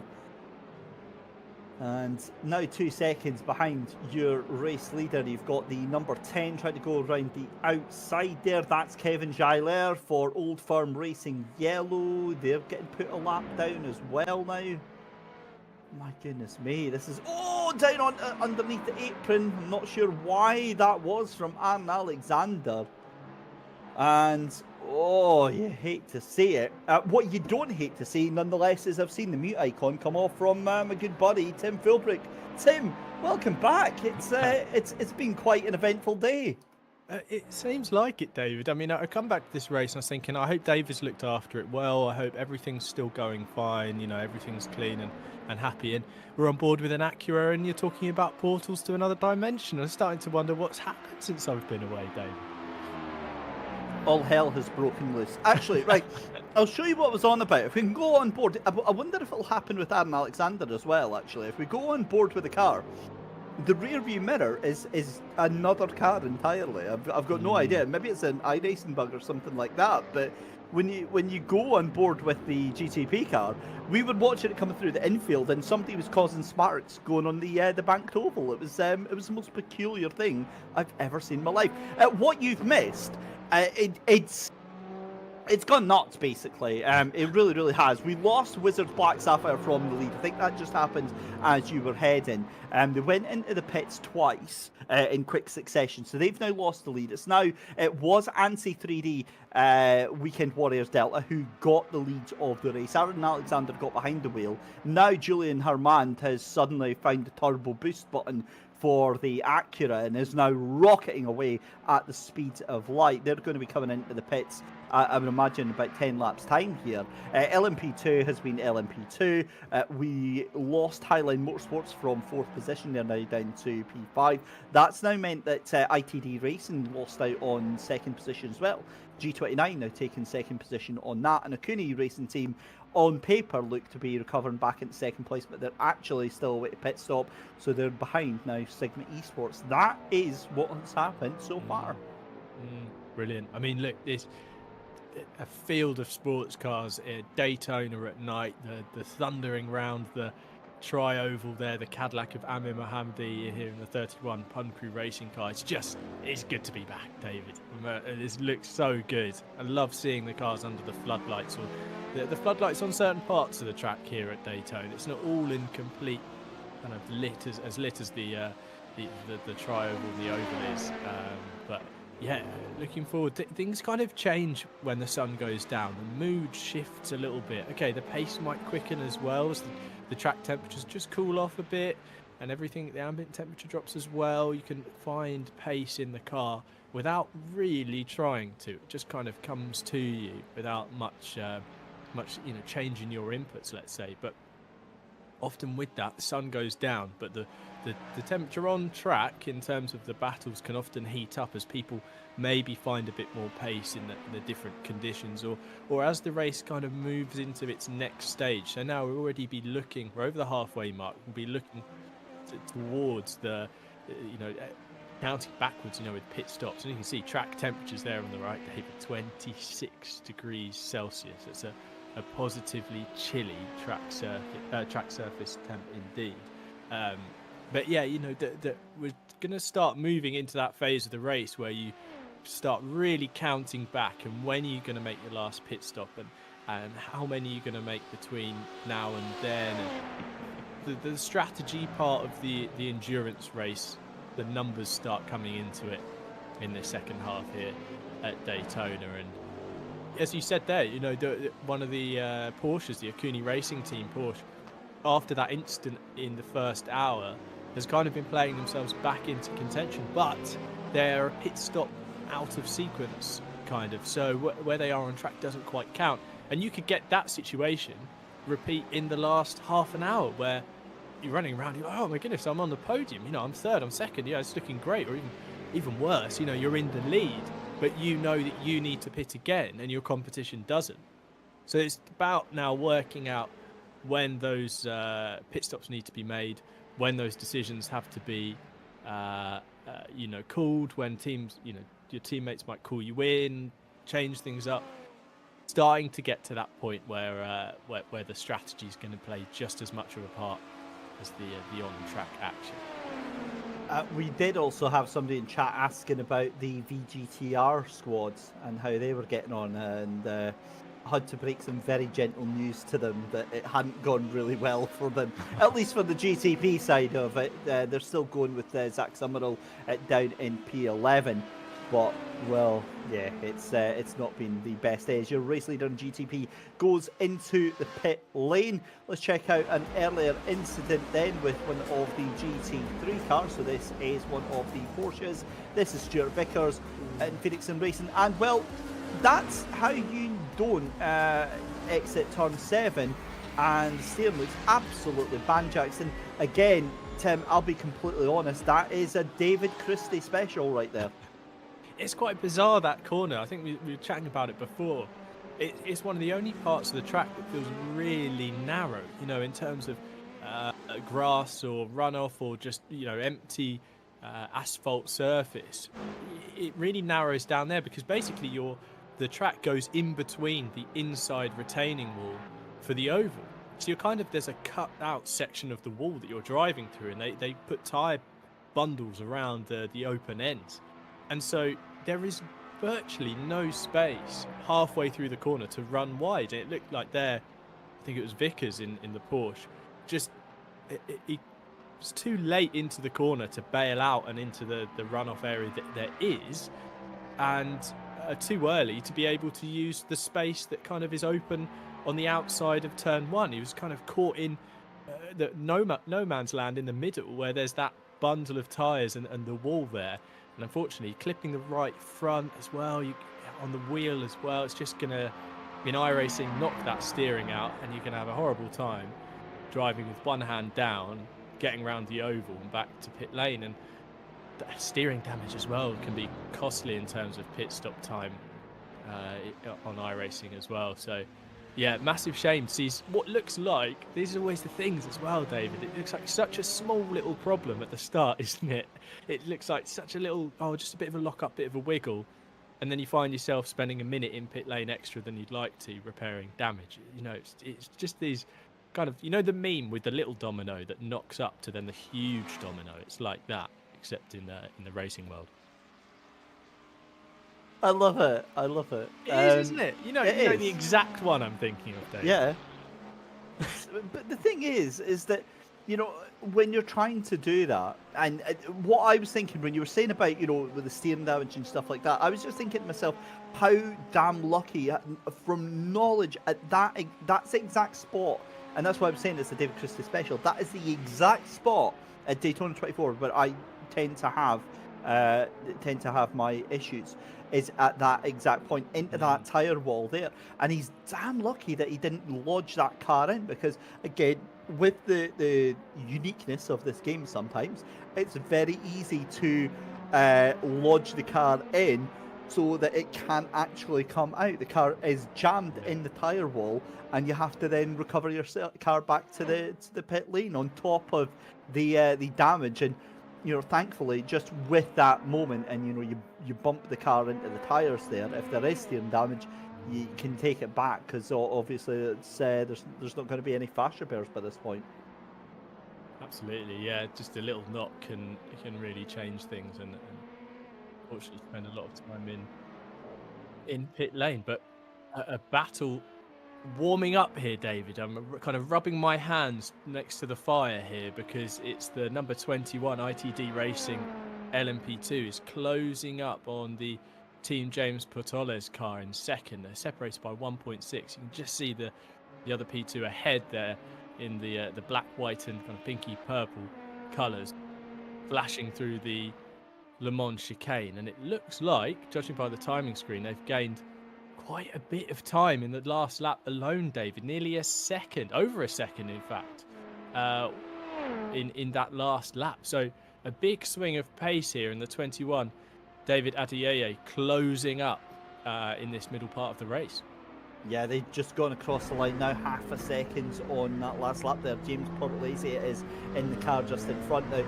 James, to be fair, has been pretty much in around about sort of fourth position for the entirety of the race. Remember though, we've just seen G29 pit from second place just now, and they are slightly out of sequence with everyone else at the moment. You see Acura Racing going into the pit lane. Now I'm trying to see if that is early or if that is on schedule for them. The last pit stop that they did, I think, was about, yeah, that would probably make sense, probably about 20 odd laps ago, and they'll be making their way out as soon as they can do it as well. But you're absolutely spot on with that. David Adeyeye here for ITD Racing, desperately trying to recover that second place. They were up there, and then for some reason the pit stops have just really not went their way. It's just not worked out for them at all.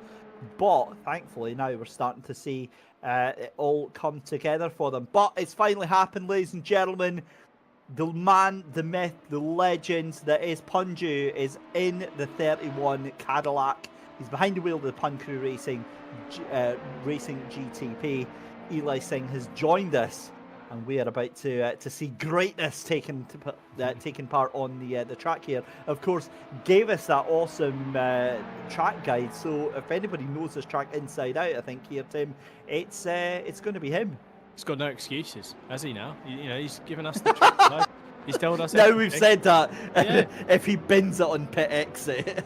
Yeah. Oh, there's trouble here. Actually, this is that fight for second place in the P2. That was that's James Portoles, 37, running deep at turn 1, and that's allowed the 21 David Adeyeye through and up to second place in the class. Now there is a GTP car in the mix, but I don't think he had anything to do with that. I think the Cadillac was off the back of the pair of them, it looked like James just ran in a bit deep, trying to get the car stopped, and was just kind of crawling around on the outside of turn 1, gathering the thing up, and it just allowed this 21 car through. So second place. You did get a feeling it was a matter of when, not if, David would get the job done. He definitely had a pace advantage, but an unforced error there from James has let him through. But quickly, going back to that Pun Crew racing car that we're seeing on screen, Eli Singh now in the number 31. Now, I don't think that car... Oh, there's a bit of confusion there coming off the banking onto the backstretch, not knowing which way to go around the 37. That could have been catastrophic. Sorry, back to my point. I don't think that car has done a full stint as Eli Singh drops it on the exit of the Le Mans chicane. And David, was that commentator's curse? I think it might have been. Swear to God, I promise I'm not sitting with a voodoo doll under here. Oh, what a shame. I wonder actually, is there damage on that car? Because James Portalese is just taking that car into pit lane as well. So, well, I think this car has not been, because before I was back on the mic, I was listening in, and the teammate in the 31 stayed in the car and was coming out of pit lane. I think it was Amir Muhammad in the car, and you made a remark about, oh, he's staying in. And then only not even 20 laps, less than that, he's back in pit lane and they've swapped drivers. So I wonder if there was maybe a drive-through or something being served, and now the driver swap's taken place. But a couple of visits to pit lane not too far apart, I don't think, for this number 31 car.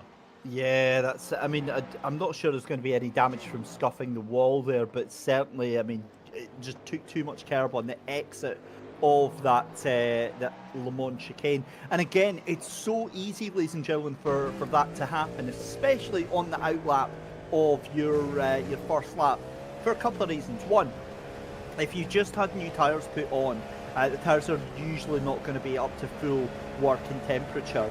The other thing with that as well is that, you know, you can be a little bit over exuberant. You need to calm down. You need to get yourself back into the pace of the car, and sometimes that can be a little bit more difficult to happen. Thankfully, just clipping the curb on the exit there, I think it was just a little bit of overexcitement there, just over rotated the car, and thankfully Punju gets back away with it, but loses about 8 seconds there on that 420 endurance team here, as we see esports bike of his into pit lane from the leads of the LMP2 battle just now. ITD Racing won't really have anything that they can throw into the mix just now, but also this little fight here with Julian Hermand, every single lap has been a banger. 1.1 seconds faster than Aaron Alexander on that last lap round there. I'm just wondering where this pace has come from with this Old Firm Racing purple car here, Tim.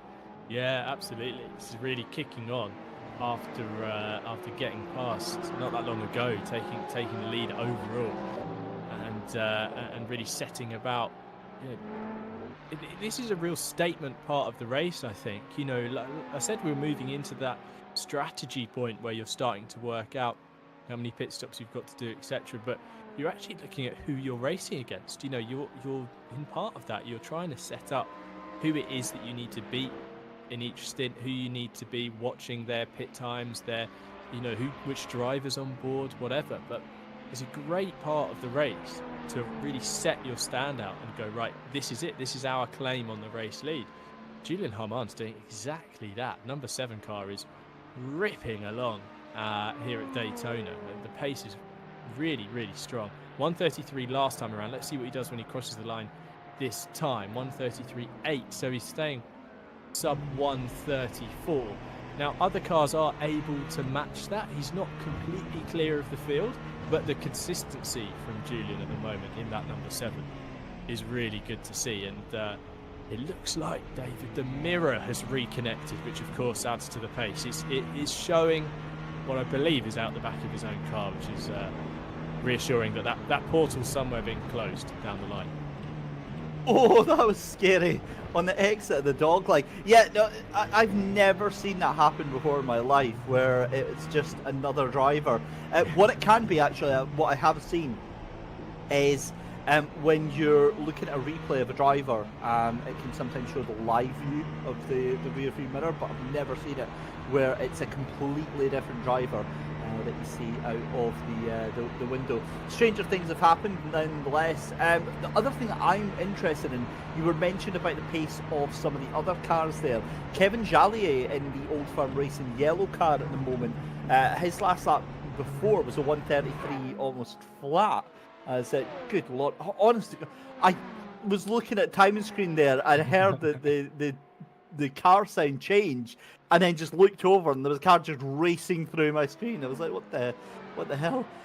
Yeah, so 133.0, given that our fastest laps are 132s, the pace has fallen off, but it's still, I mean, when you're like gaps of 13 seconds, 20 seconds, 30 seconds, I just don't see, unless it's an incident or something happens to you, I don't see how you make that time up in 2 hours.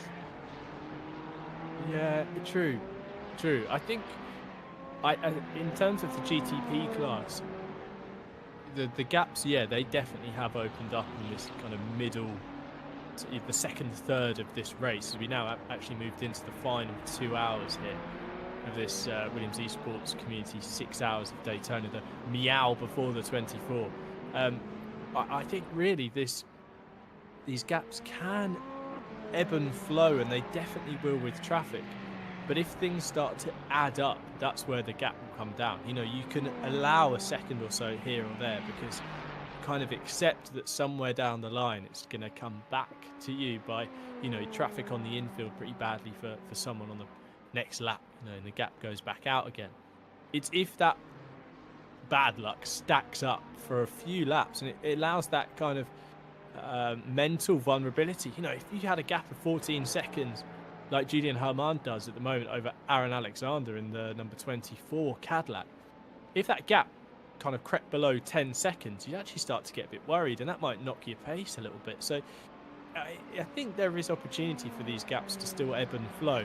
But yeah, if that kind of a small incident on top of a couple of laps with bad traffic, you know, things like that just mount up at a circuit like Daytona, and you find yourself, you know, coming under fire a little bit quite quickly. But yeah, everyone seems to be running really quite consistently now. It seems to really set their stalls out looking strong. I mean, the top 5 cars in GTP are looking very solid at the moment in terms of lap times. I mean, Marine Hogeveen in the number 9, that's the Wizard Black Sapphire car, a 133.0 on the previous lap. Kyle Felvis in the Phoenix Sim Racing 717 Acura, a 132.8, fastest of anyone on that previous lap. So, you know, even cars further down the order are still attached to that, you know, decent pace, still within the window of the cars that are leading overall. It will just be about keeping clean, I think, to really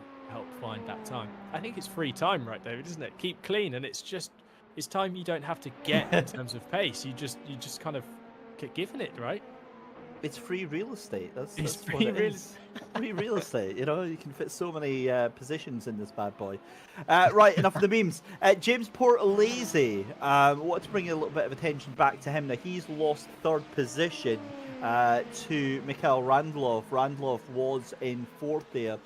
Portalese had a bit of a moment, had a bit of a spin. Something happened basically to that car there, and he has ended up losing quite a bit of time. Now, the other thing that I wanted to put, well, there's 2 things I want to point out. One is that Mikhail Randlov was shown as being in pit lane last time round, which is fine. But Mikhail Randlov is shown as last being in the pit lane in lap 137. So why was Mikhail Randlov in the pit lane if he wasn't in the pits? I wonder if he's maybe had a drive-through penalty for some of the incidents. There is a G29 driver. They were asking, are we going to see a G29 win? No, we're not going to see a G29 win. We could absolutely see a G29 podium, as that was almost a Porsche getting sent into the tyres there. But James Portalese, we have to actually give him quite a bit of fair dues here. James Portalese is a driver in the rookie class. He has not gotten out of rookie in road racing, which means that he has not gotten a safety rating of over 3.0. And I tell you what, I'm going to actually have to have a look, because I think that James might actually be fairly new to the iRacing service. So if that is the case, I mean, that's a hell of a baptism of fire. Yeah, absolutely. Props to James for taking this on. 6 hours at Daytona on your own, it looks like. And like you say, iRating of 383 must be very new to the platform, and like you said, rookie class in terms of his license. So he's doing very well, very competitive with that in mind. Running consistently, he's been moving up and down depending on where the pit stops are, and did have that little moment just a few laps ago at turn 1, which has allowed allowed him to slip off the podium. But fair play to him. I mean, if you think about how in real motorsports you're not allowed to do more than 4 hours in any 6, that's typically the ruling. And here's James heading into over that 4 hour mark in this 6 hour race, and looking really, really strong and stable at the moment. It's a great job. For sure. So always fantastic to see that. More of an oval racer, I think it's safe to say, and making a occasional foray out into the road. So it's great to see that, and great that we can be part of that. Must feel at home on the bank. Yeah, I was going to say, it must feel at home at Daytona. He's got the banked parts down to a T. It's just the rest of it that's a bit of a mystery. Yeah, it's the right-handed corners are a little bit tricky, but yeah. This is the only road. The second road race that he's done this year. He only does a handful of road races normally every year, but does quite a number of oval races. So yeah, fair play. It's obviously a difficult one getting into a different class when you're used to another thing. I mean, God knows, I tried rallycross once, and Tim, that didn't go very well. It's a way to get humbled very quickly. In iRacing rallycross after you've been a circuit racer for so long. It's just different gravy, isn't it, David? This is just so hard. It is. You always find the same kind of thing. Like, you drop into a session thinking like, yeah, I'll just give this a go. And then you start getting into it, and you get like, oh yeah, I've actually set quite a good time. And then you look at the timing standings, and you're like 4 seconds off, and you're like, what have I got to do? Alt F4 uninstall iRacing. Oh, that's happened so many times. I was actually saying while you were away, we were talking about the driver naming system here on iRacing, and obviously if there's multiple people with the same name, you get a number after your name. Or if you've over the years created numerous accounts. I think I'm on my 3rd account since 2012, and basically through either forgetting my email, or like not having access to my email address, or changing payment, like leaving for a number of years and then just choosing a new one. It's I think Dave Christie 3 is what I'm on now. It's not that there's 2 other David Christies that are enjoying iRacing. It's purely through your email forgetting. Yeah, we'll leave that one there. But my point I was making is that there was for LT Racing a Stephen Smith 36. Oh yeah. Now, what do we? What do we do? I mean, Smith is a really common last name, though. It's like the most common last name, isn't it? I want to know how many email addresses Steve has on iRacing. Just rage quit every 3 months after a free trial. Yeah.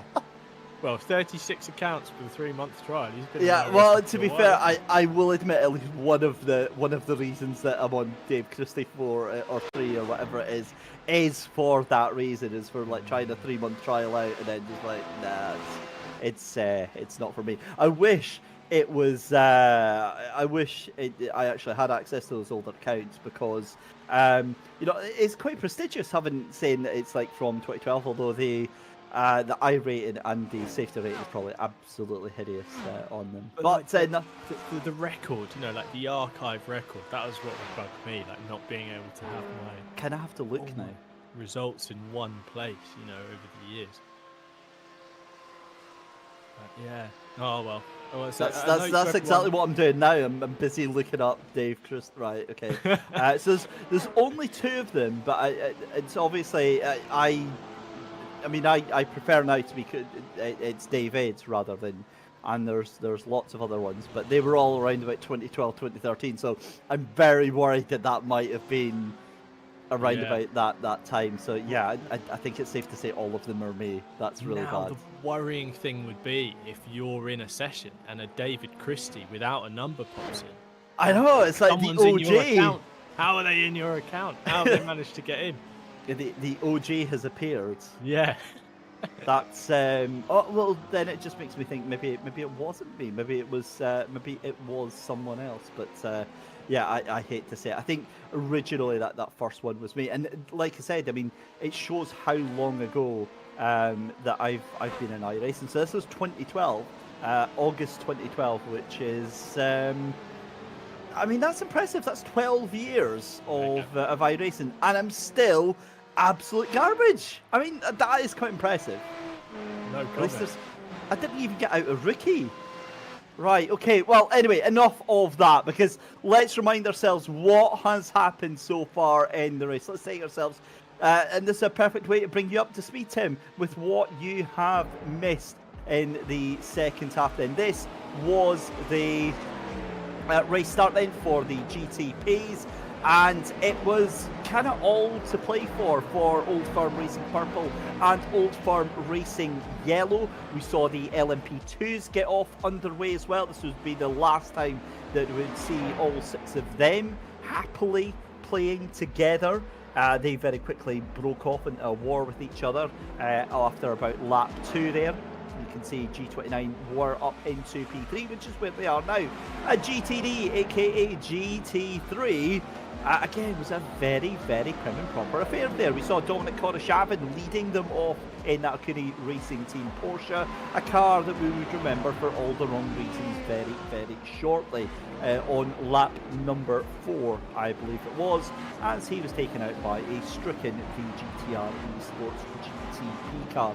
But nonetheless, that's kind of preemptively cutting things forward. Right, this was the number 74 GT4 car, the White Stag Romania Motorsport team, and this, ladies and gentlemen, is how you completely miss your pit stop marker. Reverses back, gets it done, and then had completely lost about 10-15 seconds on that one. This was a fantastic overtake for P5 on the for P5 in the 286. That was the British University Sim Racing car, and that was Alexa Gates that was behind the wheel of that one. Phoenix Racing as well, boxed into perfection. Beautiful, beautiful stuff. And then car 15, which was VGTR Esports on lap 38.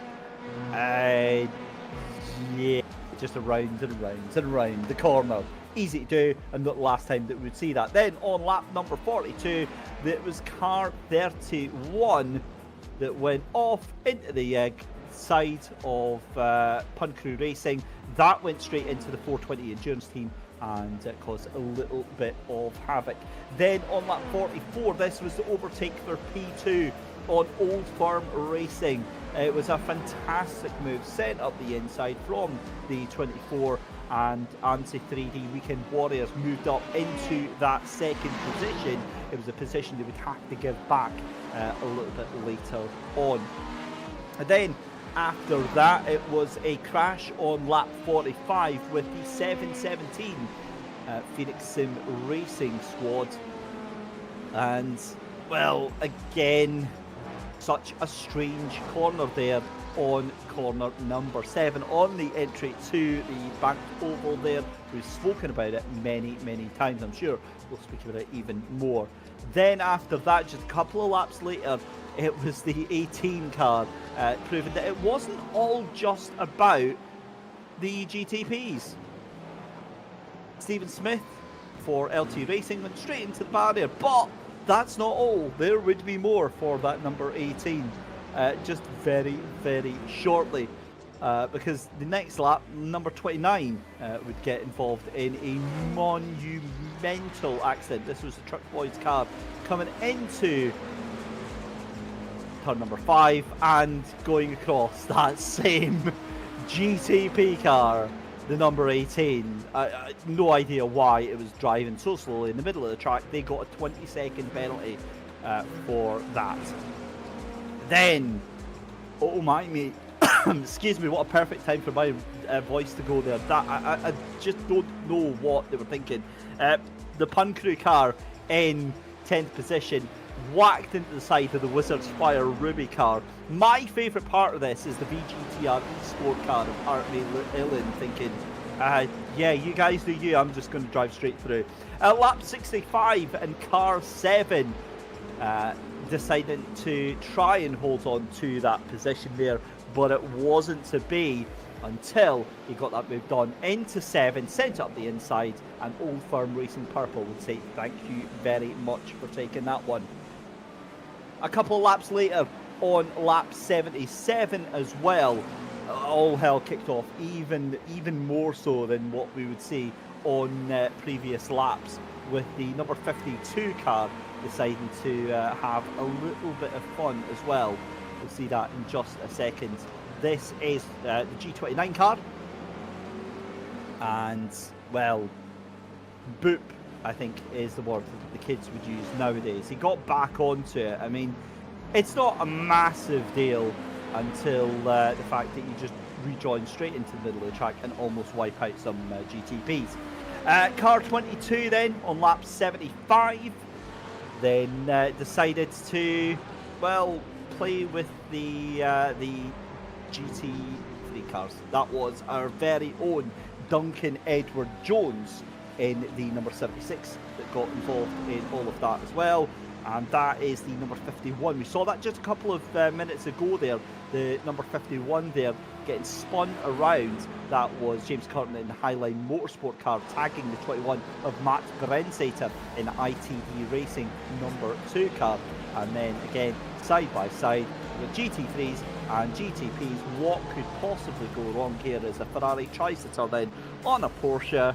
And well, the Porsche unfortunately bears the brunt of that one, and the 164 for Trident Motorsport gets sent off spinning into the infield there. Then we've got the overtake for P1. We saw this about half an hour ago. Brilliant move from Julien Hermant to the Old Firm Racing Purple machine, sent it to the inside, and well, why not end things as we went on with the crash. Possibly the most slowest speed crash that you'll ever see from Respell in that Phoenix Sim Racing number 2 car, and that with an hour and 45 minutes left to go, Tim, is how we got here. And now the question is how we get to the end, David.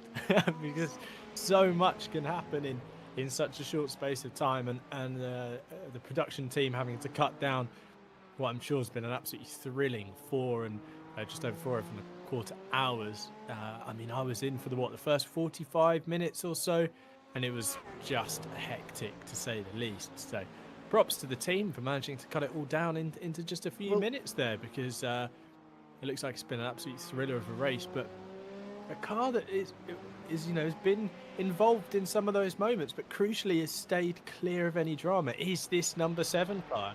And I think that's looking super strong and out of trouble. We've actually got just a quick replay of something else that's taken place while we were looking back at the opening 2/3 of the race. Here we go. This is... Oh no, that's James Portalese. It is in the number 37. To the inside, the 31 goes, and James just... You panicked there like I did, didn't you? I thought it was going to go hard right and into the Cadillac, but somehow managed to keep it to himself and carry on. But yeah, I had that gut feeling that it was going to be a lot of clanging of race cars. Oh my lord. Right, also, you were saying about our production team. Well, I mean, yes, to a certain extent, but remember that one half of our production team has been bragging on Twitch chat that they're stewing in 28-degree temperatures right now. So I say let them cook. That's what I say. See, that's me trying to be down with the kids as well there. That's what they say, isn't it? Tim, back me up on this one, for God's sake. Mate, you know, that's what they say, isn't it? Yeah. Let them cook. Okay. Absolutely. Let them cook. Yeah, Who's right, cooking? okay. Someone's cooking, or whatever it is. Right. Yeah. Right. Okay.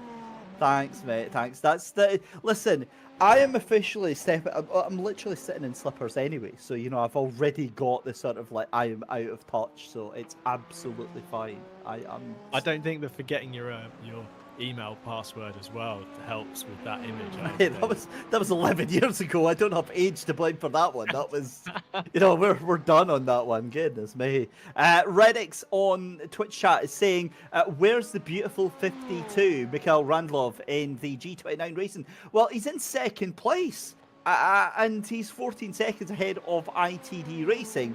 However, no, actually, he's on the same pit stop. Well, he's done 4 pit stops, so. Okay, we'll give him that one. Aaron Alexander, though, is in second place for ANSI 3D Weekend Warriors Delta team. Who is that behind him? That is one of the Old Firm Racing cars, and I'm trying to figure out which one that is. That's 154. That's Alexandre Carlier. That's a lap down, trying to unlap themselves. This is interesting.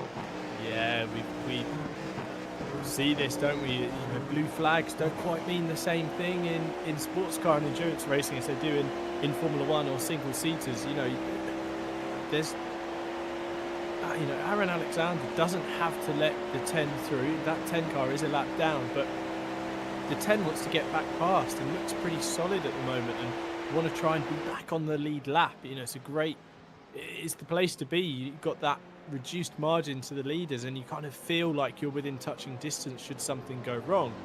You get this awkward situation now where the number 10 isn't really in this fight. You know, they're not.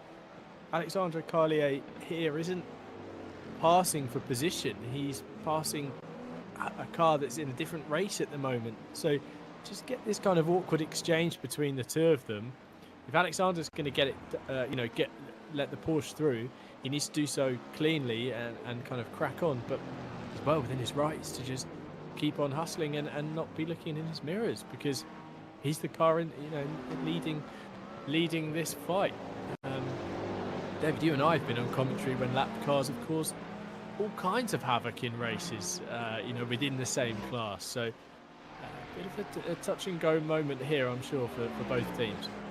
Yeah, maybe so, but as a commentator, I'm sitting like, I am here for this. Absolutely. I don't know how this is going to go on, but oh my, this is some spicy little drama, especially because that Old Firm Race Yellow is teammates with the race leader just now, who is just ahead of this car here. So, you know, you kind of, it's a bad look for the number 10 either way if anything was to happen here. But at the end of the day, this is a fun community race, and I'll take any drama, any sort of drama I can get, and I will make the absolute most out of it. That is what we are here for. But ANSI 3D Weekend Warriors Delta team, Aaron Alexander, you've got to say, I mean, just hasn't had the pace of his teammate for the course of this race, and that's late into turn 1 there from Aaron Alexander there. Here comes around the inside Alexandre Carlier. They can't quite make that happen here. Again, you're just seeing the pressure already being applied here, and the thing for me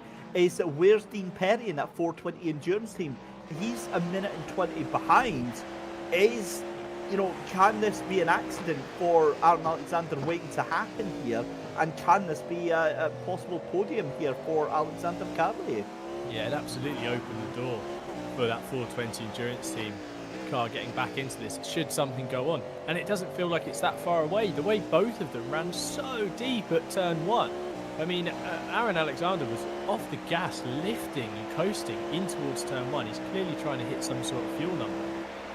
But then misjudged his braking zone and just ran in so deep off the track in the marbles over the white line and onto the kind of concrete surface off the racetrack there. But number 10 followed him in and went the same line as well. And it only takes a little something different for that scenario, for the number 10 to run in even deeper, for the 24 to stop up short and the 10 be having their own instant, and they both are off there into the runoff and into the wall. It's very close. I don't feel like an exchanging of paint is too far away as the number 10 gets a huge run over the tri-oval, and the Cadillac's just going to lift out. He's sticking to that routine of lift and coast, and it allows the Old Firm Racing yellow Porsche 963 through. Not a gain of position, but crucially, a car, back up ahead of this number 24 car that the 10 looks quicker than.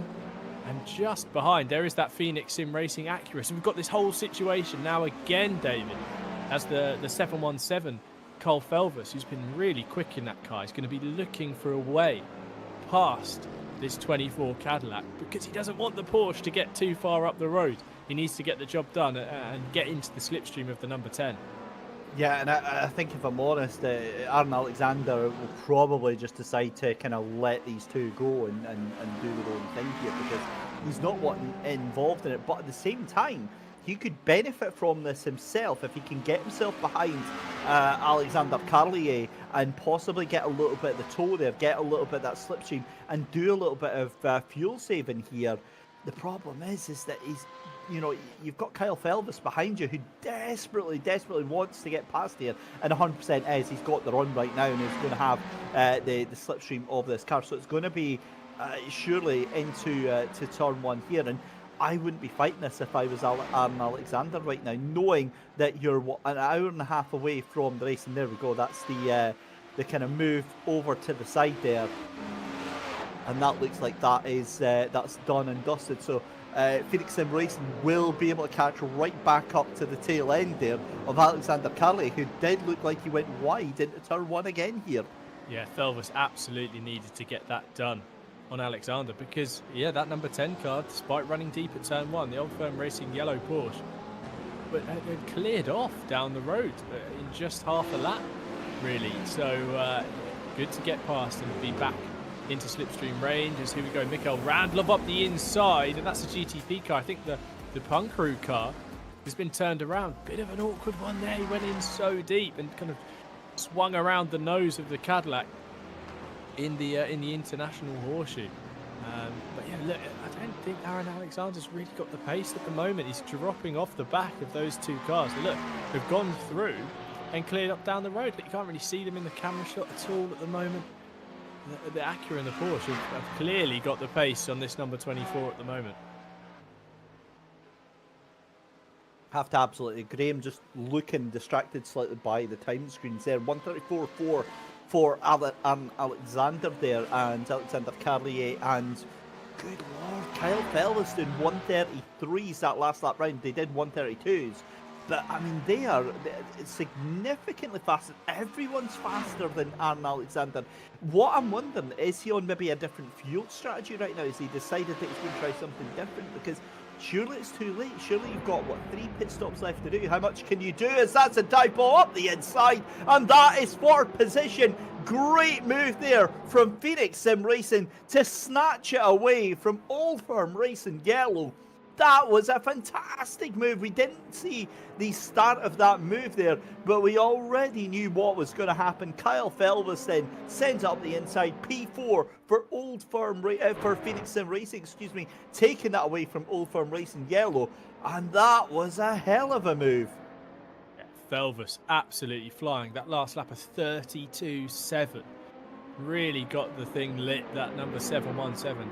Acura ARX 06, the black and orange Phoenix Sim Racing car, looking great out there on track at the moment. And this was a moment not too long ago, just as the field were closing up, a send up the inside, and Alex Pantelli in the Truck Boys Ferrari kind of doing his best to avoid the number 96 BMW that came in so deep.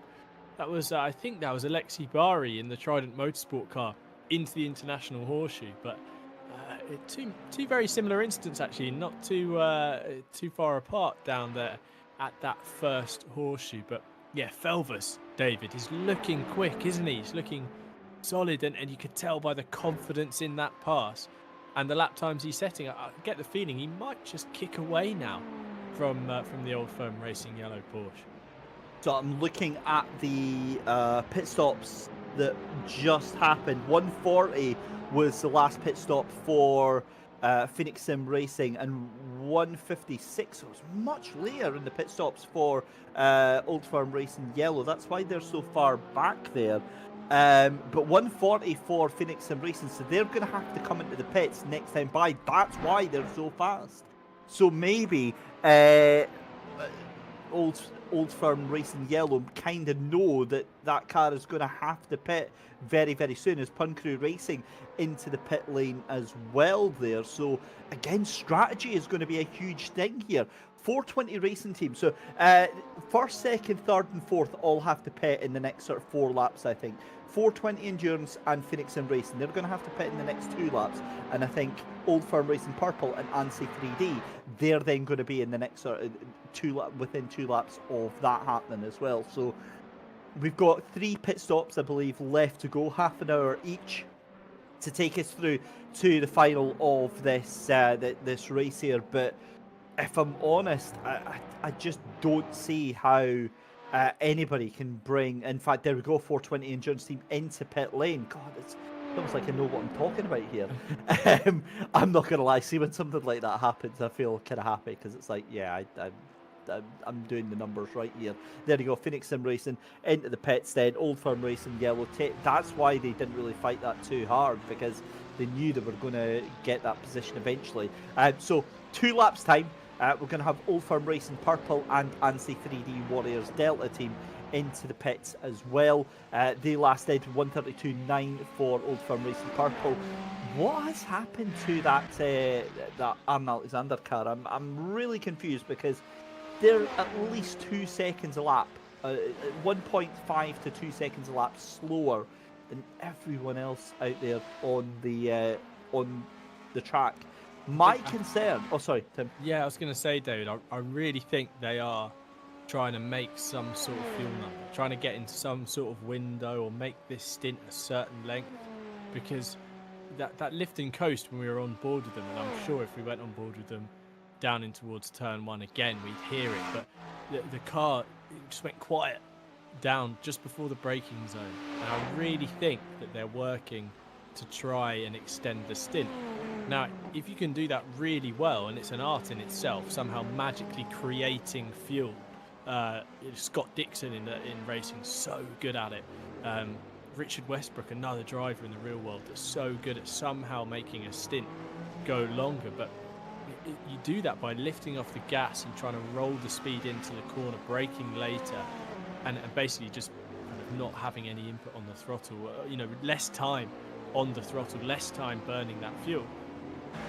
The tricky thing is trying to then carry that speed into the corner later and not lose lap time, as we see a spin from this Porsche through the Le Mans chicane. That's the car in 7th place according to the Lumi rank system on the window there. But just to finish off my point, David, it's a real art to not lose lap time. I think at the moment, unfortunately, Aaron Alexander is losing lap time trying to do this lift and coast, and that's going to negate the benefit you have from their strategy play. It'd be better just running as fast as you can and taking that pit stop with everyone else on the sequence and trying again the next stint.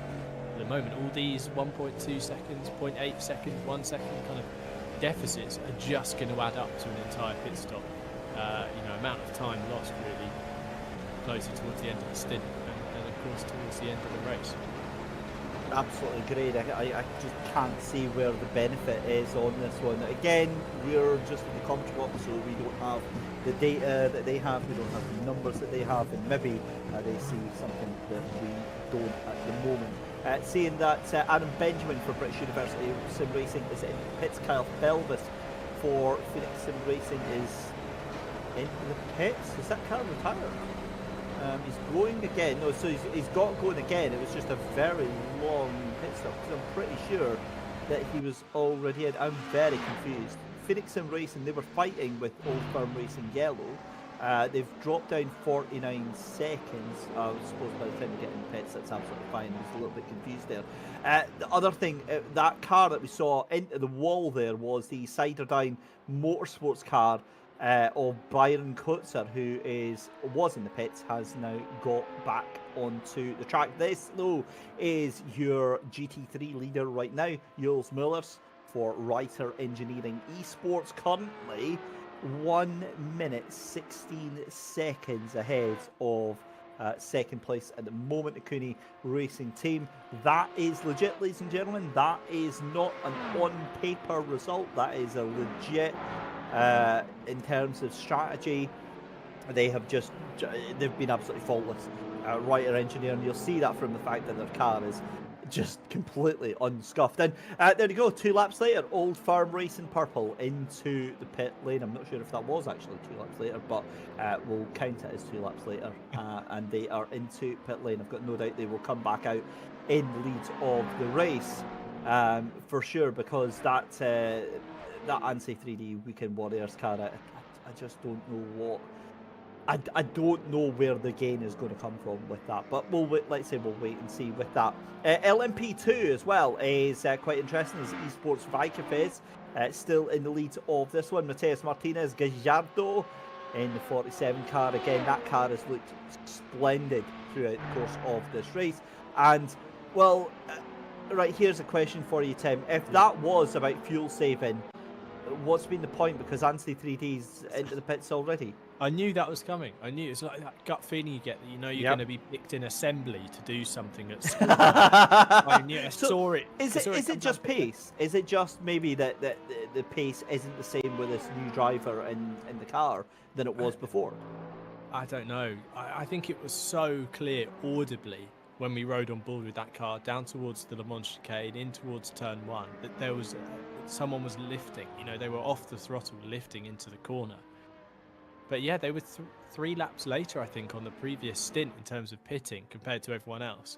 And here they are, you know, pitting roughly about the same stint length, albeit with what seemed pretty aggressive lift and coasting. So yeah, unfortunately, I don't think that's, you know, been for any gain at all. And I think they'll find themselves dropping back, you know, lower down inside the top 5 than probably their performance in the first half of this race has deserved. So yeah, coming out pit lane now, and I wouldn't be surprised if the Old Firm racing car goes through. I am a bit confused about where the 717's dropped to, seeing as that car was in the fight further up. Oh no, sorry, I'm getting confused with when they were fighting fast lap traffic, aren't I? Of course, we had all that fun, but I still think that car might have dropped down in the recent pit stops for some reason, for the Phoenix Sim racing car. So I'll have to have a look into that, David, but I'm convinced this car was a bit further up in the fight. Yeah, I'm at the point where I'm just getting very, very confused as well, but nonetheless, what a race this has been. And if you are just joining us, ladies and gentlemen, where have you been all afternoon? Welcome to the Williams Esports Twitch channel. This is live coverage of the Williams Gaming Club Meow before the 24. This is our special community event. Of course, January is just all about the Daytona 24 here in iRacing. So we wanted to get in on that and do our own little taster of that. An important little warm-up act for the main race in just a couple of weeks' time. And we've got tons and tons of events coming up here as part of Williams Gaming Club, the Williams Esports community. Type in chat, !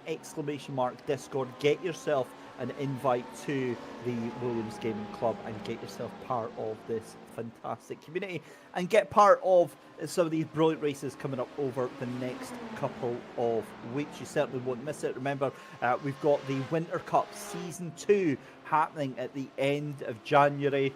Oh my lord, am I so excited for that. That was just, honestly, that was the highlight to the end of last year.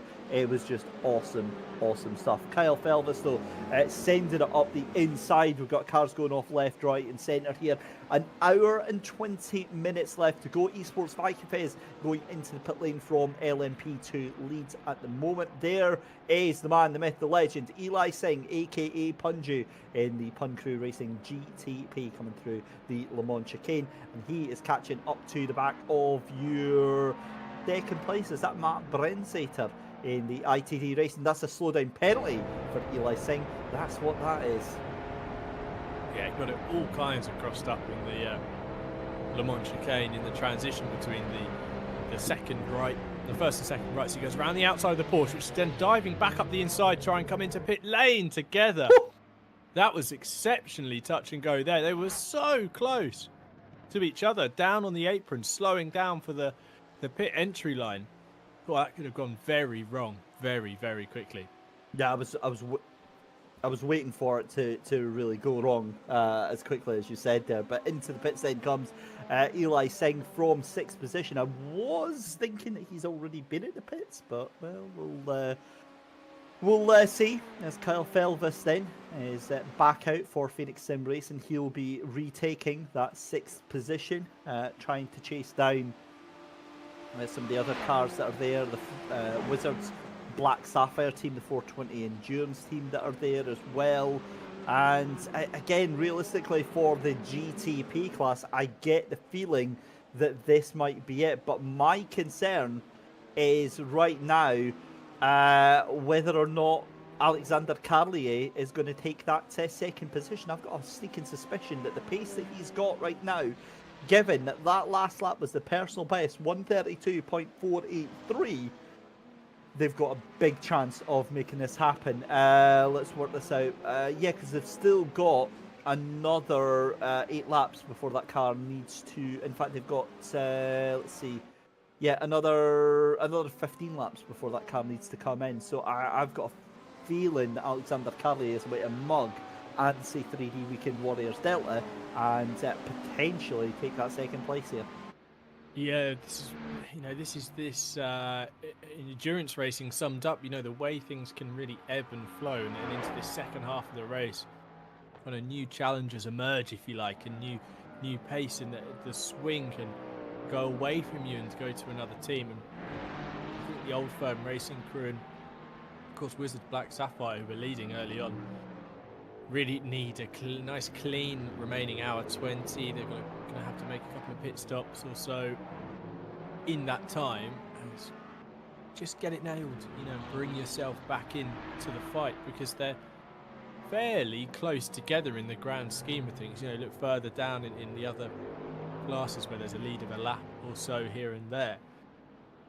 The top 3 cars are on the same lap. Top 4 cars plus, actually, I think, are on the same lap. So we're fairly close together. It would just be about keeping clean and hoping that something maybe plays you into the fight and pushes you up the order and back into things. But I think, David, the Old Firm Racing Purple team, that Acura, has just looked so good, hasn't it? It's just been super quick, super consistent, whereas other cars are, having moments here and there, and I think that 7, that's really where the time has come to them. Not only are they quick, super clean as well. And that is exactly where we are, with an hour and 15 minutes left to go in this race. And I think this is what I was saying when you were away a little bit earlier here, Tim, is the fact that from experience, in most of the races that I've commentated on, this is now the changing point. This is now the point where the kind of races are... I don't want to say the races calm down, because they most definitely don't, but for the most part, a lot of the drivers and the teams now are kind of in come home mode. It's an hour and 15 minutes to go. The racing, the fighting for the most part is done. It's all, the gaps are normally 10, 15, 20, 25 seconds. If you've got time and you're gaining hand over fist, absolutely. But usually at this point, the aggression is kind of dialed down a little bit. And, you can tell that the teams just kind of want to get the race done and dusted. And they do what they can to kind of help each other out. Yeah, absolutely. Yeah, everyone will kind of leave that bit of margin. Look, we all want to get to the end. We all want to make the finish. We want to get to the checkered flag and secure this result. So, yeah, you can get that little bit of extra margin from each other, which is super helpful, particularly on a race in a close quarters race like at Daytona. We saw something I wanted to talk about, actually, in terms of how this race typically runs and some of the kind of the unspoken agreement between drivers on the banking round the oval corners. There's this saying which is, if you're slower, go lower. So if you're in the lower classes, you know, stick down below to the yellow line, because it's easier for the other cars to judge and go around the outside. But there becomes a couple of points on the track where that's quite tricky to kind of set that up, particularly on the exit of turn 7 as you come out onto the banking. And when we watched those highlights back, David, one of the things I noticed was that was a part of the track where you were having, where we're seeing incidents. And it's interesting, you get so many pinch points at different circuits, don't you? You get the bits where everyone seems to run clean, and it's the same corners that crop up time and time again where the incidents happen. And I think in this race, that turn 7 and out onto NASCAR turn 1, if you like, that seems to be one of those hot spots.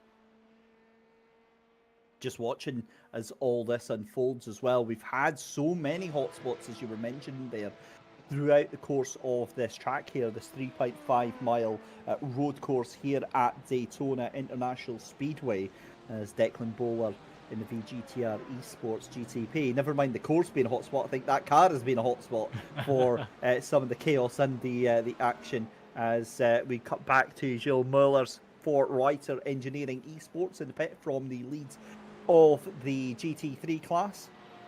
And again, while a lot of them will be on that sort of come home mode, while a lot of them will be just trying to nurse the car into health, nurse the car back to safety here, because for a lot of them, there's, like I said, there's nothing massively now to gain. There's nothing to be actually taken from everything that's going on. However, for some of them, you know, if there's 4 or 5 seconds between them, then it very well might be something that they're going to have to see here. But I'm looking at the likes of Alexander Carlier, who is now actually dropping back a little bit here from Aaron Alexander.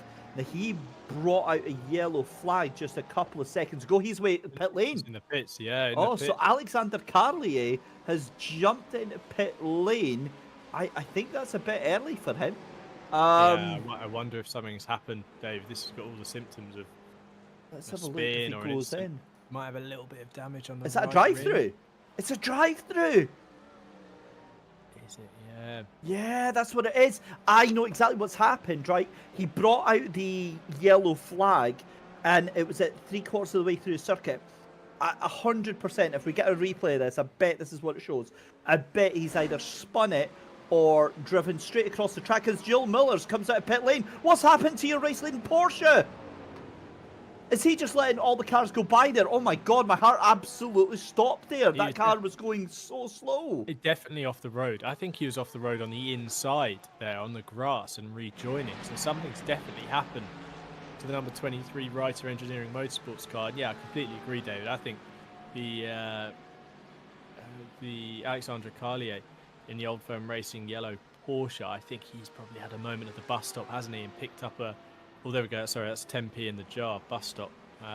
Le Mans chicane. I said it as well, so there's 20p in there already. Had a moment and picked up another instant point and picked up a drive-through penalty as a result. But yeah, something happening for Joel Mullers there. This car's run so cleanly, David. That looks like the first time I feel I've seen that car off. What happened here? Let's have a look. So this is through the dogleg. Oh, that's a GTP car up the inside. Has he just spun it? Oh, he's just spun it. Has he been hit? Has he been hit? No, he avoids everyone. That's fine. I can deal with that. That's just cold tires coming out of the pit lane and overdriving the car. Very, very easy to do, and God knows how many times I've done it. However, you're not going to want that to happen too many more times. Going back to that little incident there with Alexander Carlier, now brings up a very interesting point, because if he's had a drive-through penalty, that means he's already exceeded his 25 points. That means that car only gets another 10 points before it gets another drive-through penalty. That is, I think, going to be absolutely crucial in this final hour of this race. Excuse me, because when you're driving like that, you're so mindful that you don't want to incur penalty points that usually you trip up over yourself and cost yourself penalty points. Yeah, absolutely. And it's so it's just another element to manage, isn't it? You know, you're already trying to keep the car on the road. You're already trying to make your fuel number. You're already trying to make sure you don't rip through the tyres somehow and find yourself skating around in the final laps of your stint. And here you are now having to make sure you don't just take a little bit too much through the Le Mans chicane and find yourself picking up an off track. Or it's another problem that you're going to have to be on top of throughout the rest of this race. And yeah, like you said, we've only 10 to the next penalty. It's going to be very, very close in this remaining hour and 10 minutes for the team to ensure that you know, they don't pick up another penalty. And it's important to remember as well that it's not driver specific, so it's not incident points for that driver, and then if they get out of the car, the counter's kind of reset. It's incident points for the team as a whole. So, you know, you could only leave your teammate with one more instant point before they get a penalty, and you know, that's not good for intra-team relations, shall we say, if you leave your friend, your buddy, with only one instant point to play with for the rest of his stint. Tim, do you know why I'm giggling on that point? Because I've been in that situation. We were doing Bathurst. I think it was like a 10-hour race or something at Bathurst, and yeah, I put I think it was Martin Buchan I was actually driving with, and I put him in that position. It was something like 60 penalty points or something like that, and I got 59, and he got 1 X and had to do a drive through it, and I felt absolutely terrible. But yeah, part of me was like, well, it wasn't me, I didn't do that, guys. But it's like, yeah, you kind of did. There's no way out of that, and it's so awkward on the Discord as well, because when it does happen, you hear the sigh and the silence, and you're just like, all right, okay. Well, do you remember when I said there was nothing really worth fighting for left at this one? Well, take that all back, because there goes the Yellow Submarine squad, trying to take that position there from the Pun Crew Racing GT3 car, and I think they've just had that position taken away from them by Pun Crew Racing. And if that is the case, that's a great move there for that 8th place car of Lars Vogler. Another one of those drivers here, Tim, doing the entire 6 hours all by themselves. Hell of an effort there. Yeah, absolutely. It's so taxing just doing a stint, David. Just doing 45 minutes or so, you know, half an hour to 45 minutes. Just driving these 6 hours all in one go. I think the longest I've done in Daytona last year, I think I did potentially like a triple stint, which was 50 minutes a stint. So, you know, it's getting towards 2 and a bit, nearly 3 hours in my go. But I can't imagine doing, trying to do 6 hours all in one go. And definitely look at the instant points there on the screen that we're showing at the moment. Those guys, all the cars actually across the board, there's only a couple that are below 20. The ITD Racing car on 10, but been racking them up across the board, haven't they? I'm honestly, I'm looking at that and I'm like, I don't feel so bad anymore. Like, I feel vaguely normal, although that is over the course of 5 hours here. Well, that would explain why Esports Vikafes are back in pit lane. They've just been given, I would imagine, a drive-through penalty because they were at 50x. So if it's at every single one, because they last pitted on lap 159, and in fact, no, ignore me, I'm looking at the wrong thing. They were ahead by at least a lap there, so they've done 7 stops already. They're not into the pits, they're in the pit lane, but they haven't stopped yet. So we'll know if they've actually pitted. They've not went in the pit stop, so that was a drive-through penalty. Again, it just shows you how often this is happening here and how much it's costing.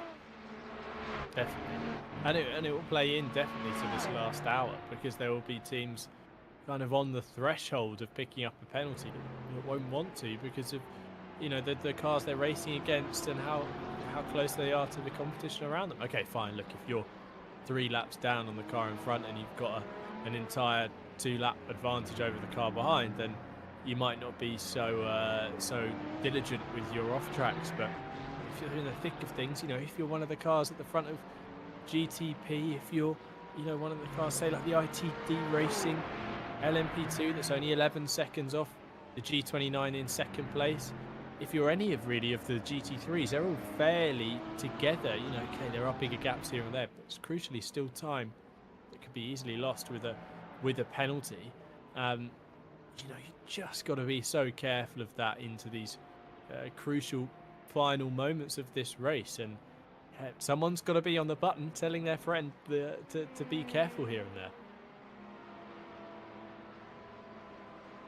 Oh man, Tim, I don't know about you, but I have just got this really, really unnerving, I'll say, feeling in my stomach that something's afoot here. Something's going to happen here within the final hour of this race that's going to turn things upside down and on its head. I hope it's not the case, and I hope that it's everybody just kind of makes their way through to the checkered flag.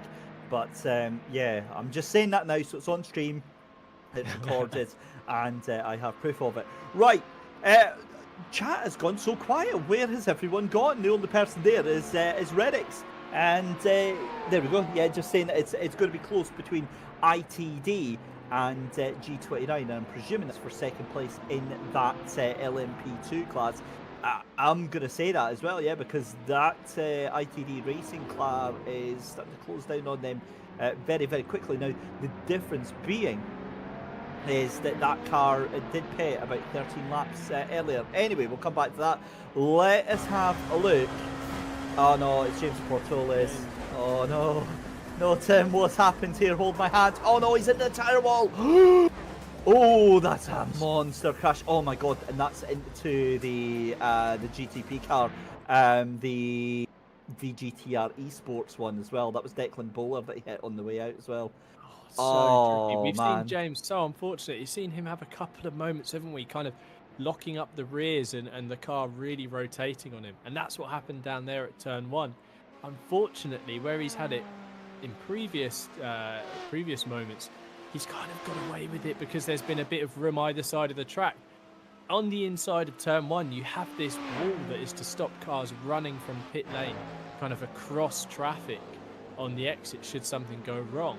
And unfortunately, just the end is capped by tyres, and that's what he's hit. He's dropped it into this inside wall and clattered the front of the car. And yeah, Metallic 1985 and Guru Cookie in the chat dropping an oof and a nasty. Yeah, completely agree. Really tricky one, that, and I'm sure James will be limping round to pit lane to fix the damage, but such a shame. So easily done though down at turn 1.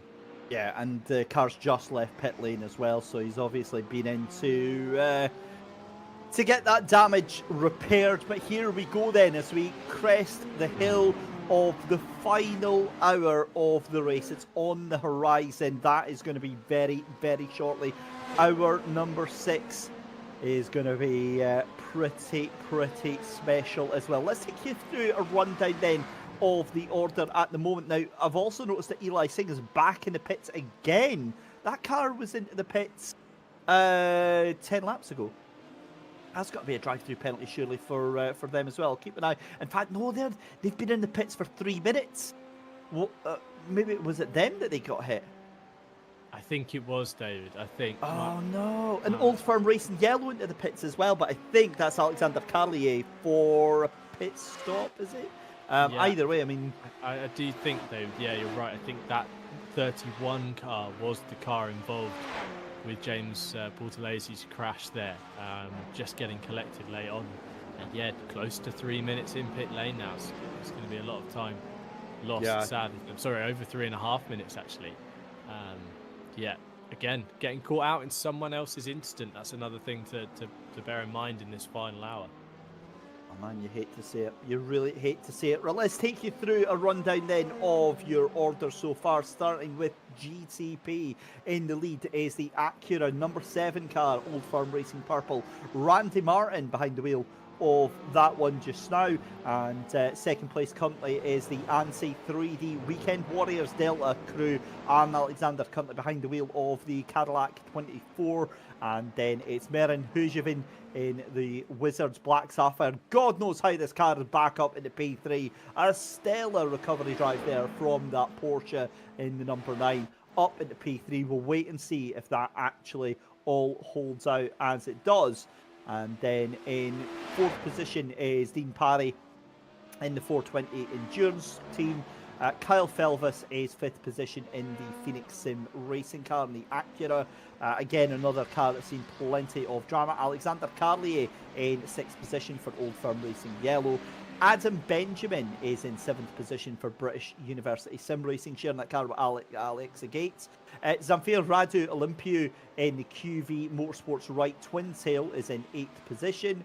And then we've got Dan Shaw for Wizards Fire Ruby in 9th position. Declan Bowler just doing whatever he can in the VGTR Esports GTP car in 10th position. Ricardo Sapien is in 11th position with the QV Motorsports left twin tail car. Is currently 6 laps down.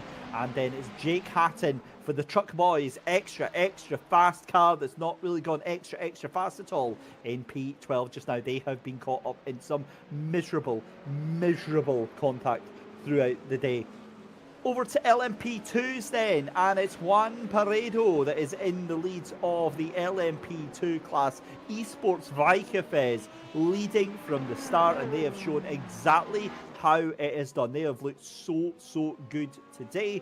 And as we said, coming into the final hour, they have got very good things going for them just now. Mikhail Randlov for G29 Racing is in 2nd position. Then in 3rd position, Max Brensater for ITD Racing, catching them up, but very slowly. 12 seconds is the gap there between 2nd and 3rd place. Dalton Powell for Highline Motorsports is in P4. And then it's James Portalese. I mean, this poor lad in the rookie class, doing what he can, but still out there on track in 5th position just now. Then it's on to the GT3s then. Yul Mullers for Reiter Engineering Esports in the lead of the GT3 class right now in the number 23 Porsche. A Cooney Racing Team, Pavlos Denisenko is in 2nd position in the number 30 Porsche. And this is a turn up for events because remember, they were wiped out by that VGTR Esports GTP crash in the 15 GTP car early on in the first hour of the race. Nicholas Taylor is in 3rd position for Sigma Esports in the 32 Porsche. And then 4th place is the 96 BMW, the only BMW, ladies and gentlemen, if you can believe it. Arsen Petrosian for Trident Motorsport in that 4th position. Artem Makarov is in 5th position for the sister 164 Trident Motorsport car in the Porsche. Just getting out of the Wizards Black Sapphire way there. And then it's Artemi Alien for VGTR Esport. Now that is the Esport VGTR car that's had a slightly better run of fortune today in the 14 Ferrari. One car that's not had it so well, Yanis Konstantin in the White Stag Romania Motorsport 74 Porsche down in 7th position. Lars Vogler in the Pun Crew Racing GT3 has had a fairly quiet race today in the 180 Mercedes AMG, apart from that moment where he tried to punt a GTP car and the GTP car firmly said no and sent him off into the infield. Raymond Zarins in the Yellow Submarine Squad car, the 534 Ferrari is in 9th position. Alex Pantelli for Truck Boys is in 10th position in the 29 Ferrari, and then in 11th position is Joe Lask for Phoenix Sim Racing 2 in the 22 Porsche. And that is the last of your remaining runners out there just now. We have got a whopping 28 cars still remaining at 5 hours in. Tim, I think that's a fantastic achievement, and it just goes to show the sort of level of racing you can get here at Williams Gaming Club. Yeah, absolutely. You know, this isn't an esports competition, if you like. This is a community coming together to do a race, varying skill sets, varying levels of experience with sim racing, as you touched upon there in your rundown. You know, James Portalese doing the whole race, and he's super new to road racing on iRacing. We love to see that, as well as, you know, full esports teams showing up to give this race a go. Just good to get stuck in and be involved, and there's always a fight to be had and fun to be had as well, and a battle to have out there with someone else. You'll always find yourself in a race of some sorts. Now, David, I've just heard that we've had a request from Twitch, and I'm not surprised because it seems like I think it's RedX, isn't it, in the Twitch chat, who's been loving the G29 racing car. You know when we're watching a race at Monza, and every time the Ferraris come past, the Tifosi fans stand up and kind of shout and cheer. RedX has been doing that for the G29. Every time it's come up on screen, he's let out a cheer in the chat. So giving it back to the people here, giving the fans what they want, and having a look at this number 52 car thundering around the banking here at Daytona. Do you know why that is? Do you know why RedX is so vocal about the G29 team? Is he driving it? Yeah, it's one of the drivers. It's Magnus Brodersen. I would say.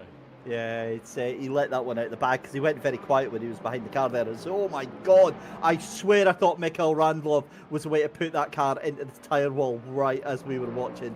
Obviously, all the pressure of having Magnus watching that car was almost too much, and that almost got sent in there. We've got, who's that? That's the ANSI 3D Weekend Warriors Delta team trying to get past at the moment. Wizards Black Sapphire into the pit lane. This is... Oh, I'm not liking this, to be honest. Although, to be fair, that G29 racing car is not being harassed too much by that ANSI 3D car, and I think that maybe... Oh, okay, this is... I'm really getting nervous now watching this because the frustration is going to get so much. And I think Mikael Randlov now just... they're actually fighting! What is this? Well, the thing you is saw that the P2s are so quick. They are really a really quick package. You know, the GTPs, prior to this kind of era of prototype racing when we had the LMP1s, they were so much quicker. You know, they could come out of a corner, hammer the hybrid boost button on the steering wheel and just jump past like it was nothing. But with the GTPs, they're a lot heavier. The hybrid doesn't deploy in the same way. It's kind of part of the altogether power deployment. And so actually the LMP2s are fairly level pegging, you know, on the exit of corners, and definitely, you know, towards the top end they can be quite similar on a track like this on a very low downforce circuit. So in fact the Cadillac spending the whole of the infield behind Mikael Randlov, not through having any problems, just simply through Randlov being quick enough to stay ahead and there not being that opportunity for the GTP car to get through. But it does cause some awkward moments, doesn't it, David? It certainly does, and it causes some enjoyable moments because we're sitting on the edge of our seat going, "Ooh, this is getting a bit spicy." It just looked like there was a little bit of aggro from G29 onto that ANSI 3D Weekend Warriors Delta team. So I'm not sure where that came from, but yeah, that was awesome. RedX saying though that Mikael hasn't driven iRacing races in a year, so he's doing pretty good. Absolutely, I would thoroughly agree. However, it looks like we're going to have Mikael Randlov into the pit lane. What is possibly, this will be the penultimate time because we're going to get one more pit stop, I think, from the GTPs. After this one. So after he's gone through the Le Mans chicane, not the bus stop chicane, the Le Mans chicane, he will be in for he'll be in for one more, I think, after this one, because we've got 53 minutes left to go, and given that they're in every 27 laps, and I'm trying to work out the lap timings here, he was last in on lap 172, they're on 192. It's a bit early for him coming in, actually. It's like 7 laps too early. I'm very confused at that. Yeah, that's why he's not went in. That's why. Right, never mind. Sorry, it just cut away, and I was like, I thought it said that he was going in. Oh no, he has. Well, I was reading the wrong thing. That's why. Sorry. Sorry, I was looking at GTP's Nancy 3D Weekend Warriors team. Right. Okay, I'll shut up. Tim, do you want to go and say something that makes sense, please? I'll try, but it looks like G29 Racing are into pit lane, and our very own RedX is jumping out of the Twitch chat and jumping into the car. So kind of had a live driver change almost playing out across our stream community, which is always fun to see. Awesome. That's like in real life racing where they do like an interview with the driver just as he's a way to go and get into the car and distract him. Yeah, that's exactly what's that's so cool. So yeah, Magnus Broderson then behind the wheel of the G29 racing car, as we're seeing Randy Martin in the lead for Old Firm Racing Purple just now. As there he is, Magnus Broderson. Well, he did pay some money to see him, so we might as well see what happens to that car as he comes out of pit lane. Remember, the tyres are very, very, very cold. You've got the 26 GTP trying to get past you there. Is that the Dot Point Racing car? Is that back out? No, it's not the 26. It's the British University. Yeah, the Sim Racing. It's the 286, not the 26. That's why I was getting mixed up there.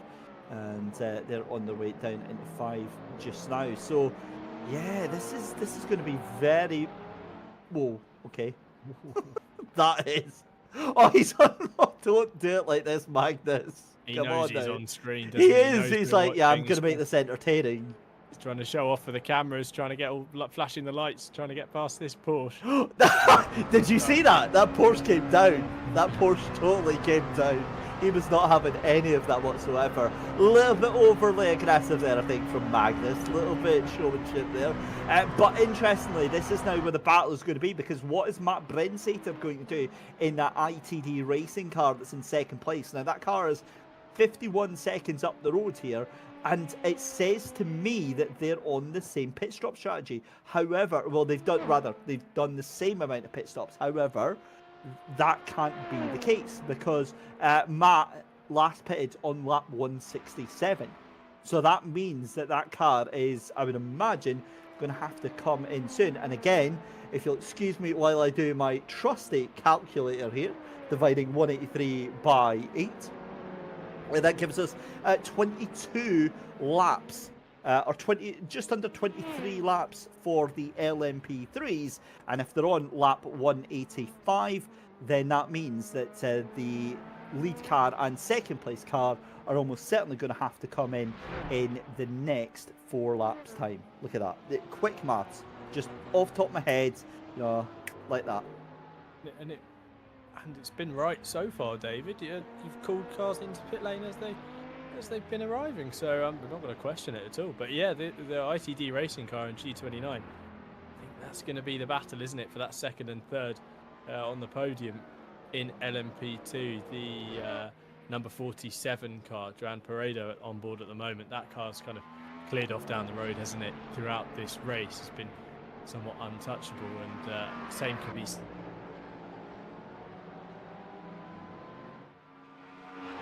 Yeah, this car. Oh, sorry. Dave.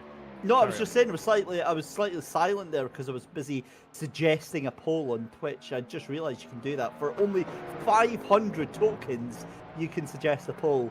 Whether or not admins accept it is, yeah, we'll see if that one. We'll see if this is my last ever Williams esports stream.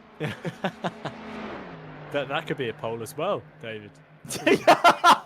Well, should he return? Actually, we should say, if the admins were taking part, which admin would win? I don't know. Yeah, see, I'm not even jumping on that minefield. I'm gonna do the very polite no comment. I'm sure it'll be very close. They do a Disney Pixar Cars, finish across the line, all 3 of them tied together. Maybe across the line. So yeah. Except Will Garrity would be the one going backwards across the line with the tongue out. Doing it in style. Right, Dean Perry then, back to the action then. 420 Endurance Racing Team is trying to navigate whatever the heck this is right on in front. You've got GT3 cars, you've got the LMP2 car on, of course it's G29 Racing. Gets his way past here, and it's chaos, quite literally here. With just 45 minutes left to go in this meow before the 24, Highline Motorsports have went into pit lane, presumably for their penultimate time in this race here. This is the 6 hours of Daytona here as part of Williams Gaming Club. If you do want to join the community, which we heavily suggest you do, get into Twitch chat, type !Discord, and get yourself involved in that. Guru Cookie is saying, which car's character is Will G? Right, so I can only comment on characters from the first one. I've only ever seen Cars 1, so don't judge me from that. I kind of want to say, Oh, it's a tough one, isn't it? it is a tough one. But he's not exactly old, so he's not Doc. I don't think he's Lightning McQueen either, because he's actually, from what I've spoken to him, he's quite a quiet person. I think he's more like what's the little guys that are in the pit lane, and they're the little Ferrari fans. Guido and Guido, yeah, I think well, geez, Guido. Yeah, that could be a shout. Actually. He's always hyper, and he's always like super happy. He's always quick in the job as well. So yeah, much like the super fast pit stop that happens in the film. Yeah, that's a shout. That's a shout, David. I'm gonna dodge the bullet by backing you up on that. Yeah, just throwing me under the bus. See, in that case, who's because there's the two of them that are in the pit lane. There's the one that's like the really little grumpy one. And I can't remember that. Yeah, I think it's Luigi. I think it's Guido and Luigi. Guido and Luigi. That would make sense. Yeah. I think it's Luigi that does the pit stop where they throw the wheels up in the air. Yeah, exactly. Just not having it. Yeah. Oh, there we go. Right. Okay. So that's distracted us for a whole 5.5 minutes on that one. I've not seen Cars for so long. I think it was like about 8 years ago as the last time I saw it. As we see 420 Endurance Team into pit lane as Aaron Alexander going side by side with Phoenix Sim Racing, who's getting very, very, very, very close to the wall there. And that car looking a little bit twitchy as they are into pit lane. And we've got Phoenix Sim Racing into the pits. We've got the GT3s fighting out in the background as well. That's for position. That's Sigma Esports and Acura Racing Team for P2 and P3. Now, this might be affected by pit stops. I think they're about 5 laps apart here. But what a move from Sigma to fire past Acura. We saw Acura looking very comfortable in second position there. But Sigma, what a move that was to take that second position away. Nicholas Taylor will have to wait and see, Tim, whether or not they can hold on to that right now, because I get the feeling on the run down into the toe, into the banked arena, that is going to be a very, very difficult hold. Absolutely, no, a solid move down at turn 1, and we had all kinds of things kicking off there with the Phoenix Sim Racing Acura trying to get down off the banking into pit lane in front of these two cars, managing to do it just about in time. But yeah, the number 32, Nicholas Taylor, getting the job done. Pavlo Distienko, who's been in at the wheel of the Acura Racing Team, Porsche. And those guys have been really trying to fight back, get back into the thick of it after some pretty bad luck in the opening hour or so. But these two locked together, fighting for second and third on the road. And yeah, look, we'll see if the seconds out and round 2 down towards turn 1. But it does look like Nicholas Taylor's just been able to put a bit of a gap between him and the number 30 as they come around NASCAR turns 3 and 4. The track levels out, the camber reduces. It feels like you get slingshotted onto the front stretch towards the tri-oval, locked into the slipstream. I don't think he's got enough pace to bring that pink pig Porsche up to the back of the number 32 in towards turn 1, and it looks like the Sigma Esports car is going to hold on to second place for now as they round turn 1 and off again on the start of another lap into the infield. Traffic returning to the circuit. Of course, it's the G29 LMP2 car as they all check up into the International Horseshoe. The job's done. Second place on the road, and they kick on now for this next 45 minutes. They might need one more pit stop, the GT3s. We'll see how they get on. An important fight there, important position for that number 32. And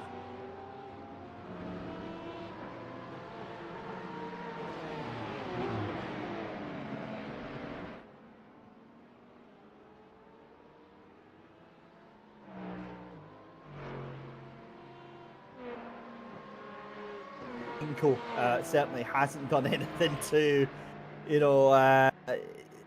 help that happen there. So Acura Racing Team, listen, either way, after the earlier drama they had, I think they'd be over the moon to have third place or at least a step on the podium with this race. And there's still, 40 minutes left to go here. Anything can happen because you've got the Trident Motorsport car. Actually, that's their class, and that is going to cause a big pile up there. So there comes the Cooney Racing team. This is now back on yet again. Yeah, and look, the 32's trying to decide whether to go down low to get the slipstream off the BMW or to try and carry the momentum around the outside, but he didn't have the speed, and that's just brought back in to the fight this number 30. Pavlo's close now, right up under the rear wing, but hasn't got the advantage down in towards turn 1. Taylor holds on to the position for now. But yeah, look, it's those moments in traffic, the kind of getting boxed in, the indecision about which line to take around the banking. The GTP car coming steaming on through as well, giving maybe your opposition a slipstream that you don't benefit from.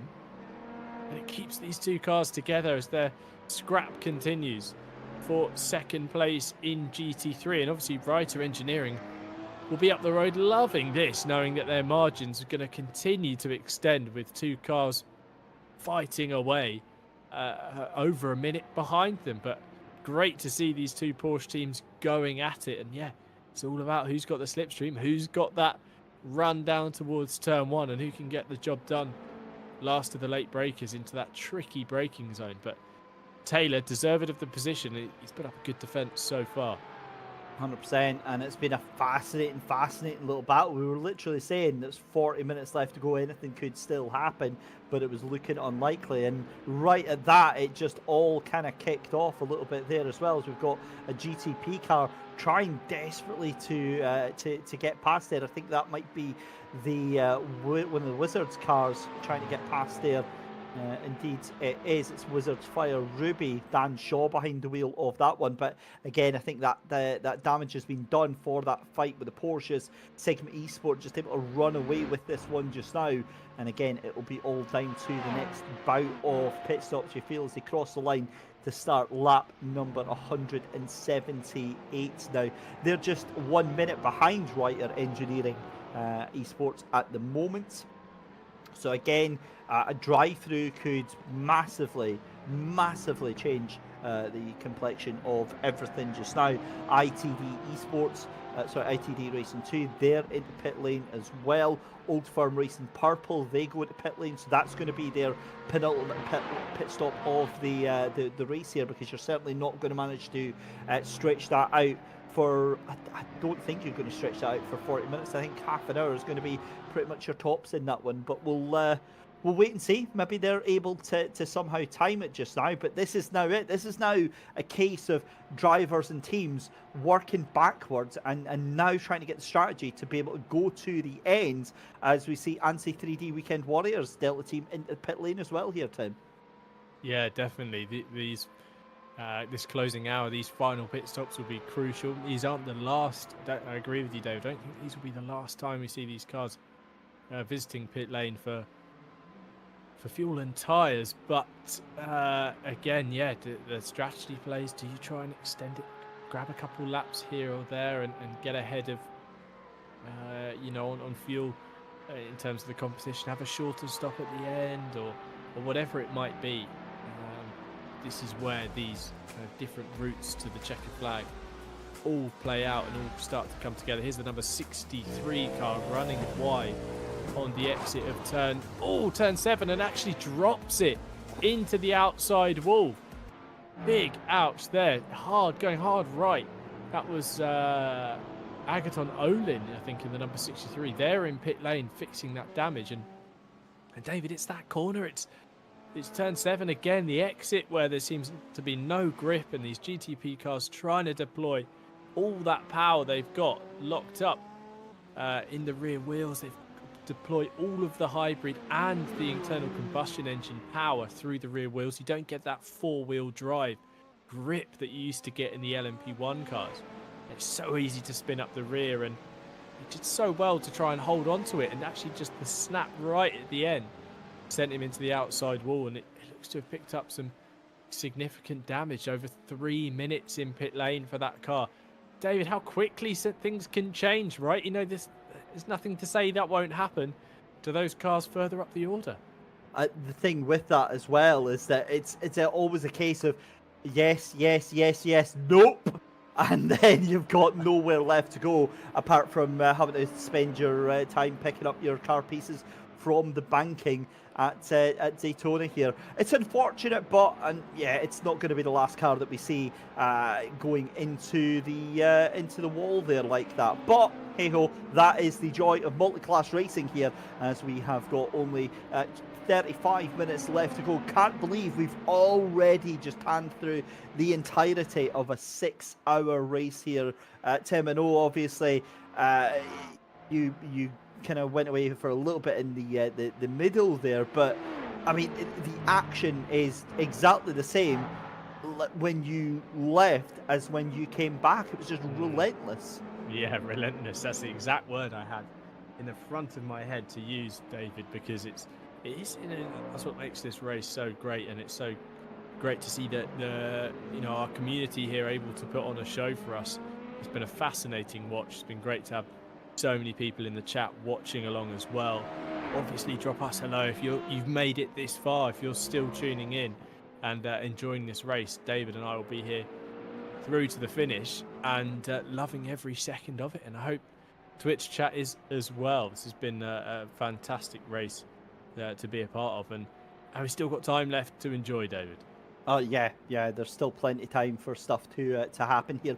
Bobster Guy saying, and I believe this is the number 63 QV Motorsports left twin tail that we saw with that snap oversteer into the wall there, saying 13 minutes of repairs from that, and that's a rough one for sure.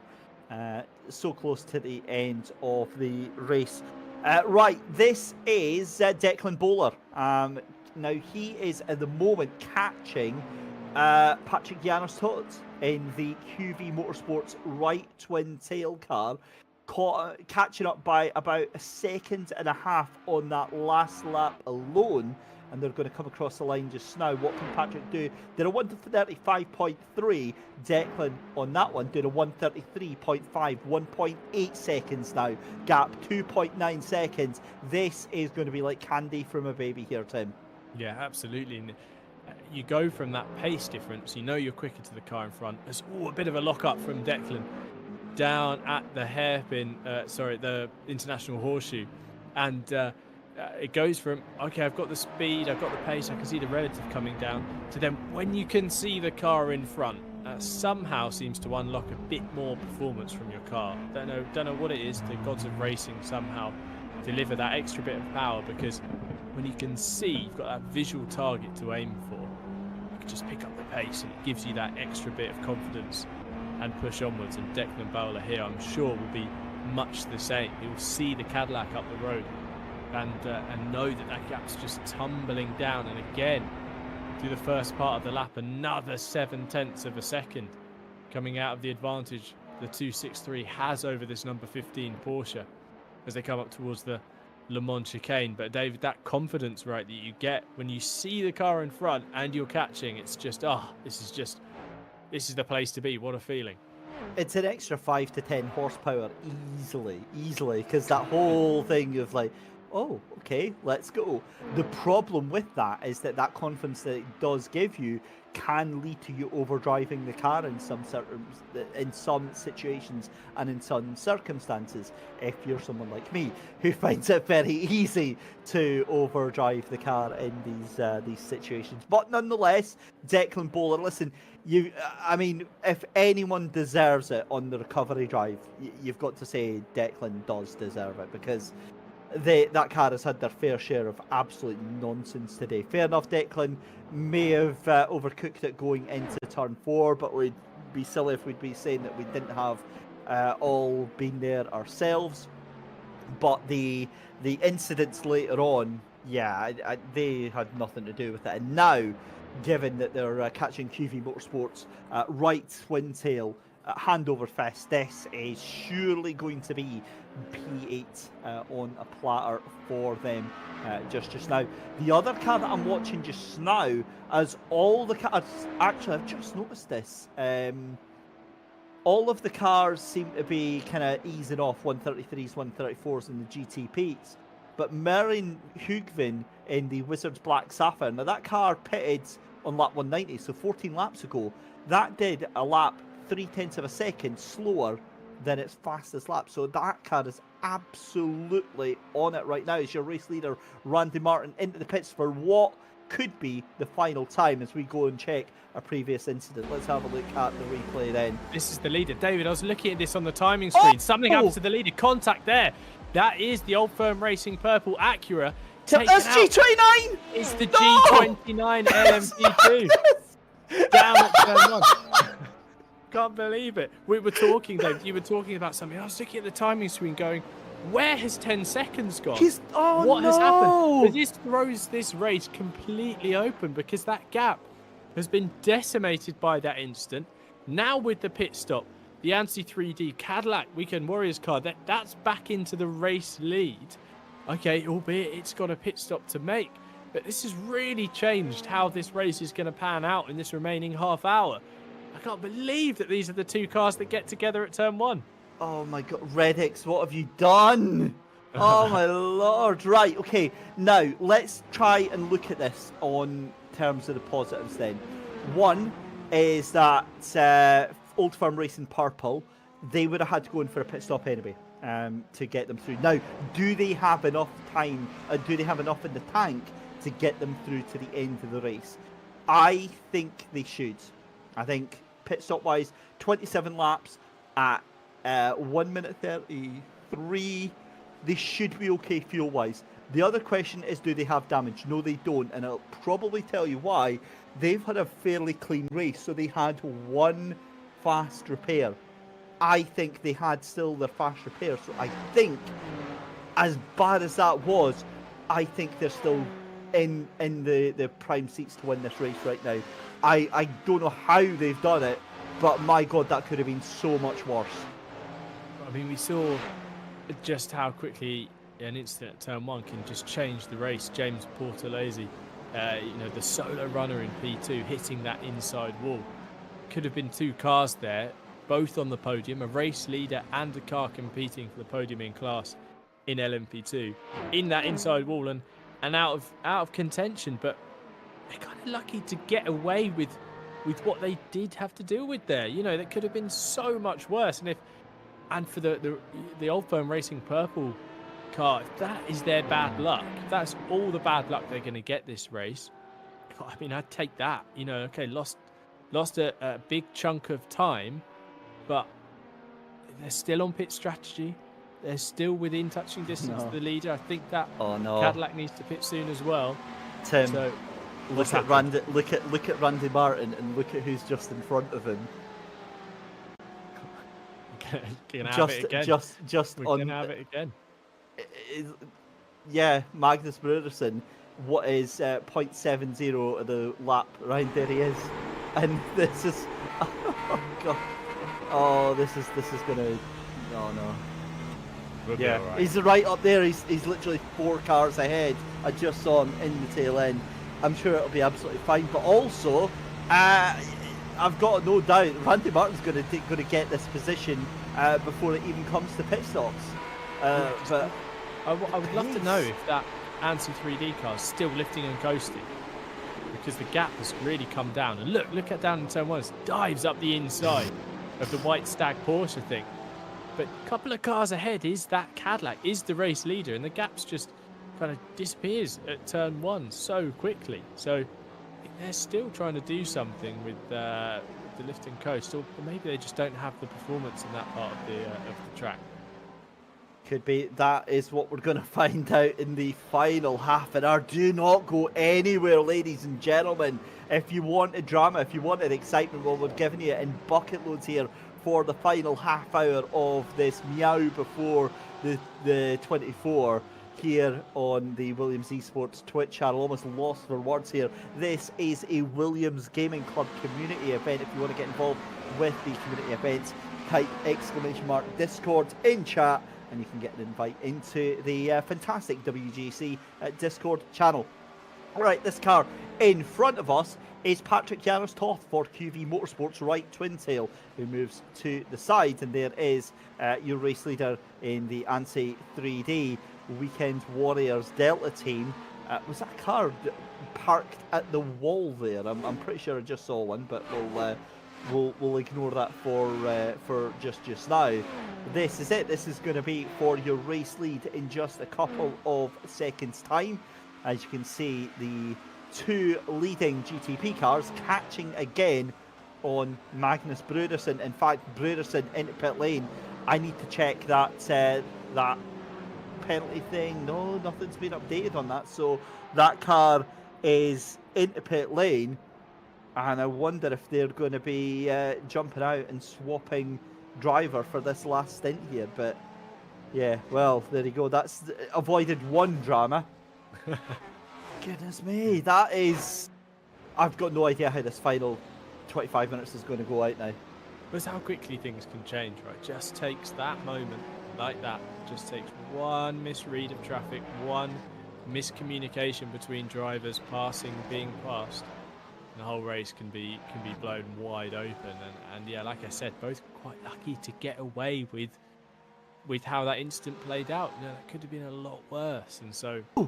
Oh, Tim, I'm so sorry, but I've got some exciting news, right? Okay, God, I sound like a bloody child, do I? Right, bear with me on this. Excited. Right, Go. remember how I said Old Firm Racing Purple have got enough fuel to go at the end? They don't. They didn't stop for fuel. They stopped to take their fast repair. That's it. They stopped for 3.82 seconds and went again. They still have to stop again. I strongly, well, did he? Yes, I think they do. And I'd agree with you. Oh man, and yeah, that now means ANSI 3D are genuinely in the lead of this race, and now that it has to be done on the track here, but that gap is going up. Yeah, it's starting to eke out, isn't it? Yeah, the short pit stop time. I see exactly what you're looking at on our timing screens as well, and I think the cars will need to pit once more. So that is a fight on track, David. I do agree with you there, as we've got another fight on track here for the top 5. The Old Firm Racing yellow Porsche in P5, Kevin Jallier at the moment, but closing up Kyle Felfus in that Phoenix Sim Racing Acura in the 717 car. It's been just so quick all day throughout this race. Kyle's looked so speedy in this car, and here he is, the Porsche up ahead.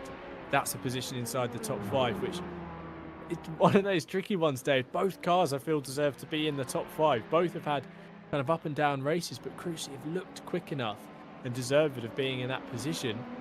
Only one of them can get it. Only one of them will be able to finish in that top 5, unless, of course, we get some more drama, which we probably will at some point. This is going to be a good fight between these two.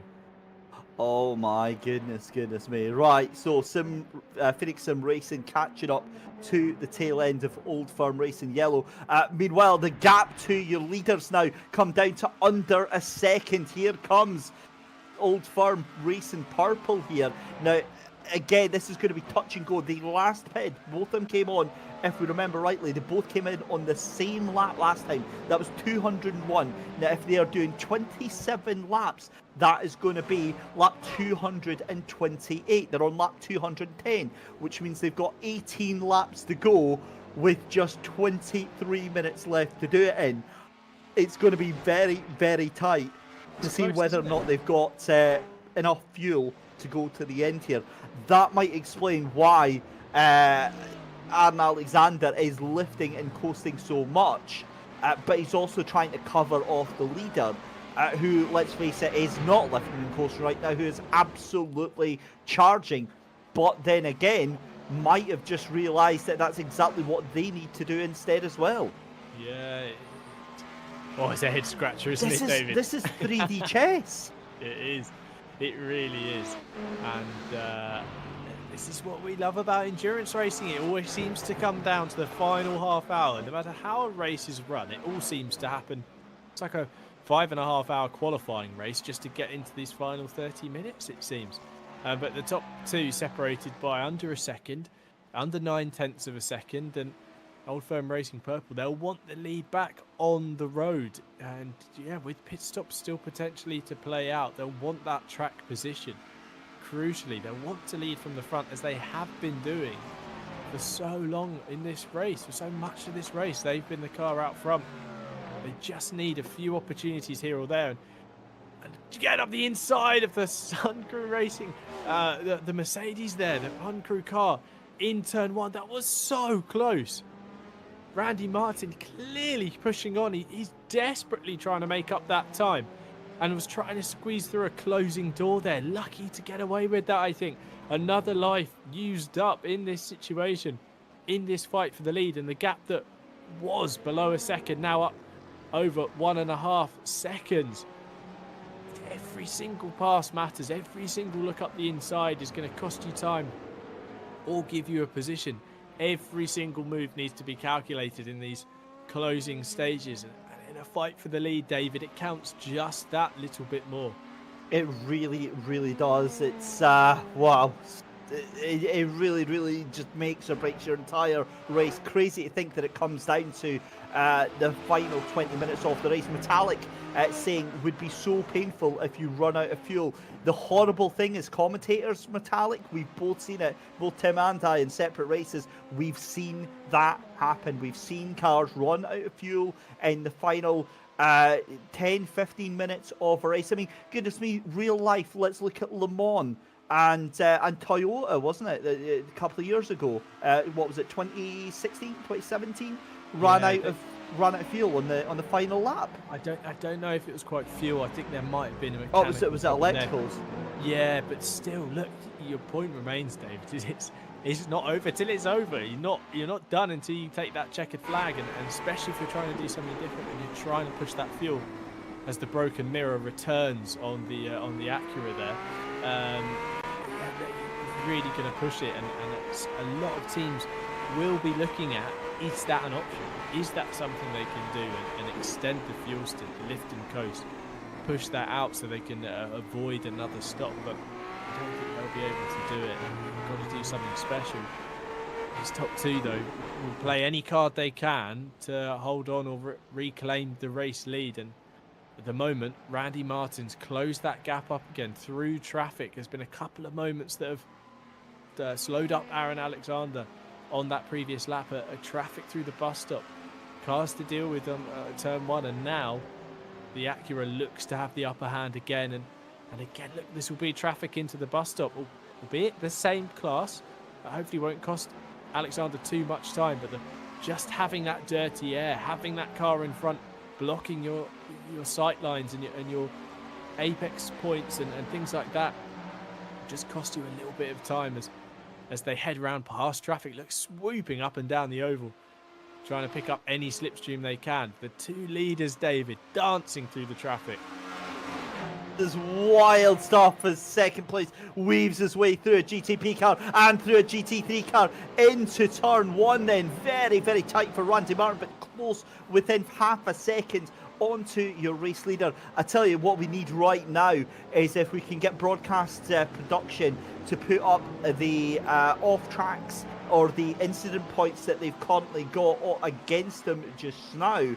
And we can work out if there's any pending drive-through penalties that are close to be coming here, because that would be very, very interesting to see if we can find the little display on the timing tower of the off tracks or the instant points they've got. I don't think it quite matches up with the one that we've got on the timing screen here, but certainly that would absolutely make or break this race right now, is one of these two cars getting a drive-through penalty. I don't see anybody else that would kind of make or break. I'm watching Old Firm Racing Yellow and Phoenix Sim Racing. They're still about a second and a half just now. But again, it seems to be that Arnold Alexander just getting the drive out of the corners here with that ANSI 3D Weekend Warriors Delta car. But it's on the long straightaway as Esports Vycofis go back into the pit lane again.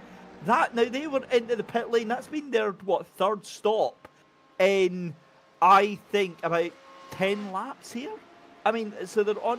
Well, no, that would put them on pace, but it just doesn't feel like they were out too long ago.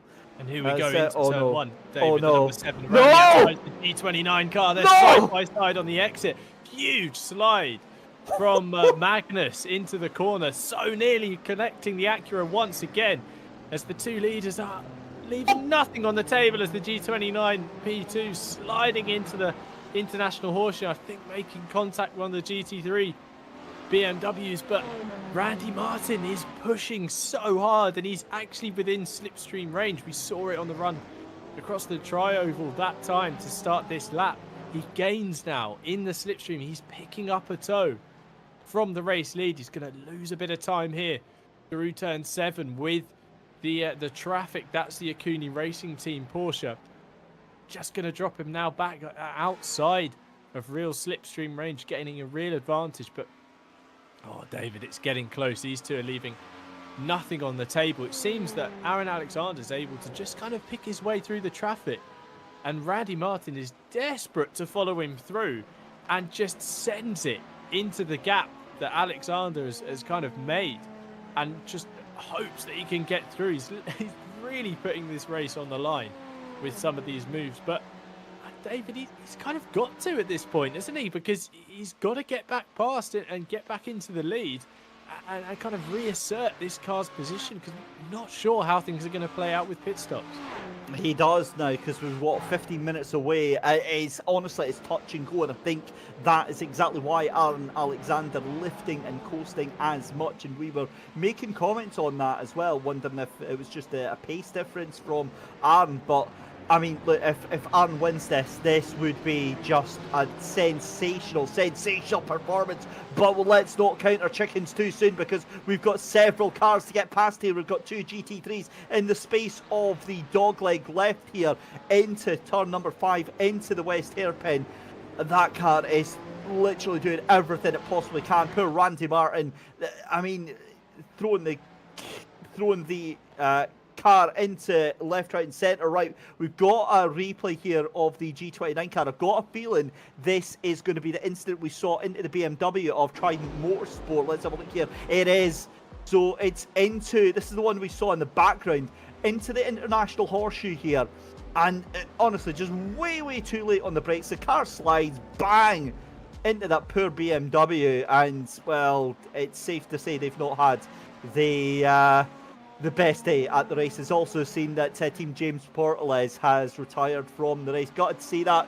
James doing a grand job of just trying to keep on and keep on chipping away here, but it wasn't to be. But with 13 minutes left to go in the race, this is what everything is focused on right now. The lead is only separated by half a second. And have a look up the inside into turn 1.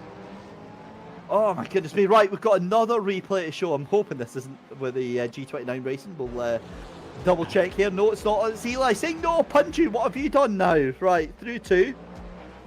Into the back of the... Oh, tell me that's not with his community car.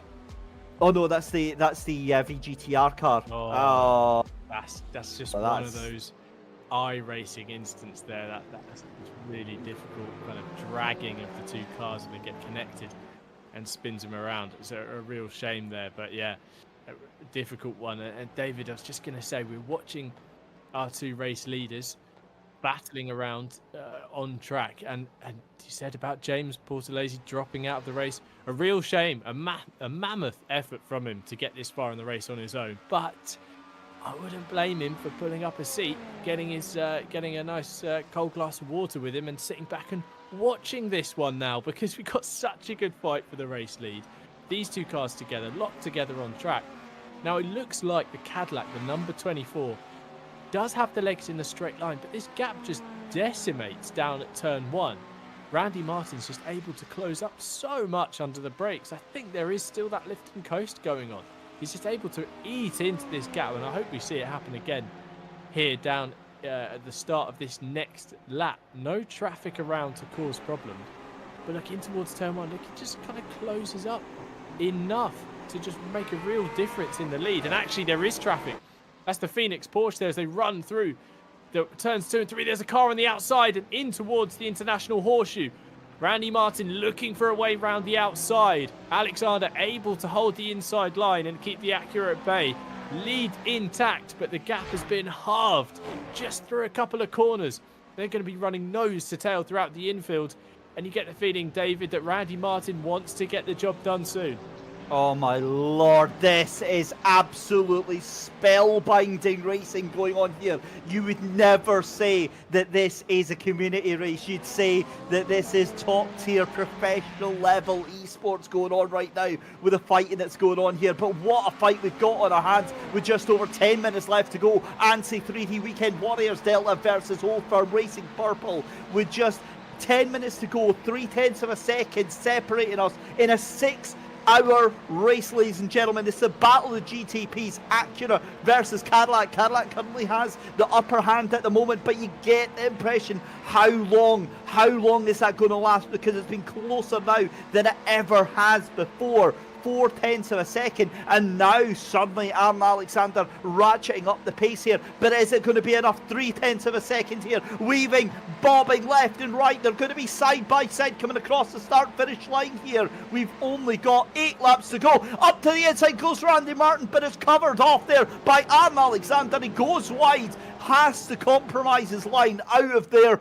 And this is the start of things now. This is where the fists come out, and we are going to get a proper fight for the final 10 minutes of this race. I am just praying, I am absolutely praying that this is settled on the track properly, fairly, because anything else would be absolutely robbery right now. Yeah, gloves are off between these two. Randy Martin looking to the inside down towards turn 1, and he had every right to do so, the way he's been closing up into that part of the track. Then he tried to set up the exit through the left, through the right and left of 2 and 3 down towards the International Horseshoe. Didn't quite have the run. Now he needs to settle back in, prioritize exit of the Le Mans chicane.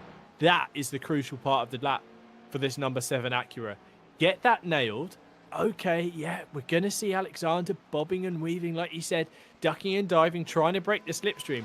But if you can nail the exit of the Le Mans chicane, you are just eating up that gap all the way around NASCAR's 3 and 4, and all the way run up towards turn 1 across the start-finish line. And look, you can see the way the cars are just moving up and down the banking, slightly across this stretch towards the tri-oval, with clear indication from Alexander that he doesn't want to give that slipstream. Randy Martin just not quite close enough yet, but closing right up towards turn 1. And as they come down towards the left-hander, Martin unable to open that door for himself. And Alexander closing it in his face as they reach the apex. But flash of the lights and a look to the inside towards the International Horseshoe. But once again, the pass unable to get it done through the tight right-hander. But David, I'm convinced it's about setting up that exit of the Le Mans chicane. You're not going to get it done elsewhere on the track, but if you can get the run, get the slipstream and run round towards turn 1, that's where the pass is going to be made. Yep, it certainly is. And just to distract us for a minute there, James Portalazy into the Twitch chat there. More than welcome for the support, my friend. Glad that you had an absolute ball this afternoon. And this is exactly the point I was way to make here, is that it doesn't matter whether you are a seasoned professional or that you occasionally dabble in road racing or whatever. The fact that you can jump in and have a fight and have a bit of an enjoyment as well, that's what sim racing's all about. Love to be a part of that, and that's exactly what we are seeing here. But this is it then, ladies and gentlemen. 7 minutes left to decide this race here. It's the battle of the GTPs. Aaron Alexander, Randy Martin fighting it out. 0.2 of a second. This might not even last down to turn 1 this time by. It's going to be Aaron Alexander hugging the inside line. The two of them have got a little bit of traffic to deal with coming into turn 1. Fights it off. Randy Martin has to go the long way around. We've got a GT3 car that says, nope, I don't even want any of this whatsoever. That's a Porsche in the background, and a very wise Porsche. If you ask me, that almost looked like a little look up the inside there from Randy Martin. Never mind the acceleration and the gun power that Randy Martin has under his right foot. The braking power on that Acura is absolutely sensational. The fact that he can outbrake that car in front, turn it in and get the run out, that's where he's making all this time right now, as we've got 6 minutes left to go here. Absolutely, yeah. David, I still think that this race leader, number 24, is trying to run to some sort of fuel number. The way the Acura is closing up on the brakes just gets that feeling of a little bit of lift and coast here and there, but Randy Martin had a great shot down at turn 1, but he seems to be trying to open that up. He seems to be trying to get the cut back and actually get the job done down at the International Horseshoe.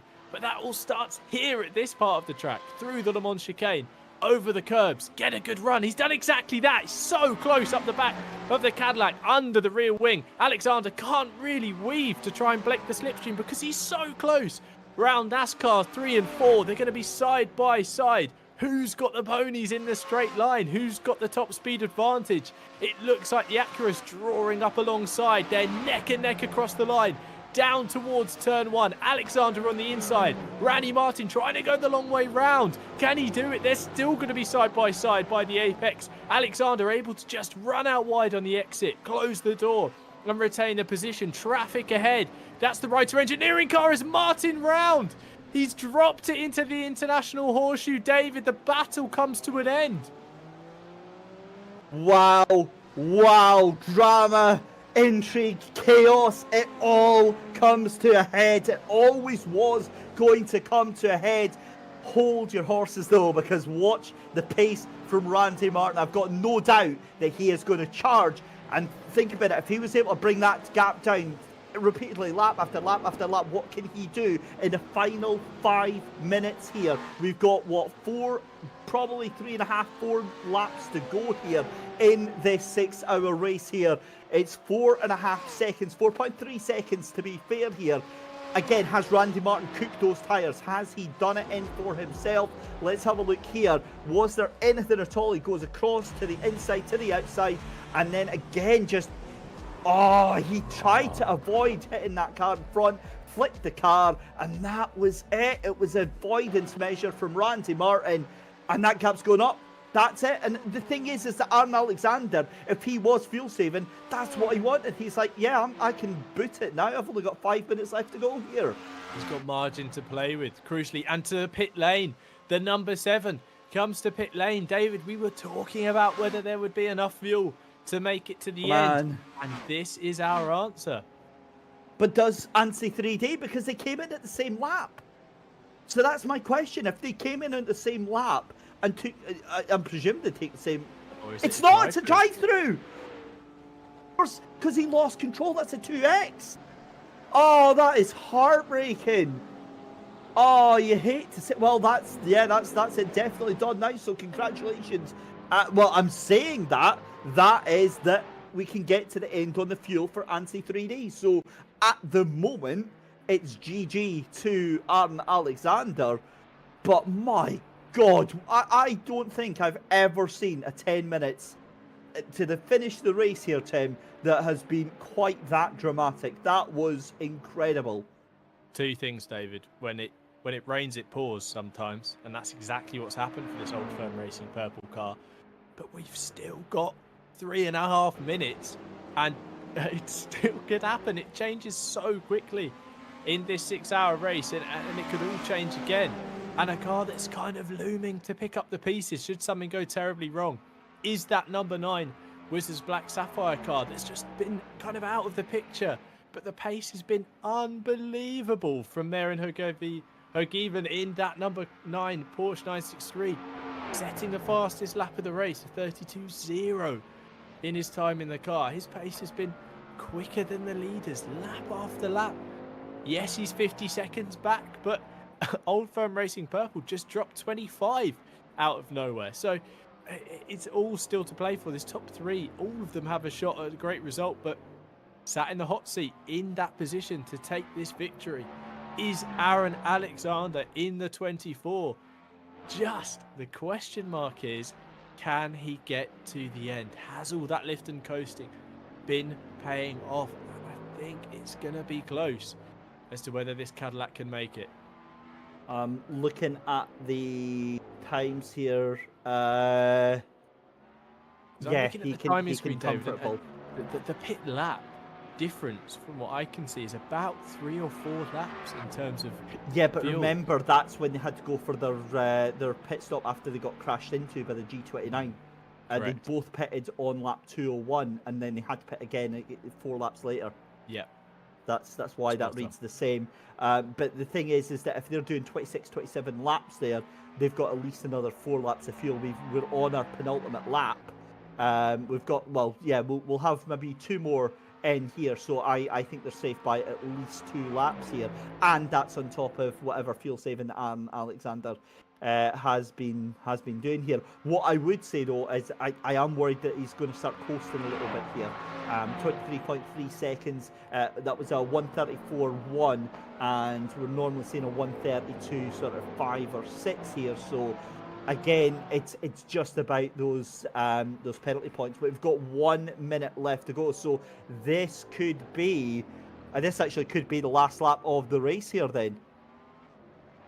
Yeah, it could be, couldn't it? We'll see if the checkered flag gets waved, but they've kind of I don't want to say they've lucked in, because you've got to be there to pick up the pieces. You know, they've played their cards, they've run their race on their own as this ANSI 3D Weekend Warriors Delta team. This Cadillac has been really feisty throughout this race, and they were just within earshot of the leaders, the Old Firm Racing purple car, when drama hit. And David, I've got to agree with Claire 13 in the Twitch chat. Let's go for another 6 hours. I don't know if we'd make it another 6 hours, David. No, there's definitely no way I'd last another 6 hours on this one. I'm feeling completely burned out on this. What? And that's just on this last half an hour. Because, you know, it was getting quite quiet for a bit. It was getting quite chilled. I'm like, oh yeah, they're all doing it. They're all just making their way around. But there you go. 6 hours is done and dusted here, ladies and gentlemen. I think this is going to be it. I think we're going to get the checkered flag here for Alexander. There we go then. 6 hours to meow before the 24 is completed. And it's ANSI 3D Weekend Warriors Delta who take the win in the most spectacular way possible. All fair play to Old Firm Racing Purple. They fought their heart out. But Juan Paredo, Esports Whitecaps, I mean, they have just been a bit. Don't do it. Do not do that, Juan. At least get yourself over the line first. They're going to take the win there. Ryhs Engineering Esports are going to take the win for the GT3 class here. But honest to goodness, I am absolutely beyond words at how amazing that 6 hour race was. What a fantastic poster for the Williams Gaming Club racing community. This is the level of quality that you get, you know, at any given moment here as Juan Paredo comes across the line here. And what a brilliant win there for Esports Whiteshafts. Well, there we go, ladies and gentlemen. What a race. Look at that. Tim, I mean, I'm absolutely buzzing after that one. It's absolutely nothing to do with these energy drinks that I've got, but wow, that was amazing. Incredible race at Daytona. 6 hours. It felt like an entire season crammed into one race, right? We had absolutely everything. We had incredible class battles. We had instants, and then we had that whole string of drama happening in that final 10 minutes. An incredible race, and like you said, David, what an advert for what this community can do, and a race that you know, in a community, a racing community, sim racing community that you can be part of and you can get involved in. And I you know, you and I, David, we've watched this. We've been lucky enough to be here commentating on the action, but kind of a little bit jealous we weren't getting stuck into that. I would have loved to have driven in this event. Well, these are all the ways that you can get involved, ladies and gentlemen, with the Williams Gaming Club. Type in !Discord in the chat to get yourself over there. On the 9th of January, we have got the iRacing GT3 Sprint Cup at 7:30. I would like to take part in that. Zila Plays F4 Series is on Saturday, the 12th of January, and that's not on F1, so I'll like to take part in that too. That's at the Red Bull Ring, and then you've got 6 Hours of Suzuka, the big grid on iRacing, Saturday the 20th of January. I'd like to take part in that too, but I think that might clash with Daytona. We'll see on that one. And then Winter Cup Season 2. Oh my lord, I am so ready for that one. Monday 29th of January for that one as well. And then Meraki is on his usual insane lobbies takeover on F1 2023 live on Wednesday from 6 o'clock. That is what we have got going on. Right, we've got a couple of minutes left here, Tim. How the hell do we try and pick whatever that was in that 6-hour race? Honestly, I've done 24-hour races that were less exciting than that. Yeah, absolutely. I completely agree. I think the key takeaways from that race, it's never over till it's over. You know, we really had to wait till that checkered flag to see the winners, you know, stake their claim on the race, because into the final half an hour, you would have said that number 7 Old Firm Racing purple car, things pretty wrapped up, and then it all changes right at the end there. But my second kind of takeaway from this race, incredible quality of driving. Yeah, we had a few incidents here and there, but you know, it's endurance racing and these guys are pushing on hard. An incredible event. Honoured to have shared the virtual comms box with you again, David, because I thoroughly enjoyed that one and can't wait till the next time. Well, you heard it here first, folks, in the Twitch chat. Will G saying that there's going to be a mega stream, 24-hour stream planned on Twitch for the Daytona 24 that, of course, Williams Esports will be taking part in.